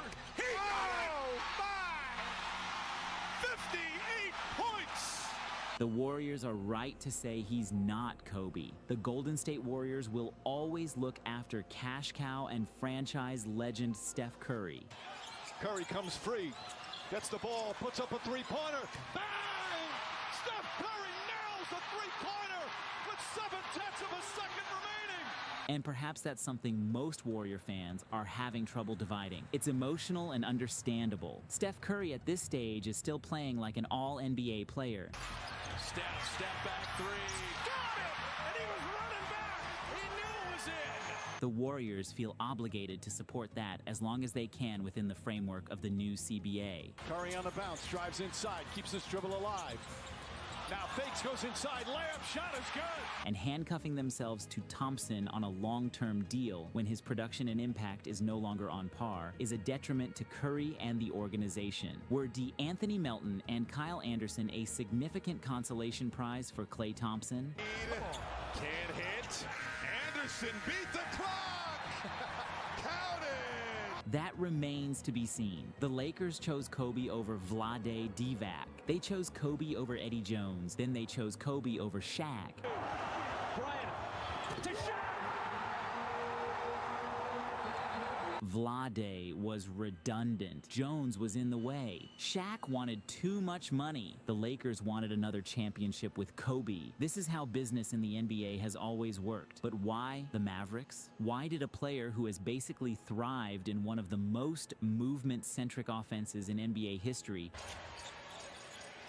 5 to shoot, Thompson for three. Bang! choose to go to one of the most stagnant offenses in the NBA? Klay Thompson is clearly aware of taxes. Texas's state income tax likely was a great incentive to take a little less money, but according to Anthony Slater, Klay's decision was always going to be about happiness and getting away from the fishbowl. Probably the most understandable human aspect of this is Klay Thompson just decided he'd been unhappy and he was searching for a fresh start because he just wants the late stages of his career to feel better. He wants to feel more valued, but also, you know, just be happier on a day-to-day basis. Everyone is wondering why Klay chose Dallas because the Lakers and Warriors seemed like far more obvious choices. How did you, in your opinion, Klay Thompson signing with, let's say, the Mavericks over the Lakers when LeBron called him personally? The Lakers were reportedly offering him a similar financial package as well. But Klay Thompson isn't ESPN. Klay Thompson isn't a Lakers fan. Klay Thompson is a winner. Dallas was by far the best team offering him a contract. They have a younger roster than the Lakers or Warriors. And perhaps it matters that Jason Kidd's Dallas Mavericks are a proven commodity. They make the next step as they go to the NBA Finals against the Celtics. While J.J. Redick's Lakers are purely hypothetical. I have never coached in the NBA before. I don't know if you guys have heard that. Redick is one of the greatest shooters of all time. And if there's anyone who understands how to prolong Klay's career, it's a great shooter. Kerr for three. That's his third. Klay Thompson likely factored all of this in when LeBron James called him at 6 p.m. He likely took all of this into account when the Lakers pitched him a 4-year contract. They showed him faith and they showed him how he was going to be used. The Lakers are looking to provide space for LeBron and Anthony Davis. Good save that time by Hachimura. Oh, look at this. And LeBron showed a willingness to take less money to accommodate Klay. According to our Dave McMiniman, talked to Rich Paul about this, is essentially if the Lakers have a chance to get at maybe a couple of the impact players that are available in free agency with their mid-level exception that LeBron James is willing to take less money on this deal. So the math says Klay Thompson turned down the better system, the more suited coach, the bigger market, and more money for less term. He turned down a situation in which one of the greatest players of all time was willing to take $20 million less to accommodate him. LeBron trained down the track. Look out! Blocking foul. Klay was born in Los Angeles. We've seen the California homecoming with the likes of Kawhi Leonard, Paul George, James Harden, and Russell Westbrook. And here is this Los Angeles-born Hall of Famer whose dad played for the Lakers, choosing to take less money to play for the Mavericks. This new PC game market apparently being dominated by one brand, Now, in terms of peripherals, the initial presentation will have any 14-year-old frothing at the mouth, not the system underneath. Now, first off, aside from the tiny little growth of a PC inside what's already not a very big case, but this is a reasonably well put together system. We've got some cable in here, which is a very old CPU. It's a quad-core 8-thread chip, and it should do okay, especially when paired with a 1660 Ti, but I think in more demanding games this may be an issue. And it also means there's no upgrade path. Other than the K variant of the CPU, we've pretty much maxed out what the socket has to offer. So if you buy the system, you're stuck with an 800-year-old quad-core. And then our 16 gigs of DDR3 isn't dual channel, but the number, it does feel decent. Like, this is very much a usable gaming experience. Although, there is the occasional stutter and dippiness going on. Oh, that's a grenade. Dropping the render resolution hasn't done anything. Frame rate is just the same. I then brought up CPU utilization for all of our threads just to see that CS2 was putting most of the load on just one core, which, despite the not abysmal single-threaded performance of the 4770, that's clearly not great for gaming performance. And I think that combined with the limited memory bandwidth of our loser DDR3 memory configuration is why everything seems bottlenecked. But let's see what happens with more demanding games. But first, I had to plug in the soundbar. Oh. Wow, that is a wildly terrible speaker. Okay, maybe wildly terrible's only fair at high down a flight of stairs. And then finally, when it comes to the mousepad, it didn't come included with the micro USB cable it needs for power, so I didn't see what the RGB looked like on it, but it's so tiny that I immediately had to get rid of it when playing Dota. Anyway, with that, back to the gaming performance. It kind of more of the system, although we are skirting up against a CPU bottleneck. It kind of depends. Ooh. It kind of depends on the scene, what's happening around us, but yeah, they kind of hand off between the two of them. So yeah, I mean, I guess that means it's a good pairing. they hold up together well. Tempered, the system is perfectly usable for even more. I'm feeling pretty good. There's two players pushing for G2. I went to sleep and made sure I got at least 7 hours, and waiting just yeah, on the other side of that smoke. Oh no! And yeah, it just gets cleared. It just hasn't set in yet. Yeah, you had to see that coming. That smoke fades, and it is so hard to make it work. Two different angles he had to deal with. Right. It's coming, like though. 6 hours is going to hit me hard. For Virtus Pro, and that could be deadly. Yeah, because I plan on going through my whole day today, so it's going to hit me eventually. I got Red Bulls. I plan on downing one pretty soon. I got Red Bulls. So he gets away around that corner. And now the attack through short is coming out. VP deep into the bomb site. Monacy trying to address that fact. Is that thing just on your chin or reflection? For the first round, baby. From long, so he has to go back and address that issue. In the meantime, I don't know. James now confirmed that he's played in mid instead to cut off these rotations. He takes Malps out of the fight. Flit down to 1 HP from Monacy with no. Yes, this is a sponsor stream. Both me and Summit are sponsored to watch Counter-Strike. We've done a couple Counter-Strike watch parties before together, which is kind of fun. Hunter needs to start chiming in with some more shots, and that's exactly what they've got together. Ooh. Bringing them down, leaving them all on Fame, and time is ticking. Snacks is close, but he can't pick it up. Fame knocks down 3 and wins the pistol. So wait, Snacks is currently playing? Absolutely. I think that's Smack. Bro. I'm starting my career tomorrow. What? Pretty slow until she suddenly notices something that didn't look quite right. She grabs her phone and hits record. Okay, there's nobody here, right? Nobody here. What is that? Because it is not me. This is me leaving, closing the door. What's that? And here comes the door back opening. And nobody's there. But yet.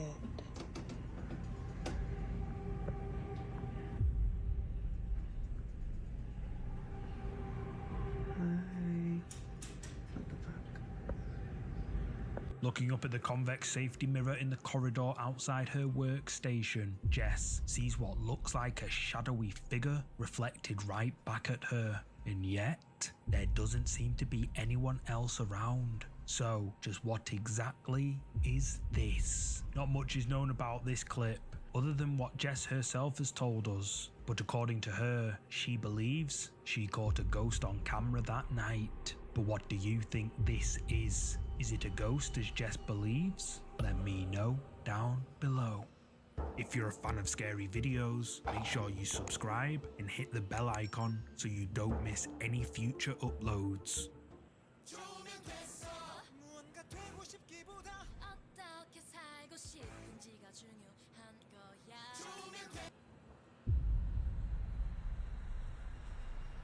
Rafaela Cortez is a Chilean woman living in Ireland. Working in housekeeping, she often chats with her friends on the phone to pass the time while cleaning guests' rooms. Everything is going as it should, and Rafaela is just about to finish cleaning a bathroom. Feeling accomplished, she snaps a quick photo in the mirror to send to her friend. However, this seemingly innocent photo is not what it seems. Look closely.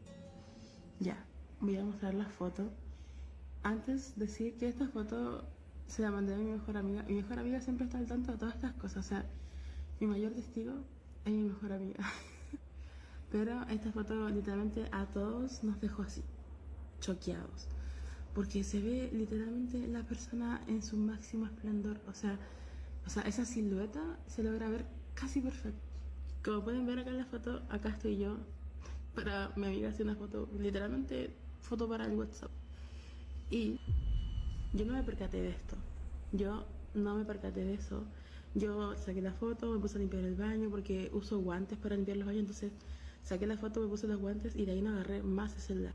Y después me puse a ver la foto. Creo que la Melissa me dijo así como, oye, ¿qué onda la foto? Y yo la vi y quedé así, choqueada. Y lo prometo, por mi abuelita, por mi gatita que falleció, que no es mentira. Rafaela's eagle-eyed friend spots a silhouette in the glass door of the shower, almost as if someone or something is standing inside of it. But there's no one there.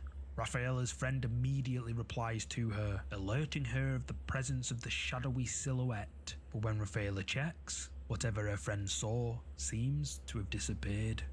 De hecho, esa foto nos dejó a todos chequeados. O sea, la gente de la estación de policía me decía, es que es imposible. Yo le decía, ay no, es imposible. Pero no sé cómo pasó, no sé en qué momento pasó, no sé por qué no lo vi antes. O sea, no me fijé, mandé la foto y listo. O sea, como que no me preocupé de la foto hasta que mi amigo me dijo, hey, ¿quién está en la foto? Y tengo un video. Tengo un video del lugar porque un amigo me decía así como, pero es imposible. Yo no sé, pero es como un misterio. De hecho, el video está en inglés, pero lo voy a poner igual para que vean como el lugar.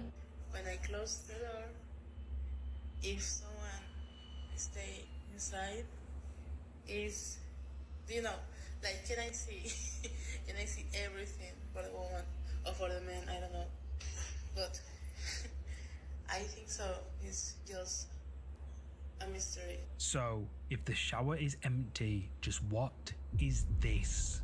Rafaela and her friend, as well as several of her viewers, think that whoever or whatever this is something paranormal. But what do you think this is? Share your thoughts below.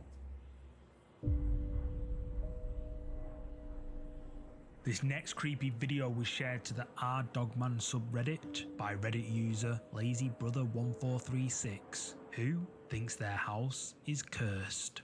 According to the OP, the property has a deeply tragic past. Both of their grandparents and Their sibling, sadly, passed away inside the house. Most recently, the OP's husband was involved in an accident just yards from the house, and he had to be rushed to hospital. Since their husband returned from the hospital, the couple have been unable to shake the feeling that something isn't quite right. Creepy and unsettling events keep occurring in the house. Even the family dog inexplicably barks, as if she is trying to warn her owners of an imminent danger. Late one night, while the OP was relaxing at home, they heard a terrifying scream coming from their backyard, and their dog alerts them to something.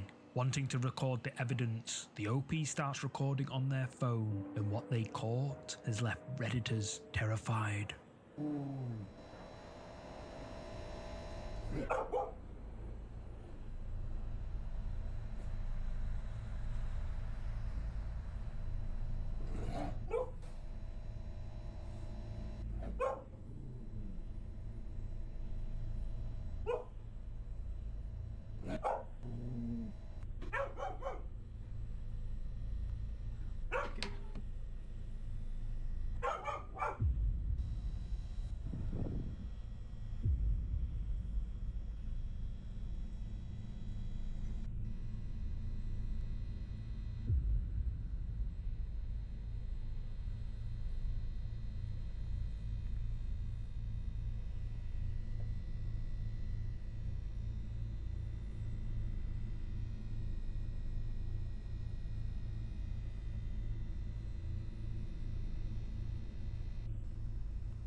A pair of glowing red eyes can be seen staring in through one of the windows, just watching the OP from the darkness. Apparently, this isn't the first time the OP has seen these eyes before, and it has led them to believe that they are being haunted by something. But what's your verdict on this? Is Redditor Lazy Brother 1436 really being haunted? And if not, just who or what do these glowing red eyes belong to? Let me know. Quaini Rubio. Tem muita história mesmo pesada, né? Tanto com o Tiradentes, o médico, o dentista morreu lá, né? Enforcado na praça pra todo mundo ver. Enfim, Gente, olhem a foto. Olhem essa foto, basicamente não tem nada, né? A minha irmã é essa primeira, minha mãe a segunda, eu de saia rosa horrorosa e minha prima. Não tem nada, né? Agora eu vou sair daqui. Gente, foquem aqui no lado esquerdo da minha irmã. Eu vou ver se eu consigo dar zoom. Bem na porta da igreja. Eu vou colocar essa foto. Gente, eu morro de medo disso. Foi meu padrasto que viu na época. Eu vou mostrar. Gente, vocês estão vendo? Pelo amor de Deus. Eu mostrei pro meu professor de física. Ele não conseguiu falar, não tem nada refletindo pra ser um reflexo de alguém. Gente, olha isso. Olha.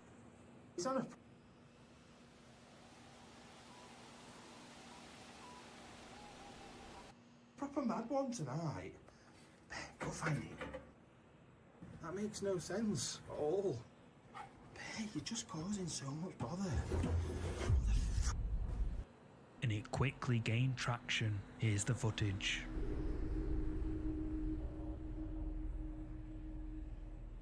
Captured on the restaurant CCTV camera in the middle of the tomb, bringing a bunch of sage incense to purify the area, and an ovilus, a device that detects, runs straight at him, and Frank flees in fear with whoever this is still chasing him. Luckily, Hannah manages to capture whatever has been lurking behind her on camera.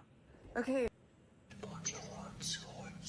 As Hannah is recording a video, someone or something can be seen standing in the darkness right outside her door, staring eerily at her. Creeped out, Hannah checks the footage, and then tapping can be heard behind her. She turns the camera, and what looks like a hand can be seen tapping on the door frame. The video then ends shortly afterwards. Now, viewers' opinions of this video are mixed. Some believe that Hannah is being haunted by something evil, but others are pretty skeptical and believe Hannah staged the whole thing for internet fame due to how scripted it feels and how quickly the video cuts off. But ultimately, what's your opinion on this?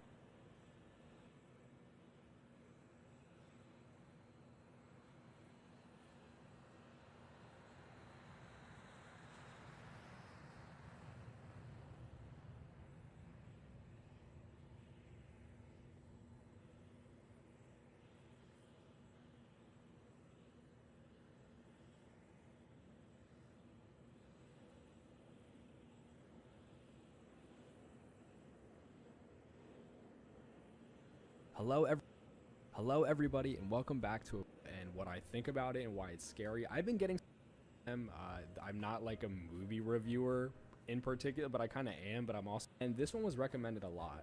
It wasn't until I made this series and started it a couple of months ago that tons of people have been telling me to watch this, and I decided to finally buckle down and watch it last night. And to you guys, I will say thank you, but also I will never forgive you. So in the moment when I'm watching a horror movie, yeah, it's scary, but I can disassociate. After the movie's over and all of it is